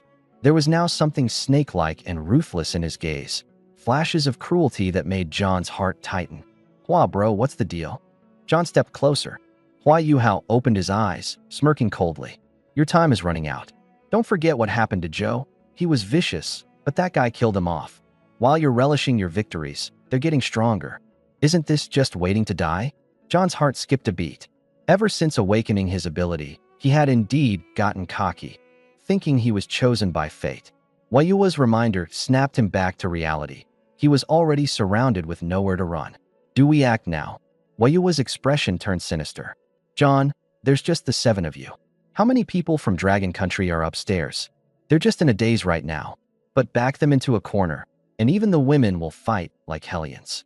If you tell them zombies can become food, the ones downstairs won't be nearly enough. John shuddered. Besides a few scattered fools, the rest of these Dragon Country people, once enraged, could tear his group of 7 apart in seconds. Wayua pressed on with his manipulation. This is the moment when your advantage is greatest. Once everyone starts leveling up, your physical edge will be gone. You'll be crushed like bugs. He crushed a clump of dirt in his hands, letting the dust scatter in the air. Wang Defa and his crew rose in anger. Did you just call us bugs? I'm just stating the facts. Honest words sting, huh? Bugs too offensive? Let's try another word, ants. Wayua sneered coldly. John held back Wang Defa. Brother Hua is right. We must destroy the resistance now while we can. How do we proceed? Wayua tapped on the table. A real man hesitates at nothing. Sweep the floors, clearing out layer by layer. Those who surrender become cannon fodder. The rest? Eradicate them down to the last root. All right, let's do it. The group began discussing the details of their plan when suddenly, the roar of a chainsaw echoed from outside the door. Lu Zhixue stormed in with fury, swinging the slasher's chainsaw straight at the steel-reinforced door. With a screech, the door split cleanly in two. Wayua and Lu Zhixue locked eyes again, sparks flying between them. This time, the tables had turned. Wayua immediately stood up straight, his expression turning ice cold. Lu Zhixue, you're asking for death. Lu Zhixue smirked. This scumbag was colluding with outsiders, planning not only to kill, but to enslave his fellow countrymen and women? Traitor. Bastard. His gaze swept over John and the group of 7, and his heart sank. That crushing sense of danger earlier, that came from the hulking black man. But this sense of oppression wasn't even remotely close to the overwhelming terror of Jianglin. Honestly, when I first knocked on Jianglin's door, I wanted to run a million times. My instincts told me that whatever was in there wasn't human. It was a monster, something far beyond comprehension. If I hadn't memorized his unique scent, I never would have believed Jianglin could become that powerful. But when Jianglin casually tossed me the slasher's chainsaw, it all clicked. There was no way that bastard didn't score a purple-grade weapon. Insane luck. Thoughts raced through Lu Zhixue's head as a smirk of mockery curled at his lips. He pulled out a small-hand crossbow and fired without hesitation. Thwack! The arrow shot toward the group of black fighters. He hadn't practiced enough. Time was short, and the bolts were freshly whittled. Wayua, ever the slimy coward, shouted, "You're dead," but physically recoiled back into the room, exposing only half his body.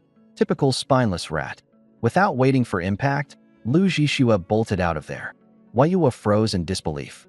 That was it. The next second, a scream echoed through the air. Black Mike clutched his abdomen and dropped to his knees, a crude wooden arrow impaled in his body. FCK? Damn those Chinese. John roared in rage. The group was still in shock from Lu Zhixue's bloodstained chainsaw, not expecting he would ambush them like this. John charged out in fury, not waiting for the others, who grabbed their weapons and ran after him, some barely dressed. Hua Yuhao's face twitched. A bunch of idiots. They couldn't even recognize such an obvious trap. Roar. The growls of zombies echoed louder and louder, mixed with John's enraged shouting, using others to do his dirty work. It dawned on Hua Yuhao in an instant. Lu Zhixue intentionally sabotaged the gate to let the zombies wear them down. So that's where your harmless act went. Smart, but underhanded. This wasn't his fight. Time to leave. Without hesitation, Hua Yuhao turned toward the balcony. FCK, where do you think you're going? Mike, clutching his abdomen, staggered to his feet, glaring furiously. I'm heading out. Like hell you can stop me. You failure, Hua Yuhao sneered coldly. Traitor, you've been lying to us. That bastard out there must be your accomplice. Idiot. Hua Yuhao couldn't be bothered with someone already half dead. He briskly moved toward the balcony. The girls huddled fearfully in a corner, their pale faces showing they were too scared to even speak. Mike, gripping a short knife, stumbled at Hua Yuhao, bloodlust shimmering in his crazed eyes. I'm going to kill you. Hua Yuhao stood on the balcony, surveying for a way down before smirking. First, though, he turned back, mockery dripping from his expression. If you're so desperate to die, let me help you out. I told John we should have killed you long ago. Ha, that's hilarious. I'm not some saint, but at least I'm still human. What the hell are you? Mike's eyes turned bloodshot, his entire body quaking. He knew he was a dead man, but he wasn't going down alone. He was taking Hua Yuhao with him. Bang! With a single swing of his bat, Hua Yuhao caved in Mike's skull like it was nothing. The man didn't even get to twitch before collapsing. Trash, Hua Yuhao spat in disdain, glancing once at the lifeless body before making for the balcony. Outside, John and the others were locked in a brutal struggle against the zombies, hopelessly outnumbered. Hua Yuhao grabbed onto the rain pipe and began lowering himself down. Every step was a strain, every movement a reminder of his injuries. But the excruciating pain only magnified his hatred. Just wait for me. Next time, I'll show you what true cruelty looks like. I need a cleansing talisman, healing medicine. I'm not going to die here. Meanwhile, Lu Zhixue and his group were barricading the stairwell with miscellaneous debris, watching coldly as John and the others battled the swarm of undead. That big black guy is tough. He's ripping zombies apart with his bare hands. What about that bastard Hua Yuhao? That snake's always scheming. If he saw Mike go down, odds are he's already bailed. Shame these zombies are all low level. Lu Zhixue sighed quietly, disappointed, as he leveled his crossbow at John. Thwack! FCK. John took an arrow to the back, but roared in fury, tearing apart a zombie with his bare hands. He spun around toward the staircase. More zombies swarmed up, already 7 or 8 of them.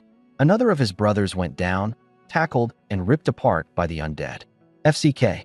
Overwhelmed with rage, John triggered his ultimate ability, Berserker Mode. His body swelled to 3 times its original bulk, muscles ballooning like they were pumped full of air, turning him into a monstrous grizzly bear-like figure. But with his transformation came a complete loss of reason. He was now a vicious killing machine driven solely by instinct. 2 zombies lunged at him. John's blood-red eyes glared fiercely as he lashed out, his massive hands grabbing their heads like they were tiny dolls. With no effort, he lifted them into the air. Reaha! He tilted his head back and unleashed an ear-splitting roar before slamming the zombies hard into the ground. Bam! BM! Their skulls shattered like overripe melons, splattering the surroundings with gore. The girls screamed in terror, backing away rapidly. Lu Zhixue assessed the situation and realized things had spiraled out of control. Xiameng, get the girls upstairs. Leave this to us. He turned to Zhang Shuabin and the others. John's lost his mind. He might start attacking anyone near him. You all need to get out. Old Lu, are you insane? You're going to take him on alone. No. Qin Zixin is still downstairs distracting the zombies. If we run, what's going to happen to her? Plus, the experience orbs on the ground here are enough for him to level up. If he does and recovers his sanity, his power will skyrocket. Combine that with Hua Yuhao, and we'll stand no chance. We have vetoed take him down now. Silence fell over the group. Damn it, who said I was going in solo? His strength probably outmatches mine, and he's a freaking tank. I can't take him one-on-one. You guys bolt upstairs, then sneak attack him while I keep him pinned. Together, we take him out. Why didn't you say that earlier? I was about to cry for you. Shut up. I have to survive. My little sister's still waiting for me. Yeah, we all have to live. Kill this bastard.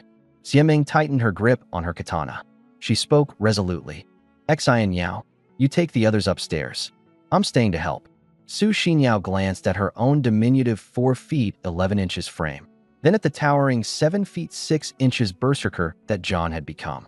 Was she supposed to jump and aim for his kneecaps? Oh, fine. You be careful, Meng Meng. Reluctantly, Su Xinyao tore herself away, leading Zhang Lu, Su Ilan, and the other girls up the staircase. Yet before they could get far, boom, a deafening crash came from above. Everyone stopped dead in their tracks. That sound, it was familiar.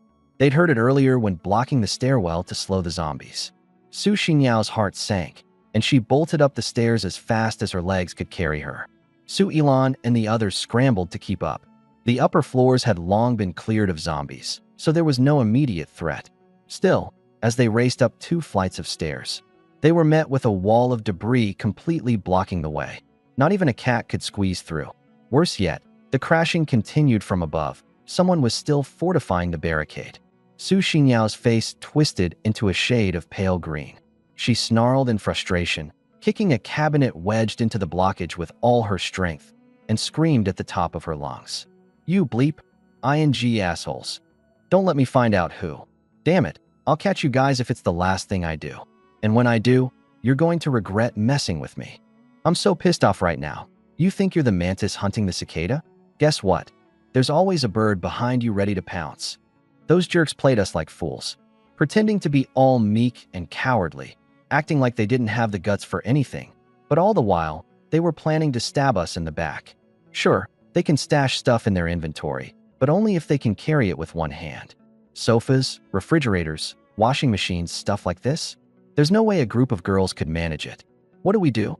Take another route. Su Ilan asked urgently. Su Xingyao bit her lip hard. It's useless. If they've blocked this way, you can bet they've done the same with the other route.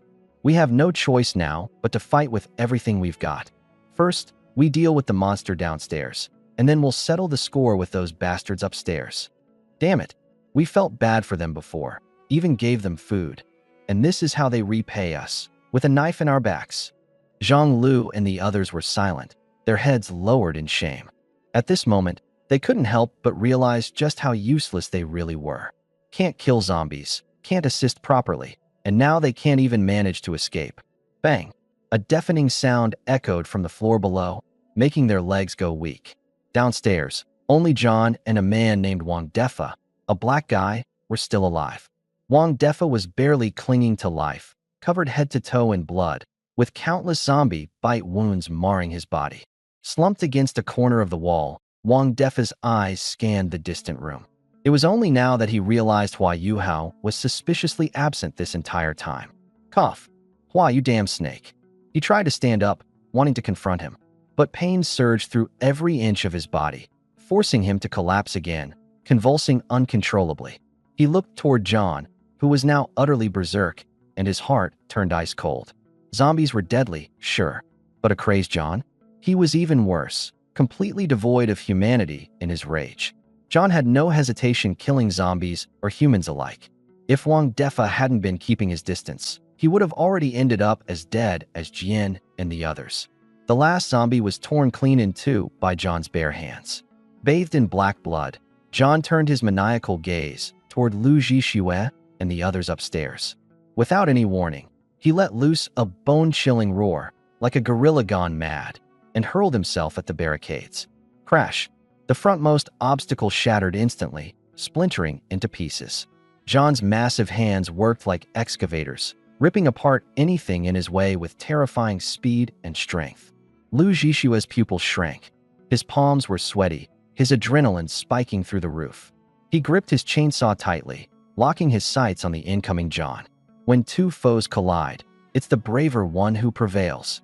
As John closed the distance in mere seconds, everyone's nerves were stretched to their breaking point, thin as a single thread. Zhang Xuebing drew his crossbow and aimed for John's eye, but his hands were trembling too much. The arrow missed its mark and hit John's shoulder instead, barely sinking into his beefy muscle. Damn it, his muscles are like steel. Frustrated, he fired another shot. This one grazed John's scalp and embedded itself in the wall behind him. Are you kidding me? Useless. How are you this bad? He's right there, and you still missed. Freaking single dude. Your aim is terrible. Why don't you try then? Fine, I will. Lu Zhishue's mouth twitched. Aim better. Don't shoot me. Whoosh. Another arrow grazed past John's lips. Lazy looked awkward. There's something wrong with this arrow. Yeah, the arrow isn't strong enough. Ha ha ha. John, now furious, stomped his foot hard and came charging forward, baring his teeth and claws. Without hesitation, Lu Zhixue swung his electric chainsaw with full force, aiming right at John. Roar! John didn't even flinch at the chainsaw. His eyes were bloodshot, and the muscles on his face were twisted fiercely. With arms outstretched, his steel-like hands came hurtling towards Lu Zhishue's head with the sound of wind cutting through air. Lu Zhishue's pupils constricted sharply. He knew that unless he could take John down with a single decisive blow, his skull would be crushed like an eggshell.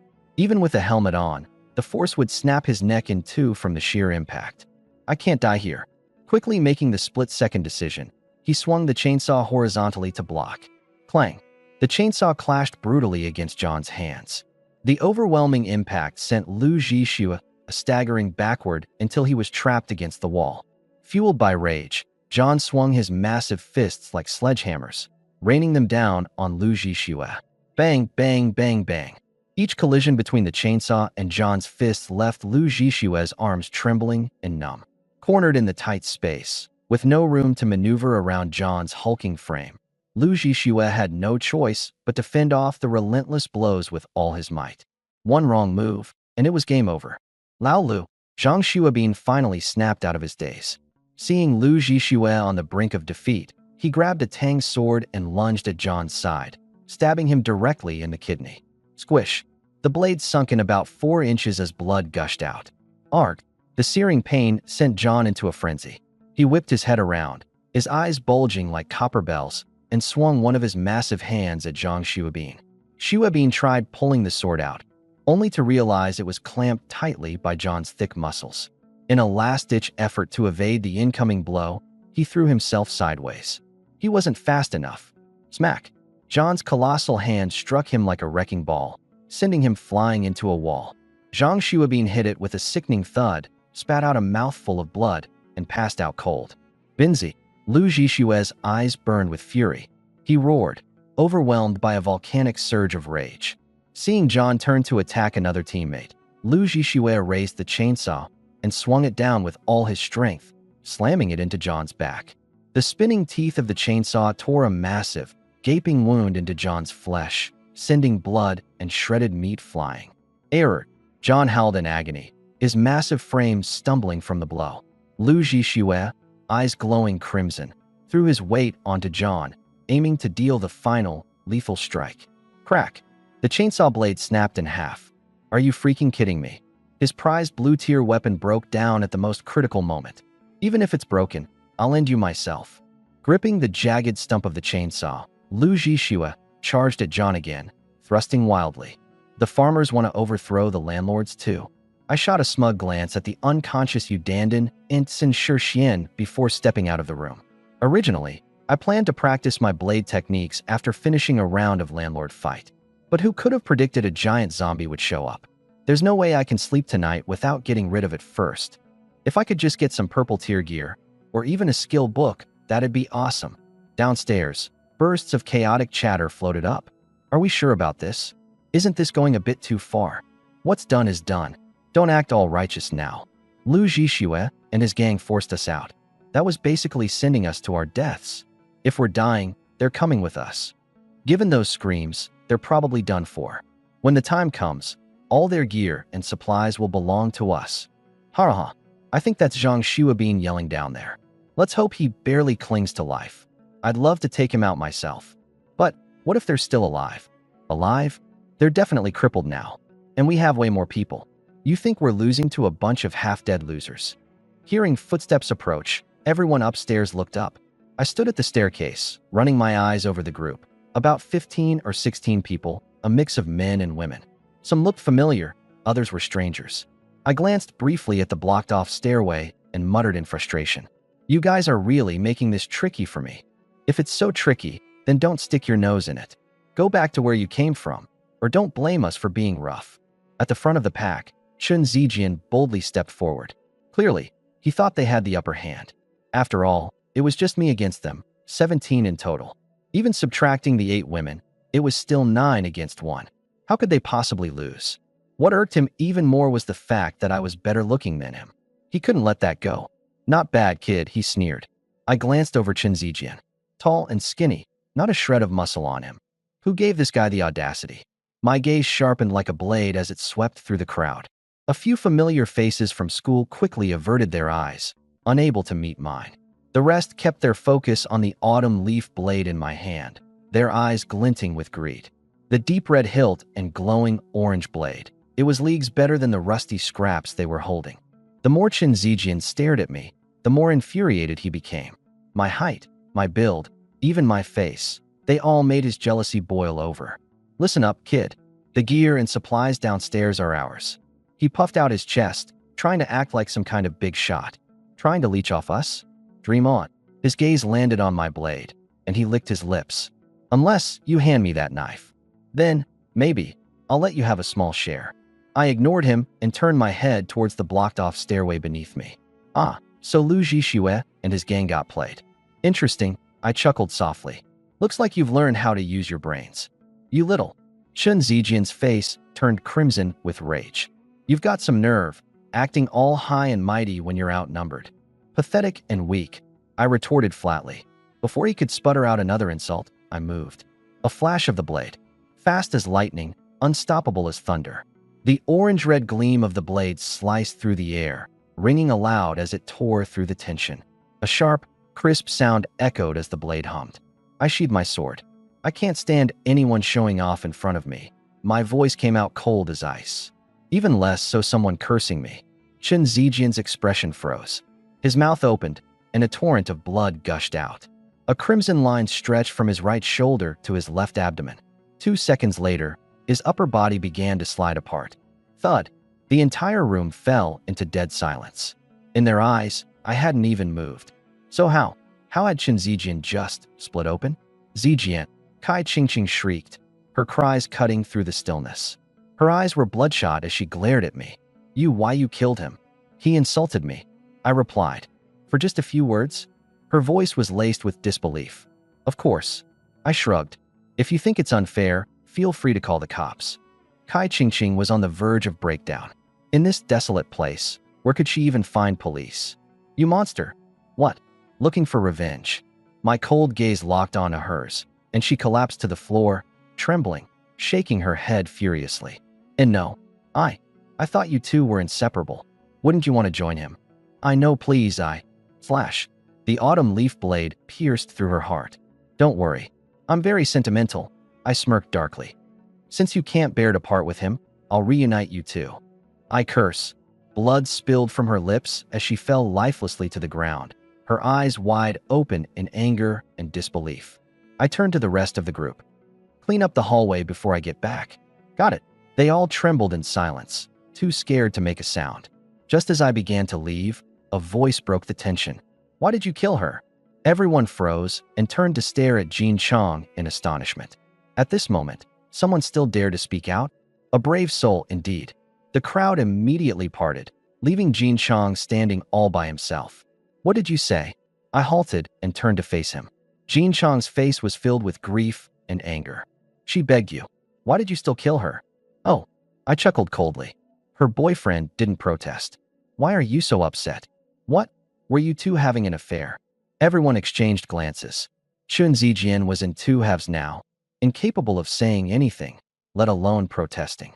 And yet, Jin Chang's reaction was definitely worth scrutinizing. Completely ignoring the other's stares, Jin Chang walked forward to Kai Qingqing's corpse, dropped to his knees, and gently cradled her in his arms. Seriously? Everyone gawked in disbelief. From behind, he looked unmistakably like a proper simp. I lifted my autumn leaf blade. Yet Jin Chang simply stroked Kai Qingqing's face with tender care, his expression filled with deep emotion. A shiver ran down my spine. Holy SHD, you're even more twisted than I am. Love? To me, it's nothing more than hormones playing tricks on people. But this guy in front of me? A certified masterclass simp. Fine, I'll grant your wish. Slash. One clean strike, piercing through both their hearts. The rest of the room collectively shuddered, standing rigid as boards. As I kicked Qin Zijian's corpse aside, looking around at the group, I asked, so, anyone else feel like bonding on a deep level? Silence. All right then, put those two lovebirds in the same room. Their undying love is so moving, it almost killed me from the sheer emotion, I said with mock enthusiasm. Then, without hesitation, I walked over to the window and leaped out. The moment I disappeared from sight, the room collectively sighed in relief. God, that scared me. Who even was that guy? That's Jiang Lin, my classmate. The guy's a freaking monster. And you didn't latch onto him? That's a golden opportunity. Are you nuts? He's the type to kill without blinking. My head staying on my shoulders. Thanks. You girls don't see the big picture. If I were a girl, I'd be working on seducing him by now. Can you stop with this nonsense? What about the stairway situation? Who cares? It's not like he can kill all of us, right? Exactly. If he's so strong, why is he wasting time terrorizing regular folks instead of dealing with zombies? What a loser. But seriously, we need to clear the stairway, or we can't get to the supplies. Several guys exchanged glances, their intentions clear in their sly smirks.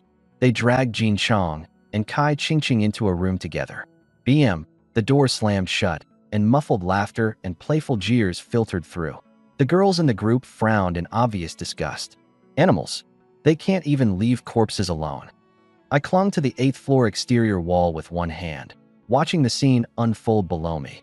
John was riddled with weapons, his body a patchwork of wounds, barely holding together. Lu Zhixue and the rest of his group were scattered, beaten, and barely standing. A total mess. Not cool, old Lu, I called out with a sly grin. Borrowing equipment from me just to form a raid party for a boss fight? I actually thought we were buddies. And here you go, leaving me out. That hurts, man really does. Spurt. Blood erupted from Lu Zhixue's mouth like a crimson fountain. His eyes widened in shock, then locked onto me with an expression caught somewhere between disbelief and joy, like he couldn't decide if I was real or just some delirious vision in his final moments. You've got to be kidding me. Why you're still standing there gawking? I swear, his voice was raw, barely a rasp. I'll die. I'll die right now right in front of you if you don't knock it off. Laughing, I pushed off the wall with one arm, soaring down and landing gracefully in front of the group. Thud! A blackened figure lunged at me in a blur. I spun and sent it flying 10 meters back with a kick. It tumbled across the ground like a ragdoll before coming to a halt. My brows furrowed as I gave it a closer look. Charred, riddled with weapons in the chest, legs, and waist, and its body pitted with exposed white bone. And yet, it was still moving. What the hell is this freak? The blood it spilled was red, not the inky black of a zombie. A human? Seriously? Lu Zhixue coughed, desperate to speak, but his voice was long gone. My presence took the edge off his barely contained nerves, and he finally collapsed, utterly spent. I scanned the area. Everyone was either injured, maimed, or dead, nobody left unscathed. Damn, gotta love youth and their resilience. Out like a light, just like that. Further away, the figure I'd kicked swaggered back to its feet. Its bloodshot eyes locked onto me, furious and unrelenting. He stared at me with eyes full of fury. Despite being weakened by severe blood loss, he roared like a dying beast and charged at me. A gifted ability, perhaps. I squinted. No ordinary person could reach this level of resilience. Even now, I doubt my own physique could withstand such extensive damage and still function. Unless he has a special talent. Too bad for him. He's up against me. With a soft hum, my Akaba blade left its sheath. The vibrant orange-red gleam of the blade danced through the air like a butterfly in flight. Swish, swish, swish. The moment we crossed paths, John's body disintegrated midair, torn into pieces like a marionette with its strings shredded, scattering lifelessly onto the ground. One-hit kill. Lu Zhixue's eyes widened in disbelief. Through hoarse gasps, he shouted, "Stop posing. Hurry up and save someone." I sheathed my blade, cast a glance over the battlefield, and observed the motionless, bloodied bodies strewn about. They're beyond saving. Look at them. They're goners. Might as well start digging graves. Damn it, brother, they're not dead yet. Fine.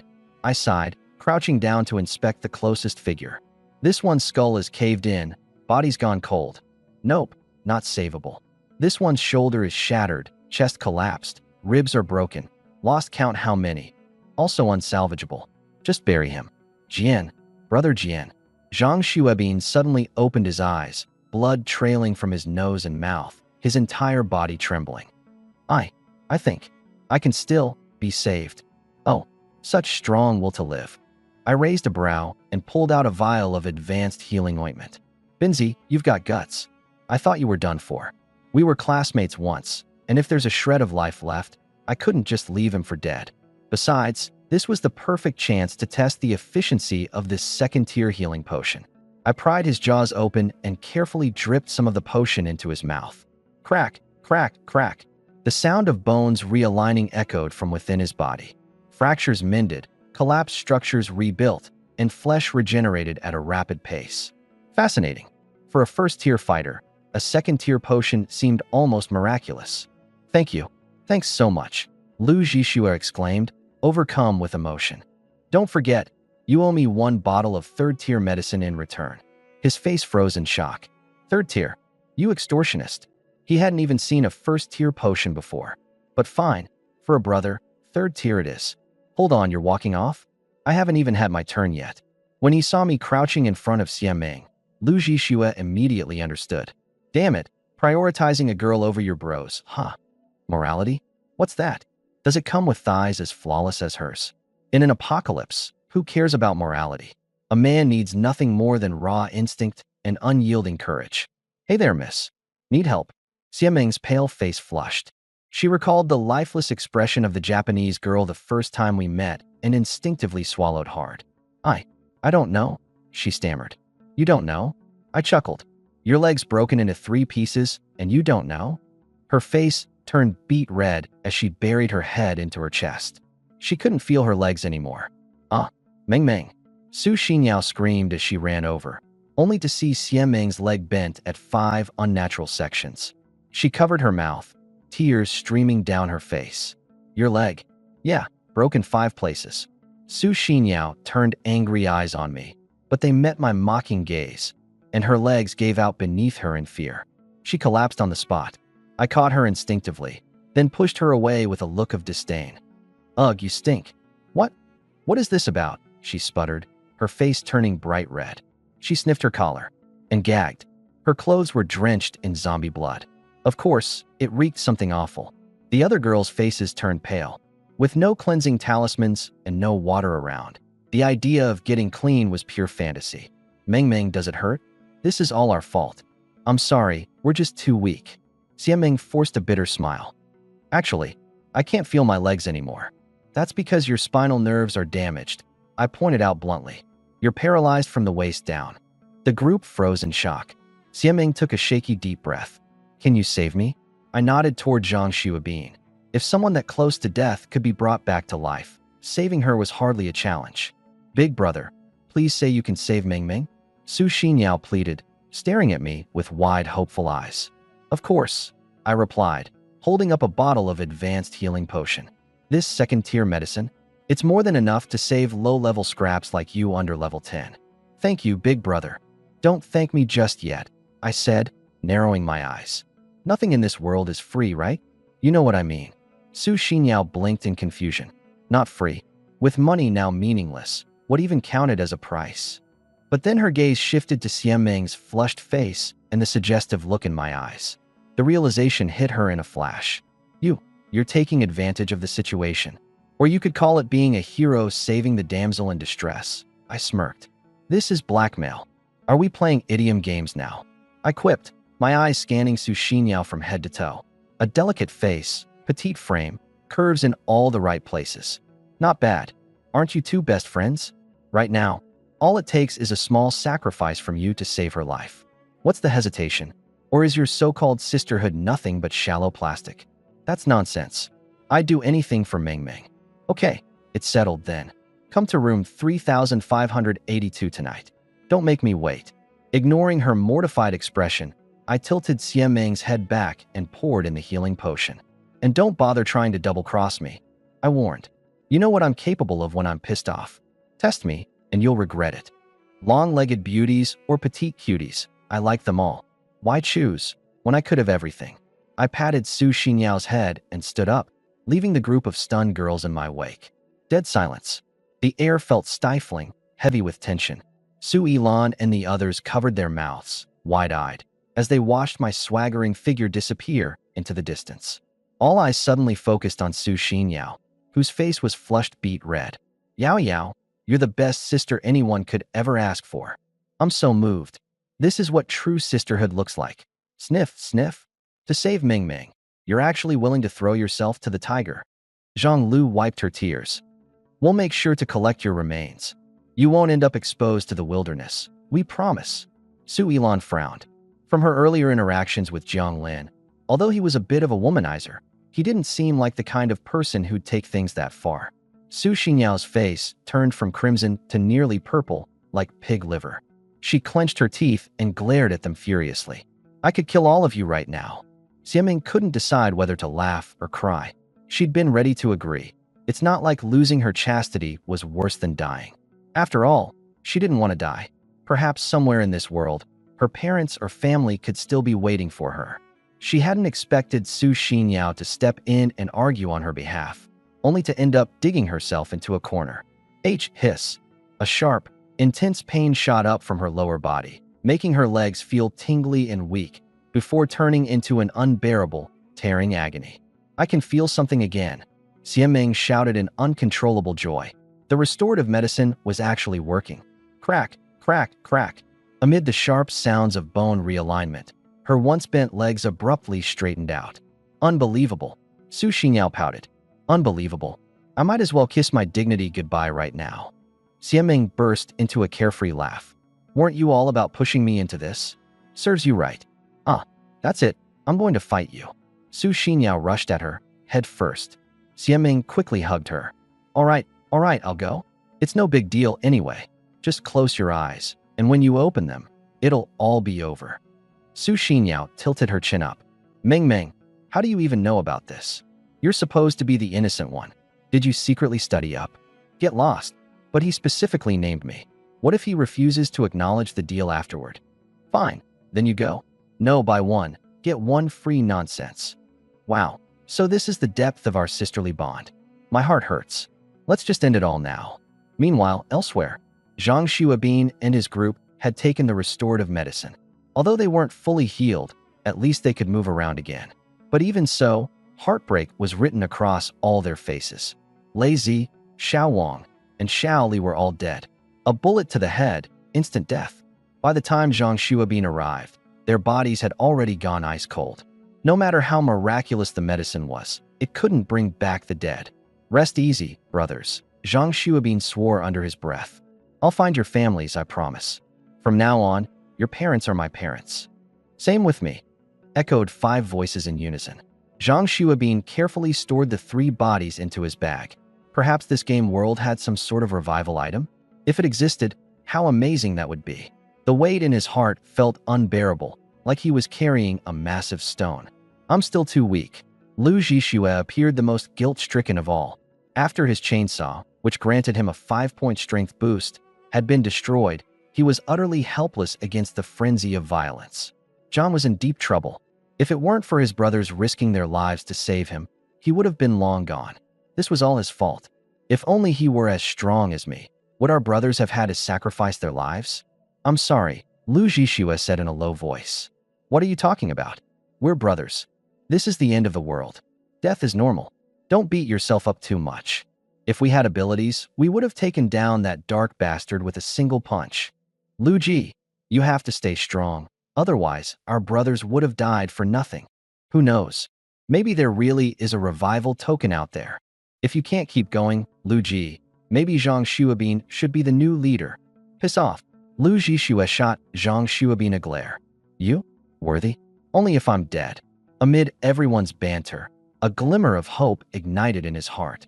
If revival tokens really existed, that would be great. Zhang Xuabin smirked. Don't be so sure about that. Seeing me approach from afar, his eyes sparkled mischievously. Then, he suddenly dropped to his knees, sliding forward and wrapping himself around my thigh dramatically. Brother Jiang, I owe you my life. There's no way to repay this debt, except by offering myself to you. Everyone stood there, stunned. Holy crap, this sneaky bastard. My eye twitched as I looked at Zhang Xuabin clinging to my leg, looking shameless. The moment the others started getting ready to copy him, I kicked Zhang Xuabin aside with a disgusted look. Back off, or I'll crush your balls. The group froze in their tracks, their faces pale. They awkwardly shuffled back into their seats. Thank you, Brother Jiang, for saving us. From now on, just give the order, and we'll put our lives on the line. Same here. I waved my hand dismissively. Don't think I'm handing out free charity. Even among brothers, accounts need to be settled. Lu Ji knows what I'm talking about. The group glanced at each other in confusion. Lu Jishua had conveniently left out the details, leading them to believe the treatment was free. Little did they know, they were already neck-deep in debt, the kind of debt with killer interest rates. "Brother Jiang, what do you mean?" Zhang Xuabin asked, tilting his head curiously. I dangled the nearly depleted healing potion in my hand. "Same rules as with equipment. I used a Tier 2 healing potion on you, so in the future, you'll owe me a Tier 3. "Ah, I see." The group finally understood. Oddly enough, instead of showing any displeasure, their eyes lit up with excitement. This was like taking a loan to invest. Strike it big later, then pay back double. Piece of cake, right? And the clincher? If you died, the debt was erased. How awesome was that? Whether you had good gear or not, especially blue tier gear, could mean the difference between life and death. If they'd had decent gear earlier, John would have been toast, and they wouldn't have been in this mess. The group exchanged knowing glances, then broke out into grins. "Brother Jiang, what do you want now?" "I was thinking, can I take out a loan?" Can I borrow some equipment?" "Don't worry, I'll definitely pay you back. Unless, I die." Before I could respond, the others crowded in. "Same here, X4. You've got to be kidding me. Do you all think I'm running a charity here? The weapons in your hands right now are already borrowed from me. How about you try repaying what you already owe first? I'm seriously questioning your ability to pay me back. Now get lost. Move out of the way, Zhang Xuabin. I'm heading downstairs to take out some zombies." I shoved past Zhang Xuabin and his group, cursing under my breath as I made my way down. "Hey man, wait up." Lu Jishua grabbed hold of me in a hurry. "What now? Seriously? Don't tell me you forgot." "Forgot what? Look at me. I'm still lying here in a mess. Patch me up, will you? For the love of, I haven't even gotten to enjoy it myself yet. And here y'all are using it all up." I tossed him the very last bit of healing powder left in my pack. "That's it, it's all I've got. Remember to pay me back with third-tier stuff. And if you try to dodge, I swear I'll break all 3 of your legs." Lu grabbed it like it was some kind of treasure. "Relax. Unless I'm dead, you'll definitely get it back." I twitched at the corner of my mouth. Everyone seems to think dying is a way to skip debts, huh? "All right, y'all win this time." Lu chuckled awkwardly. "Haha, you know it." "Whatever," I muttered under my breath. Life or death doesn't seem to faze this guy. If he's alive, great, he'll pay up. If he's dead, well, tough luck. Unless he comes back to life and coughs it up, what can I do? Waving him off, I turned back toward the stairs. Out of the corner of my eye, something caught my attention, a familiar talisman. What's that? A cleansing talisman, pinned partially under the weight of John's corpse. Beside it were a loaf of bread, a bottle of water, and even a spiked club. An idea clicked in my mind. Wait, stuff from their backpacks drops when they die? Interesting. I was still turning over the idea in my head when, BM, something soft collided with me. Ow. A curvaceous figure suddenly appeared in front of me. It was Qin Zixin. Oh crap. This chick can turn invisible? Before I could even say anything, a dark shadow darted out from around the corner, cursing loudly. FCK? Damn girl. Where the hell are you running off to? It was Wang Defa, gripping a katana in his hand, his face twisted with rage and murder practically radiating off of him. Her heart pounding, Qin Zixin scrambled behind me, both hands and feet frantically working to shield herself with my broad back. She pressed against it, and almost instantly, her wild heartbeat seemed to slow, an overwhelming sense of safety spreading through her chest. Feeling her softness and sensing her calmer breaths behind me, I smirked. Hey, school beauty, no sneak stabbing me in the kidneys, all right? I'm no good at dealing with that. As for Wang Defa, one swift kick sent him flying. The safety Qin Zixin felt morphed into something else entirely. Her cheeks flushed a bright red as blood rushed to her face and down toward her collarbones. Clenching her teeth, she looked like she could just strangle me right there and then, but didn't even know where to begin to explain herself. After all, she had stabbed Hua Yuhao once. That little smear on her record was one she'd never managed to shake off. Grinding her teeth, she clapped my shoulder a little too firmly. As long as you don't try anything funny with me, I won't stab you. But if you do, I swear, I'll kill you dead. I laughed hard, throwing my head back. Ugh, what's that supposed to mean? Do you think I'm some shameless BTCH too? Hey, it's fine. I actually like shameless women, especially ones as pretty as you. Go to hell. Her chest rose and fell with frustration, and she shot a swift kick at me as her face burned brighter. I just shook my head, turning toward Wang Defa, who was laying not far away, coughing up blood. So does this guy. What the hell are you doing? Trying to strong-arm me. Qin Zixin frowned, shooting an annoyed glance at Wang Defa. He's in cahoots with Hua Yuhao. I was downstairs luring zombies, gathered a ton of them nearby, but since I couldn't stray too far, I came up here to check the battle. Then I saw a bunch of loot everywhere, and while I was picking them up all excited, this guy suddenly yelled FCK. Scared me half to death. He was heavily injured and couldn't move at the time. I ignored him. Qin Zixin's petite face tensed up in irritation as she gritted her teeth. Then this bastard called over 4 women. Those 4 bees treated him like he was their long-lost dad and started cursing me out like crazy. I couldn't fight 4 mouths with just one. Then they even wanted to get physical. I couldn't take on all 8 hands myself. She punched the air angrily. But if it was one-on-one, I'd beat the crap out of them, no doubt. And now, this jerk followed me here. I chuckled, but don't you have 2 mouths? Curse them right back. You little jerk. Qin Zixin glared at me angrily, cheeks flushed. They had 8 mouths. I'd have been outshouted and crawling into a corner in no time. I struggled to suppress my laughter. She wasn't wrong there.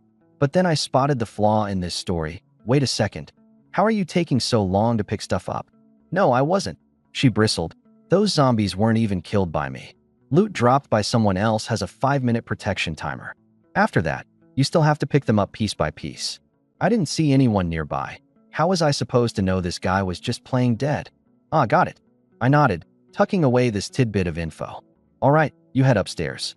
Everyone else is up there. I'll handle this guy here. Be careful then. Oh, is the school bell actually worried about me? I'm honored. Get lost. Qin Zixin stomped away in embarrassment, her face red with fury. She swore she'd never speak to me again, or else she'd be a little puppy. I dropped my amused expression as soon as she left. Qin Zixin having some sort of stealth talent. Now that was unexpected. Initially, I thought Hua Yuhao had tried to force himself on her and got killed for it. But now, it seems like he was taken by surprise instead. Not that it mattered. Against overwhelming strength, no matter how stealthy she was, she couldn't come close to touching me. I strolled toward Wang Defa, peering down at him. That earlier kick was tougher than I intended. It left his chest sunken and his ribs cracked in multiple places. Clutching his chest, Wang Defa groaned in pain. His face, dark to begin with, had turned ghostly pale. He had never expected things to go so wrong, barely managing to level up and heal his injuries, only to find himself in this deadly situation again just for trying to chase after a girl. If he had known, he would have left right away. Man, beauty truly is a curse. Cough, cough. This is all just a misunderstanding, my friend, he stammered, his face twisted in fear as he looked up at me. I meant no harm to that lovely young lady. I just wanted to make friends. You know, more friends, more opportunities. I love the Dragon Nation, and I love Dragon Nation people even more. Look at my name, Wang Defa. I'm a good guy. I slowly lowered the foot I'd raised, my lips curling into a grin. A friend? Ha! You're a funny one, haha. You know, to be honest, I don't have many friends. Are you sure you want to be my friend? Yes, absolutely. From now on, we're best buddies. Wang Defa's excitement lit up his face. But suddenly, he coughed up blood from his wounds and gasped. Friend, I'm hurt. Help me. No problem, I said with a cheerful smile, lifting my glimmering autumn leaf blade. My friend, let me help you find peace. Wang Defa blinked in confusion, questioning if he'd heard me wrong. Find peace. What's that supposed to mean? Surely, he means help me recover, right? Schlink. The blade pierced his throat, blood gushing out in torrents. WHY. Aren't we friends? His eyes burned with betrayal as they brimmed with tears. Exactly. We're best friends, I said, smiling coldly at him. I just can't stand seeing my friends suffer. Don't worry, it's normal to feel pain. It'll stop real soon. With a swift motion, the blade plunged deeper and cleanly through his neck. Wang Defa's wide-open eyes froze in shock, his lips trembling as if to say something more, but his strength spent, his body crumpled to the ground. TSK, there goes another friend. I shook my head as I turned to leave. Something sparkling nearby caught my eye. His corpse had dropped a few items. So killing really does drop loot, huh? I wondered if it's randomized drops or guaranteed loot. All crap, I muttered, nudging the items with my foot dismissively. Out of nowhere, screeching voices filled the air. "Ah, honey. You son of a bee. You killed my honey. I'll kill you, you lowlife scum." "Honey." I froze and looked back. For disheveled women came charging at me with crazed fury. But wait a second. Wasn't his name Wang Defa? When did he turn into their honey? "You liar." I roared, my anger exploding. With a swift strike, I sliced off Wang Defa's head. A liar doesn't deserve the honor of calling himself my friend. Without hesitation, I turned, letting my blade gleam again in the dim light. The four women barely had time to register the fear in their expressions before they, too, were gone, forever frozen in terror. Good riddance. Trash like that doesn't deserve to breathe. I spat on the ground, disgusted. Suddenly, a chilling sensation ran down my spine. I whipped around in alarm, my sharp gaze locking instantly onto a figure across the street, on the 15th floor of the building opposite me. A hulking man, dark-skinned and menacing, stood by the shattered window, staring me down with unrelenting malice. He dragged a finger across his throat in a threatening gesture, sticking his tongue out provocatively. I narrowed my eyes, livid. Disgusting. And what's worse, he thought he could outdo me? Did he not know my stats? I was fully decked out with a purple-grade weapon, rocking blue-tier armor, complete with a level 11 skill set. My combat power was practically off the charts. Who the hell did he think he was messing with? "Wanna die?" I snarled back, flipping him the bird with maximum disrespect. "Fing idiot." The man's face twisted in rage as he smashed his window to bits with his fist. He shoved an arm out and then gave me the universal thumbs down, smirking with ruthless mockery. His grin seemed to taunt. "Come get me, trash."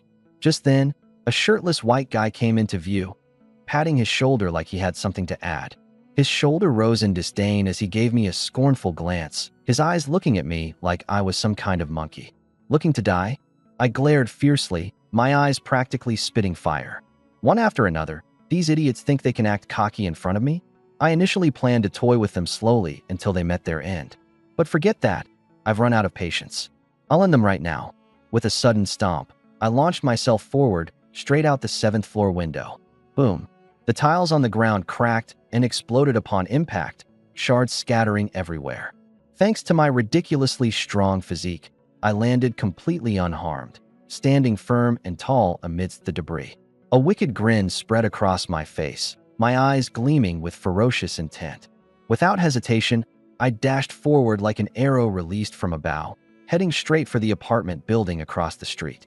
My speed defied every known human limit, cutting across the street like a lightning bolt. The hulking black guy, Paul, and his partner, the white guy Robin, were paralyzed with shock. They stared, mouths agape, unable to process what they were seeing. They probably expected me to splatter all over the pavement. Instead, not only was I completely fine, but I was also moving faster than their eyes could track. Within moments, I had crossed 50 or 60 meters. Even the zombies along the way didn't have a chance to react before my blade turned them into pieces, their loot instantly pocketed. At full speed, I stomped hard on the ground, launching myself 3 stories high into the air. "Ha ha, you dumbass, here I come." I let out a maniacal laugh. Using the building wall as my foothold, I climbed upward with the agility of a gecko scaling a surface. FCK. Paul's face contorted in panic as he cursed. In just 2 seconds, I appeared in front of him like a specter materializing from thin air. With the speed of lightning, my hand shot out, moving so fast it was a blur to their eyes. In an instant, my fingers clamped around Paul's neck like an iron vice. The overwhelming force was too much. Paul couldn't breathe. His face turned a dark purplish blue. "Hee hee hee. Dumbass, keep acting tough now," I sneered, glaring at him with pure wrath in my eyes. Paul tried to beg for his life, but all he could manage were pitiful, gargling sounds. "I'm not interested in listening to your nonsense." With a mere squeeze of my fingers, his neck exploded in a burst of blood, the crimson liquid gushing like a fountain. I casually flung his limp body out the window like discarded trash. Robin, meanwhile, was still standing there in a daze, his mouth hanging slightly open, refusing to believe what had just transpired. He smacked himself hard across the face, the sting snapping him back to reality as his eyes widened in terror. "FCK? Chinese Kung Fu is real. You actually killed Paul." "Shut up." With a backhanded slap, I unleashed devastating force. Robin's head spun 360 degrees like a twisted marionette, his neck snapping and folding like a pretzel. His limp body careened against the wall before collapsing in a heap. Trash. You dare show off in front of me? Courting death. I had thought they might possess some kind of overpowered abilities like John, but it turns out this was all they had. As Robin died, a loot pile appeared on the floor next to his lifeless body. Scratching my head, my gaze shifted to the window. In all that excitement, I'd accidentally tossed Paul out. Oh well, trash is still trash either way. Robin's loot turned out to be nothing but a pack of biscuits, a bottle of water, and some broken junk. At this stage of the game, if anyone got their hands on something good, they'd use it immediately or hide it. The chances of stumbling across something rare were slim to none. With a swift kick, I sent Robin's corpse flying out of the room. Bang! The door shattered into splinters as Robin's body smashed into it like a cannonball. On the living room floor, the once noisy living room fell into an abrupt silence. Everyone froze, their eyes fixed on Robin, who now lay limp like a pile of lifeless mud. FCK? Who killed Robin? Was it Paul? No way. They're lovers. Paul, get your ass out here and explain yourself. A skinny white dude sprang up suddenly and stormed toward a room with heavy steps. Paul, FCK, who the hell are you? Before the words even finished leaving his mouth, he found himself soaring through the air, taking the same trajectory as Paul, slamming into the wall and collapsing in an unconscious heap. FCK you. I stepped out, cleaning my ears lazily. My sharp gaze swept through the room. When my eyes fell upon the lifeless stares of a few women, a fierce killing intent flared in my own. You bastards, you really deserve to die. Where'd this Chinese bastard come from? Trying to stir us HD? Everyone, get him. I stared coldly at the white guy charging toward me and swung a hand. The slap landed with a sickening crunch, ripping apart half of his face. Splat. The guy hit the ground with a wet, frog-like slap. As silence swallowed the room in stunned disbelief, I cracked a cruel grin and slammed my foot down hard. Smash. It sounded like a watermelon exploding. Every eye in the room widened in horror. Calmly, I raised my autumn leaf-patterned blade. The hour of justice has come. You pieces of trash ready to meet your maker? Blood sprayed wildly. Chaos erupted amongst the black and white punks. FCK? Chinese guy, you're done. No way in hell a lowlife like you humiliates us proud Americans. Kill him. He's a lunatic. He killed Robin and Roger. All together now. Let's show this filthy immigrant what happens when you take on Americans. My expression turned frosty. Annoying. In an instant, I closed the 3-meter gap between me and the loudest white dude in the room.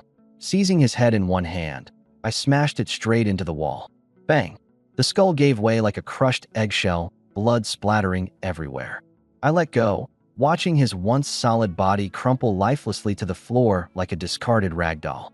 Flicking blood off my hand, I smirked. Trash. Sam. Kill him. Angry roars filled the air as 7, 8 of them lunged at me like rabid beasts, intent on tearing me apart limb from limb. Grinning savagely, I stepped forward to meet their rage head-on. The blade in my hand flashed like lightning, each strike precise and lethal. With one swing of the knife came blood and severed flesh. Slash. Slice. Stab. In less than 3 seconds, the room was reduced to scattered limbs and unrecognizable gore. The last man standing, or rather, sitting, was a terrified black guy sprawling back against the wall. His legs shook uncontrollably as he stammered incoherently. No, you're a devil. A monster. Drenched in blood, I tilted my head to the side eerily, my gaze cutting into his soul like a grim reaper's scythe. His terror peaked, causing him to piss himself on the spot. No, please don't kill me. Help. Someone help. There's a monster here. He scrambled on all fours toward the door, his movements clumsy and awkward, like an animal caught in a steel trap. His piercing screams sounded more like those of a victim in a horror flick than anything else. I burst out laughing. Why are you running? Weren't you going to rip me apart just a minute ago? Come on, do it. Completely unhinged, he clawed his way to the door, fumbling and falling again and again. At last, his hand reached the handle, his face lighting up with desperate hope. Just as his lips began to twist into a fleeting smile of survival, a trace of a cold smirk. Flash. The blade flickered, and the head rolled to the ground. I stepped onto the corpse and sneered. Look down on me? You must have a death wish. Screams erupted. Two girls outside the door shrieked hysterically at the sight of the severed head. "Shut the hell up." Louis Rand's face turned ghostly pale. "Why, you killed him?" "Yeah, and so what? Do you even know who he was?" Crossing my arms over my chest, I mocked. "Oh, was he your sugar daddy? Or your secret lover?" Fury flushed Louis Rand's face. "You're insane. A pathetic lowlife. Do you even realize he was a prestigious foreign student from America?" My expression darkened. Without hesitation, the blade pierced her heart. "Wow, gotta say, I've never seen a bootlicker this cheap before." I sneered, shaking my head. "Since you idolize your foreign lord so much, I'll send you down to keep serving him." I pulled the blade out slowly. Louis Rand stared at me with wide, disbelieving eyes as she collapsed, her life fading away. Even in her final moments, she couldn't fathom it. How could I dare to kill a woman? Shun-Yi was slumped on the ground, trembling with fear. I turned towards her and gave a chilling grin. "What about you? Planning to join her in bootlicking the dead?" Her face went paper white, and as I raised the blade, she broke down, sobbing uncontrollably. "No, no, no. I'm not like her. Louis Rand tricked me into coming here with promises of food." Pathetic. The truth dawned on me. This filth had duped all the other women into being dragged here. She should be ripped apart for that. Shun-Yi whimpered, tears streaming down. "Please, I'm begging you." Scram. I turned on my heel and headed upstairs. My gaze burned through the floors, locking onto the massive zombie above. "You better put on a good show for me." Shun-Yi remained frozen in fear. Only after confirming I had left did she shakily get up and glance into the room. Blood painted every surface. Dismembered limbs littered the floor. A sight straight out of hell. But her eyes sparkled when she spotted the scattered food, water, and weapons amidst the gore. Hell, this was heaven. Her stomach growled ferociously.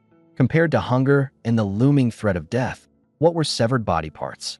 If it came to that, meat was meat. She snatched up a bloodied biscuit and crammed it into her mouth. Spotting water and chocolate near Louis Rand's corpse, rage flared within her. Worthless bitch. With a vicious stomp, she ground her boot onto Louis Rand's face. This woman had tricked her into coming here to be sold off, like livestock. Dying like this is far too good for you. After scavenging everything useful, Shun-Yi glanced at the other girls who were mentally shattered, then gritted her teeth and left the building. Save them? She could barely keep herself alive. How could she possibly help someone else? Meanwhile, Lu Jishue's group, having recovered slightly, glared at the blocked-off staircase, seething with rage. Those bastards deserve to die. Zhang Xuebin cursed, gritting his teeth. If it weren't for the barricades, Lei and the others wouldn't have died. Are they all dead? Su Hao asked coldly. What? You think I left some alive for next year's festivities? Zhang Xuebin spat. His eyes were reddened. Su Hao gave a bitter smile. There are over 30 people upstairs. Are you really planning to kill them all? It's easy to say harsh words, but taking action is a completely different matter. Everyone looked toward Lu Jishua. Without a change in expression, he unsheathed his katana. I'll handle it myself. His voice was calm, yet it carried an icy, bone-chilling edge. He began walking upstairs, clearing debris along the way. Suddenly, Qin Zixin called out, Yu Dandan and Xin Shixian are on the 35th floor. Don't harm them. Lu Jishua paused for a moment. The 35th floor? Isn't that where that bastard Jianglin is? In an instant, he understood Qin Zixin's hidden meaning. Yet, he wished he didn't. That beast. He admitted it. He was envious, even jealous. The anger he initially felt was completely overtaken by jealousy, his grip on the blade trembling slightly. He really wanted to cut someone down. Su Yilan gently tugged on Qin Zixin's sleeve. How do you know they're on the 35th floor? Qin Zixin's expression stiffened. She couldn't just admit she saw them when she was looking for Jianglin herself, right? Hastily adjusting her hair to cover up her tension, she replied, I ran into them by chance. I even invited them to join us. Oh, I see.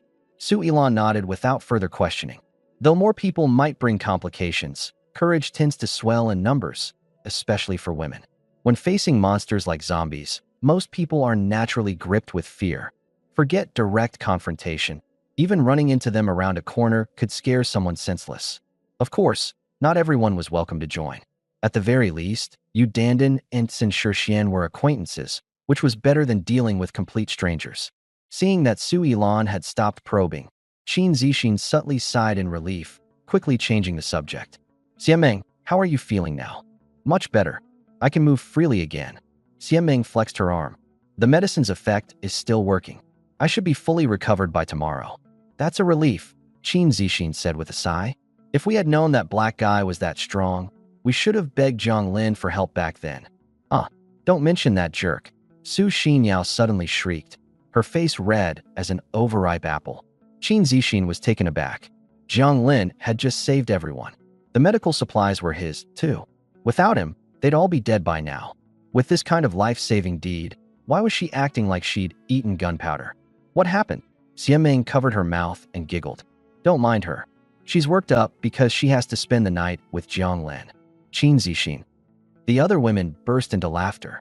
Su Xinyao stomped her foot in embarrassment, yelling, "You're all bullying me." Then she ran off. Still processing the new information, Qin Zixin asked, "Wait, what do you mean by spend the night?"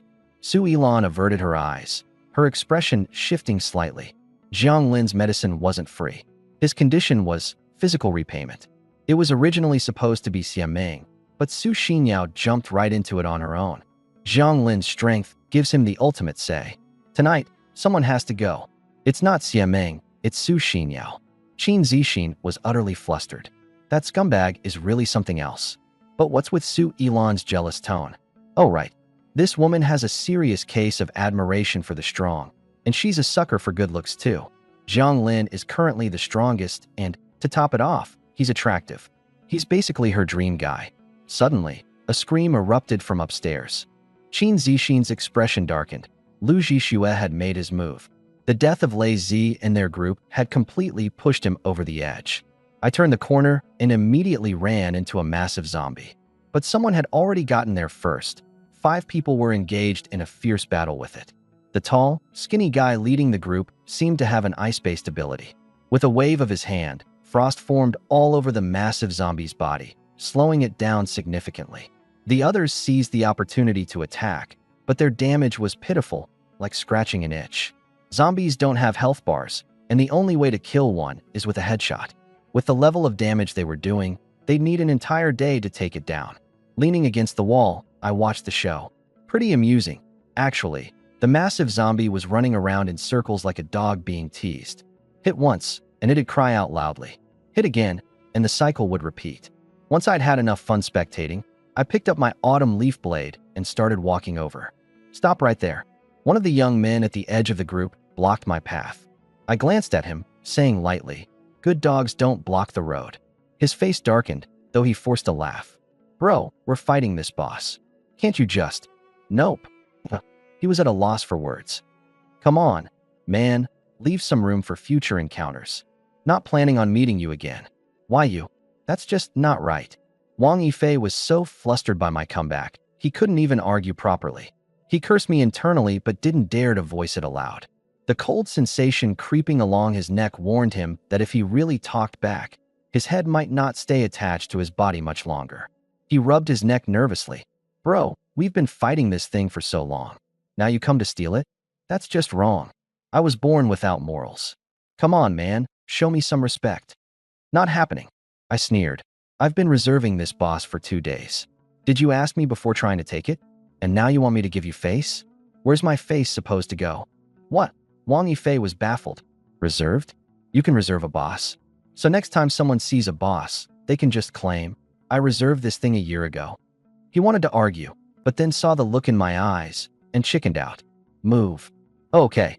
He stepped aside instinctively, then realized what he'd done and wished a hole would open up so he could crawl right in. Su Fan, watching from the side, gritted his teeth.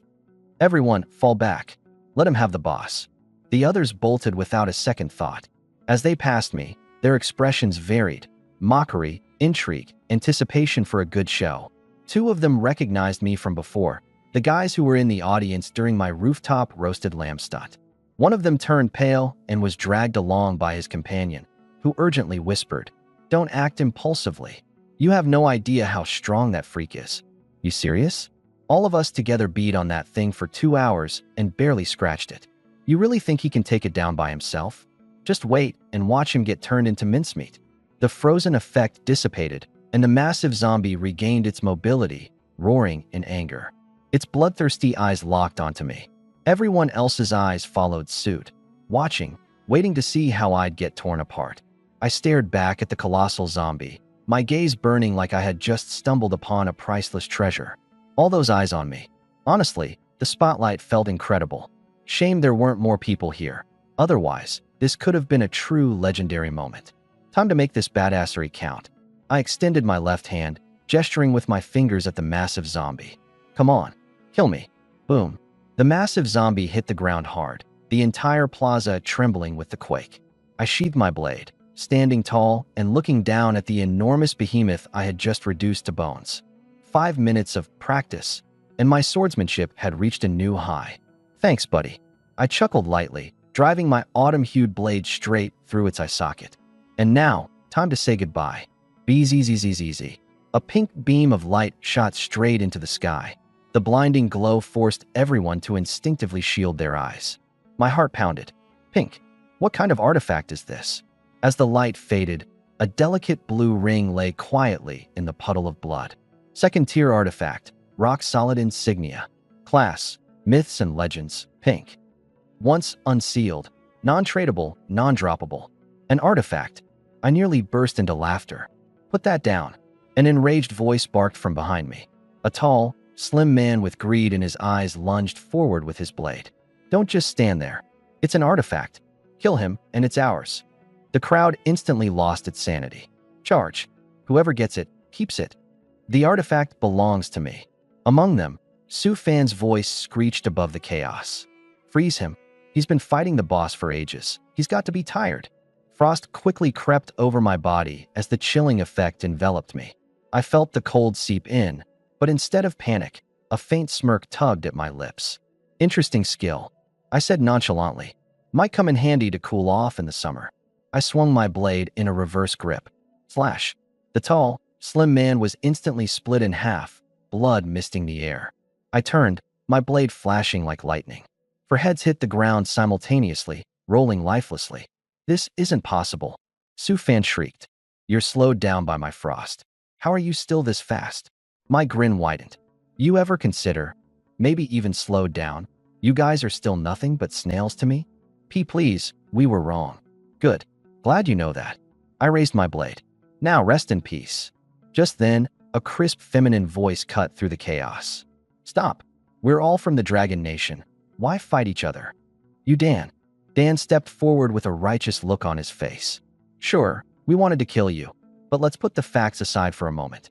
Are you really without fault? If you hadn't stolen our boss, that artifact would have been ours. I froze for a moment, then burst into laughter. Put the facts aside. I shook my head, chuckling. Girl, your logic is something else. What do you mean I stole your boss? I glanced around at the group. Did this boss have your name engraved on it? Or did you deal most of the damage to it? I pointed at the corpse on the ground. They tried to kill me for loot. Now they're dead. That's what they get. If any of you feel like trying your luck, go right ahead. Su Fan's face turned as white as a sheet, and he quickly backed away. Misunderstanding. It's all just a big misunderstanding. Zhang Feng directly dropped to his knees. Boss, have mercy. We didn't know better. I let out a cold snort and slipped the cragstone seal onto my finger. A pink shimmer flashed briefly and disappeared. Get out of here, I said, waving them off. Next time I catch you lot scheming, you already know what'll happen. As if granted a pardon, the group scrambled out, stumbling over each other to escape. Only Udandan remained, glaring daggers at me through clenched teeth. What? Still not convinced? I smirked, watching her with an amused expression. You're just a butcher, she spat angrily. A butcher? I laughed at that. In this world, kindness doesn't keep you alive for very long. Remember this, little girl. I turned and walked away, my voice drifting behind me. If you want to live, stop relying on the kindness of others. Leaving the plaza behind, I found a quiet corner to examine the ring.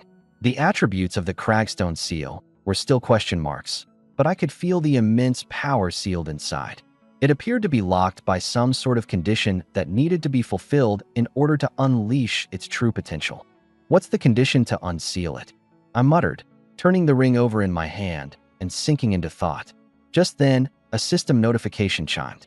Artifact level equipment detected. Would you like to spend 100 experience points to view the basic attributes? 100 experience points? At level 5, I only had around 500 experience total. But for an artifact? Worth it.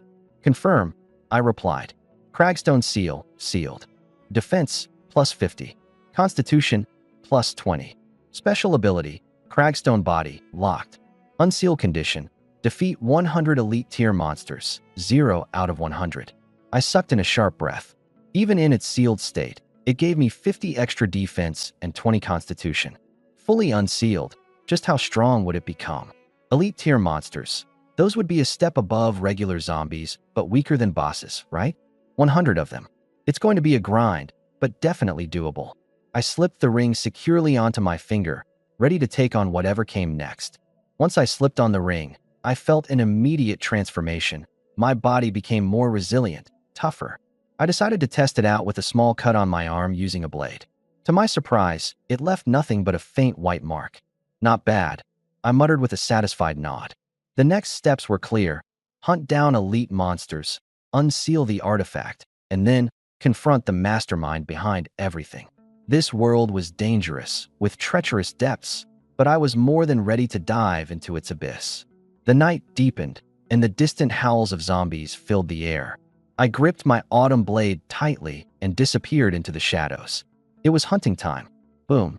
A giant zombie slammed to the ground, and loot scattered everywhere.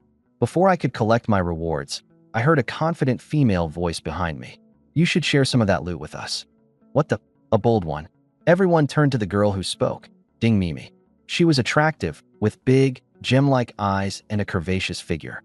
Even though her clothes were filthy and she looked disheveled from head to toe, she still radiated the allure of a mature woman.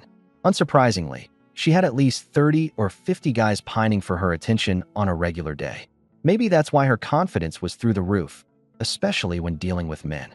Even now, facing someone like me, someone who had just cut down a horde without hesitation, she stood with her head held high and walked right up to me. This boss was originally ours, she declared, puffing up her chest. You took the kill. That's bad enough. And now you're hoarding all the drops? Don't you think you should share at least some of it with us? Her tone was soft, syrupy, her gaze flirtatious. We're classmates, right? You guys should be protecting us girls. That's your honor as men. Besides, you're already strong enough. You don't really need all of this, do you?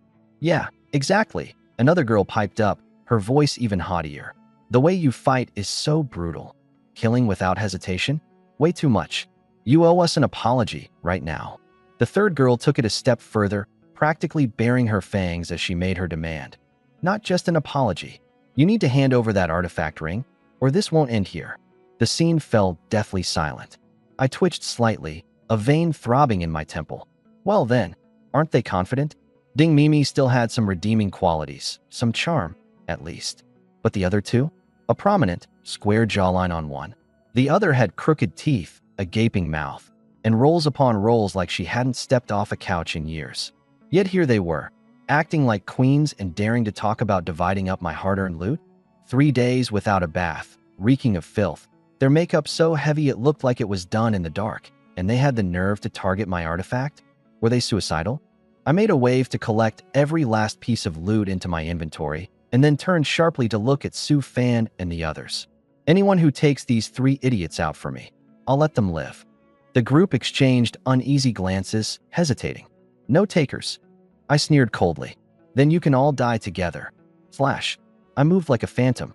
The autumn blade sliced cleanly through the air.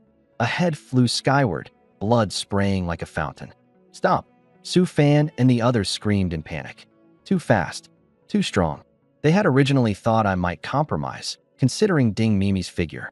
Who would have expected I wouldn't even spare her a second glance? Sorry, but we're left with no choice. Su Fan gritted his teeth. You're insane. Ding Mimi and her 2 companions turned pale. Wait, brother, don't kill me. Ding Mimi finally panicked. I'll do anything you want, just don't kill me. I rolled my eyes. Did they really think I was some kind of garbage disposal? Before my time-traveling days, I might have humored their nonsense for amusement. But now that I'm unmatched, why settle for a bus ride when I can drive a Maybach instead? Su Fan and the others' eyes turned bloodshot. I gave you food and drink, and I couldn't even get a single touch? Now suddenly, you're willing to give everything to Zhonglin? Keep your word, or... Su Fan gritted his teeth. It's either us or them. Us or them. Trash like this dares to challenge me? You've got 10 seconds. If you don't kill them, you all die. I began counting down. 10, 9, 8. By the time I got to 7, Su Fan and his group made up their minds. They raised their weapons and struck down. Bang, bang, bang. Screams echoed back to me. 1, 0, time's up. I glanced at the scene on the ground, shaking my head in mock sorrow. What a pity, they're not quite dead yet. What? Su Fan immediately looked down in panic. Sure enough, Ding Mimi was still twitching on the ground. Without hesitation, he struck again, stabbing her deeply in the chest. You won't die a good death. Ding Mimi gasped out her final breath. Now she's dead. Su Fan snarled, glaring at me. Ha ha. I clapped and laughed heartily. Yes, she's dead now. You were 2 seconds late, but what can I say? I've always been too kind-hearted. All right, I'll let you pass this time. I slowly raised my autumn leaf blade, which is why this means you all deserve to die more. You liar. My friends, you killed your own comrades. How can I trust you not to come after me later? I shrugged nonchalantly. In case you plot some revenge against me down the line, it's only fair I send you off now, as a tribute to these 3 poor girls. What the? Su Fan was filled with rage. I said I'd spare you, didn't I? And I have. My face grew cold. That doesn't mean I can't kill you now. What? You think I'm supposed to let you go and live in constant fear of you forever? Murderous intent swept through the air like a tidal wave of blood and corpses. Su Fan and his team froze on the spot. Their hatred melted into sheer terror. Attack him, Su Fan roared. I slow. Crack, crack, crack.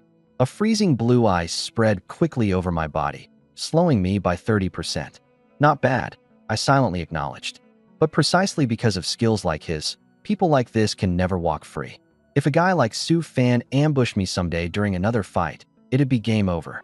The rest of his team charged forward, weapons raised high. Go to hell, you fool. The hefty leader swung his spiked club, his eyes filled with smug triumph. So much for that cocky act. Thought you could show off? Well, you're done for now. That artifact is about to be mine. Wait, where'd he go? The fat man suddenly felt a strange lightness in his body as the world around him spun. He saw his own body collapse, the horrified expressions of his comrades, the looming ceiling above him. Am I dead? His consciousness faded into eternal darkness. Blood sprayed across the air. Severed limbs flew in every direction. The autumn leaf blade in my grip transformed into the scythe of death itself, cutting down lives with every swing. These fools charging at me. Fragile, like scarecrows made of paper in the face of a storm. Pathetic trash. Su Fan's face had gone deathly pale, his entire body trembling like a leaf. His wide eyes stared at the carnage, lips quivering but unable to form a single word. His underlings couldn't even give me a reason to catch my breath. Thud, thud, thud. I walked toward him through a crimson puddle, every step leaving blood-red footprints on the ground. No, please, I beg you, I was wrong. Su Fan's legs buckled, and he collapsed to his knees. Spare me. I'll never cross you again. Pathetic. Where's all that bravado from a minute ago? Scram. I waved dismissively. Su Fan scrambled to his feet like he'd been granted a royal pardon, stumbling and crawling in his desperation to flee. Just as he turned to run, thunk. The autumn leaf blade skewered right through his chest. But why? Blood gushed from his mouth. Did you seriously think I'd just let you leave? I murmured into his ear. I haven't even left yet. What made you think you'd get to go first? Be a start. I yanked the blade out, and Su Fan collapsed with a thud. A few items dropped from his body, one of them a ring radiating an enticing glow. In the corner of the room, Wang Yifei stood frozen, a nervous grin plastered across his face. Boss, I didn't do anything.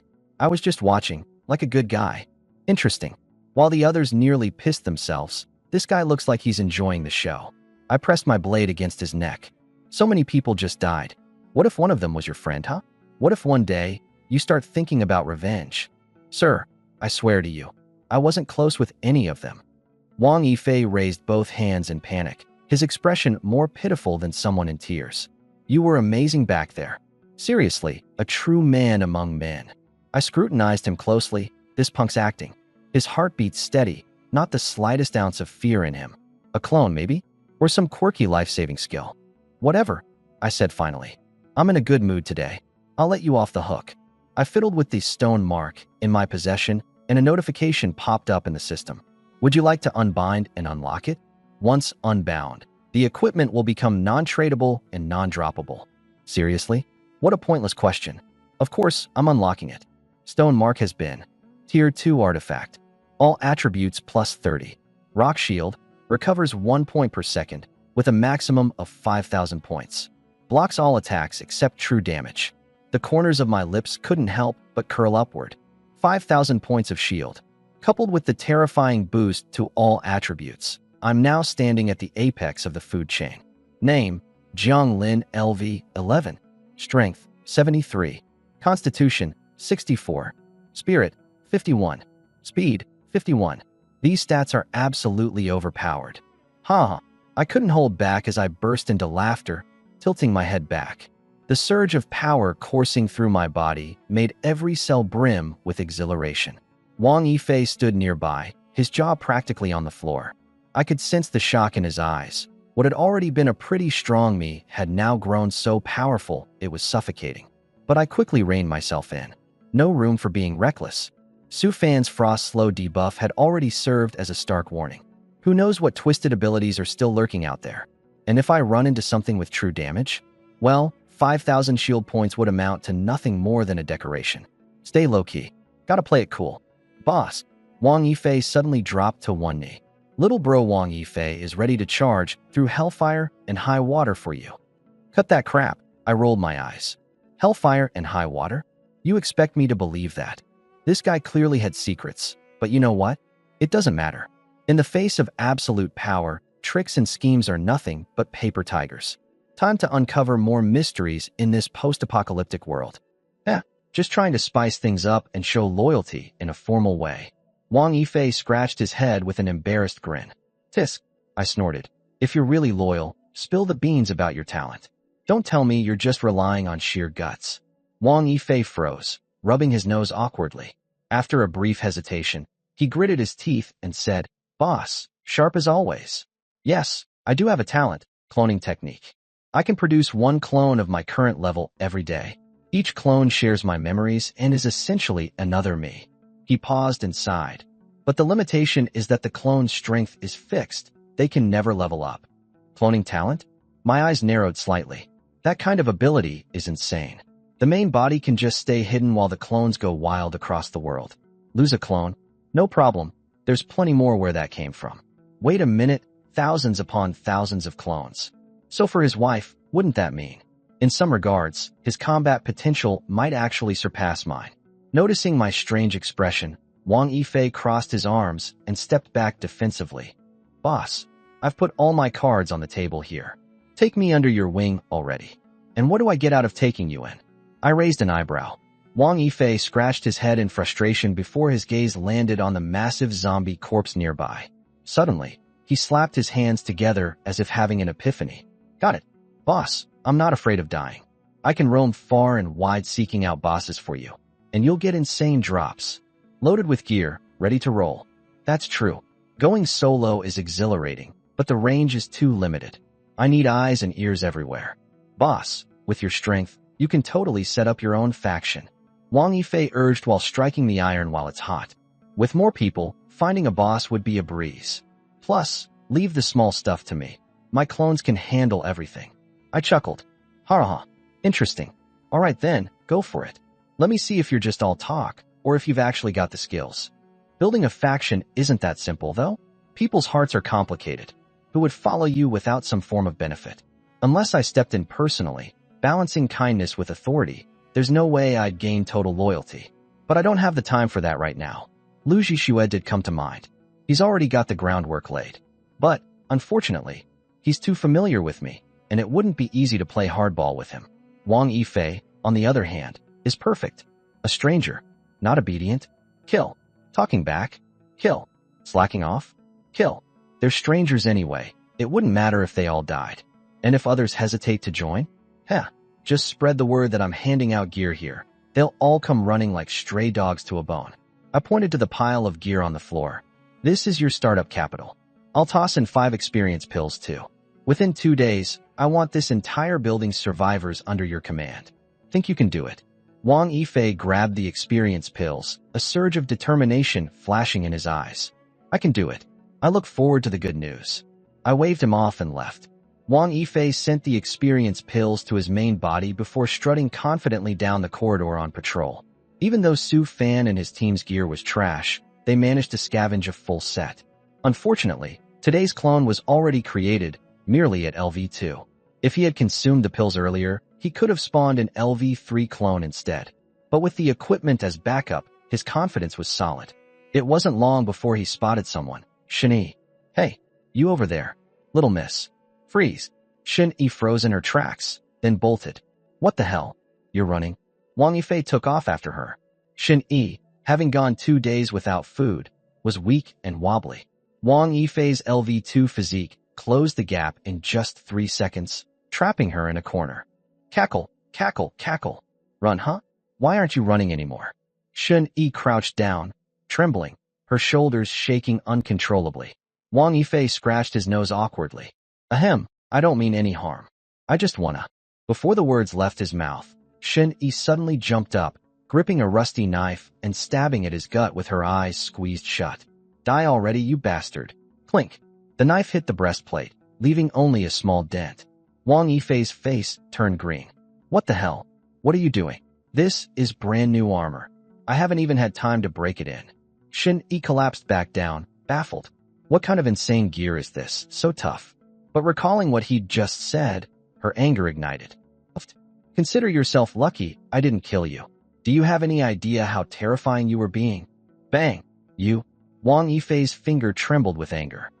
If it wasn't for the fact that I don't argue with women, if it were my big bro, he'd have chopped you into pieces by now. My short temper. Fine, you've got spirit, you're feisty. I like it. Scram. Shin-Yi glared at him fiercely, shouldering him out of the way as she stormed past. Wang Yifei licked his lips and hurried after her. Hey, don't go. I'm seriously inviting you. It's too dangerous for a girl to be out here alone in the apocalypse. I'm Wang Yifei, 19 years old. Don't let my age fool you. I'm not just young, I'm ridiculously handsome. And I'm not just handsome, I'm badass. Join my group, and no one will dare lay a finger on you. Shin-Yi stopped and gave him a once-over. 5'9", tan skin, no visible muscles to speak of, and let's not ignore that baby face. About as reassuring as a paper shield. Ugh, for crying out loud. Wang Yifei fumed, hefting his spiked mace and slamming it into the nearby door. Bang! A huge dent appeared in the door. See that? Shin-Yi quirked an eyebrow. I thought you were going to smash a zombie or something. That's it. Wang Yifei's face turned beet red. Where am I supposed to find a zombie right now? Just wait until I see one. I'll show you how it's done. Shin-Yi stared at Wang Yifei's punchable face, her mind torn in two. This guy seemed unreliable, with those shifty little eyes. But at least he hadn't forced anything on her. That in itself showed a scrap of integrity. Not to mention, she'd already stabbed him earlier, and he'd only cursed at her, hadn't even raised a hand. Fine. Desperate times call for desperate measures. She rolled her eyes. Fine, but we're setting some ground rules. Stop. Wang Yifei raised a hand abruptly, his playful grin suddenly replaced by an unusually serious expression. Let's get one thing straight first. In this group, everyone's a subordinate, including me. There's just one big boss. The boss's word is law, no exceptions. And whatever it is you're about to say, it's probably just the usual don't touch me rule, right? Relax. No one will force you to do anything unless you're okay with it. Mark my words. Safety? Not a problem at all. He hesitated, his tone suddenly turning ominous. Unless, of course, the boss asks you to share his bed. In that case, absolute obedience. No resistance allowed. Shin-Yi froze, taking a good 2 seconds to process what he just said. Share his bed. Absolute obedience? This bastard thinks he's an emperor or something. Just as she was about to lose her temper, Wang Yifei cut her off again. Hang on, don't get mad yet. Hear me out. This is all for your own good.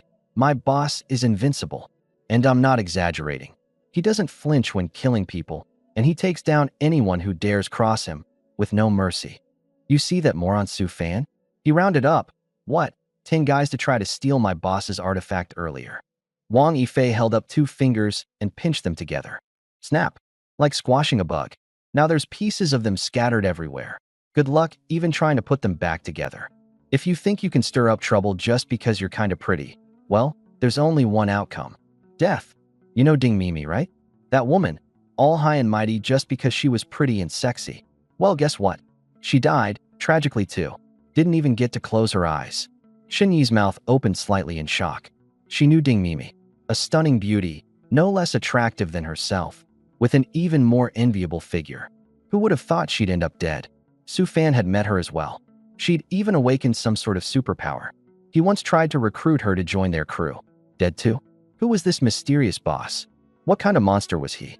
Seeing her frozen, Wang Yifei smirked smugly and nodded in satisfaction. Just between us, my big bro is a softie if you're cooperative. But don't get on his bad side. Trust me, he won't care what happens to you if you oppose him. That being said, you'd better be useful. Useless people? Straight to the trash pile where they belong. Oh, and don't worry, big bro's not going to be interested in you romantically. Honestly, you're not that gorgeous. Girls like you? You're just about right for someone like me. Heck, come on. Today's mission is to recruit some cannon fodder. No troublemakers or idiots, though. Shen Yi shot him a glare. A toad wanting to bite a swan. That was the most absurd thing. She glanced around. Aren't we waiting for the big boss? What are you thinking? He scoffed.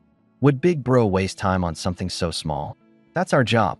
Left speechless, Shen Yi could only follow. As she hurried to catch up, she silently speculated about the mysterious big bro's identity. The two figures quickly disappeared down the corridor. On the 18th floor, I sat cross-legged on the sofa, excitement bubbling over as I rubbed my hands together. The spoils from the giant zombie were laid out in front of me. The most eye-catching prize? That massive piece of meat. Snowflake-like marbled patterns spread perfectly throughout. It was enough to make my mouth water. M12, grade Wagyu beef. Holy crap, what a find. This was highest tier food, the best loot yet. M12, grade was practically on par with A5 Wagyu. If only I could conjure some rice too. I hadn't eaten in 2 days. But the beef would have to do. Placing the meat to the side, I prepared to fry up a steak for a taste test. Next, my eyes fell on 2 weapons. Second tier Razor Battle Axe, blue grade common. Strength +9. Second tier Wolf Fong Compound Bow, blue grade common. Strength +7. Useful, but not impressive. They didn't stand a chance against my autumn leaf blade. As for the compound bow, I couldn't even shoot. It might as well be a toy. Backpack expansion scroll. Effect. Increases backpack capacity by 10 slots. Hell yeah, this is awesome. Without hesitation, I used it, expanding my backpack to 120 slots. With my insane drop rate, I could easily fill my inventory after cutting down a horde of zombies. These 10 extra slots would make looting much more convenient. Finally, there was the grand prize, a purple tier item. I thought it was a skill book, but instead, it turned out to be a card. Alright, let's see what you are. Deconstructor Profession Certificate. Used to unlock a secondary profession. Deconstructor. Use? Yes/no. Deconstructu? Like breaking down equipment. If it let me dismantle gear, then absolutely a good thing. But should I make the transition now? What if an even cooler job card drops later on? You can only switch jobs once, right? Wouldn't that just be a massive waste? Easy. The attribute panel flickered briefly, and a line of small text appeared at the bottom. Sub-profession slots, 0/3. My eyes narrowed. This scene felt oddly familiar, just like when the game reset back then. After that reset, I gained my dual talents. And now, could it really be because I'm a transmigrator? Or do we all get 3 slots by default? I stared at the panel, then burst out laughing. Whatever, man. Life's about enjoying these moments. Maybe my long-awaited cheat power finally showed up. With 3 sub-profession slots available, what was there to hesitate about? I chose yes. The job transfer card dissolved into golden light. A warm surge coursed through my body, and then nothing. I patted myself down thoroughly, but there was no noticeable change. Opening my attribute panel, I saw a new line at the bottom. Sub-profession, Disassembler LV1, 0/1000. There's levels and proficiency involved. I reached for my spiked club. Disassemble. A white light instantly enveloped the weapon. Oh, this looks fun. Extending my arm fully, I held it as far away from myself as possible. 2 seconds later, the spiked club vanished, leaving a stone in my hand. Proficiency +1. Wait, that's it. All that light and fuss, just for a lousy rock. Reinforcement stone. Function, used to enhance equipment levels. Reinforcement stone. I picked up the autumn leaf blade and pressed the stone against it. Enhance for me. No reaction. Ugh. Crap. Looks like enhancing equipment will require dropping a reinforcement specialist job card too. Oh well, can't be too greedy. With my 100% drop rate, I'll farm enough bosses sooner or later to get everything I want. For now, I'll stockpile reinforcement stones and prep for a huge payoff down the line.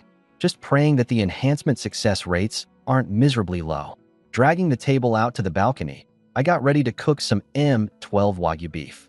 Sadly, I don't have a portable stove, so I'll have to dismantle some furniture for firewood. Meanwhile, Wang Yifei was leading Shun Yi toward Li Jianren's room. Xiao Fei, is Big Brother in there? Shun Yi asked. Along the way, she'd been prying for information about Big Brother from him. From everything she gathered, this so-called Big Brother resembled the man who had saved her too much.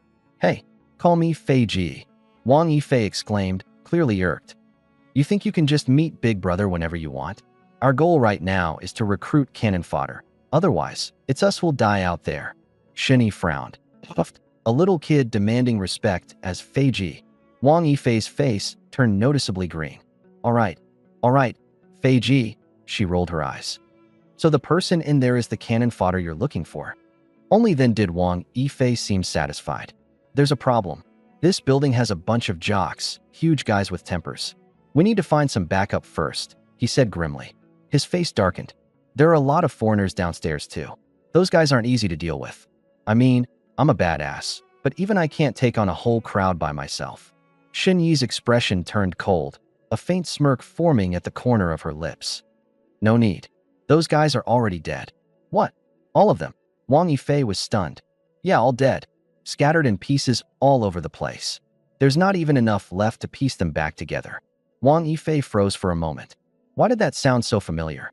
Wait a minute. Isn't that exactly how he described Su Fan's fate earlier? Could it be the big boss did this too? Besides Jiang Lin, he couldn't think of anyone else capable of pulling off something this insane. Ha ha ha. Serves them right. Wang Yifei laughed loudly. Click. The sound of a door unlocking. Li Jianren stepped out with a stormy expression, standing outside his door shouting, serves them right. Was this a challenge? Li Jianren glanced at Shun Yi first, then his eyes locked onto Wang Yifei. He quickly scanned his surroundings, only relaxing when he didn't see Jiang Lin. The memory of Zhang Feng being sliced clean in half by Jiang Lin was still fresh in his mind. That guy was terrifying. Wang Yifei showing up meant Jiang Lin likely came out on top, but that had nothing to do with him. Li Jianren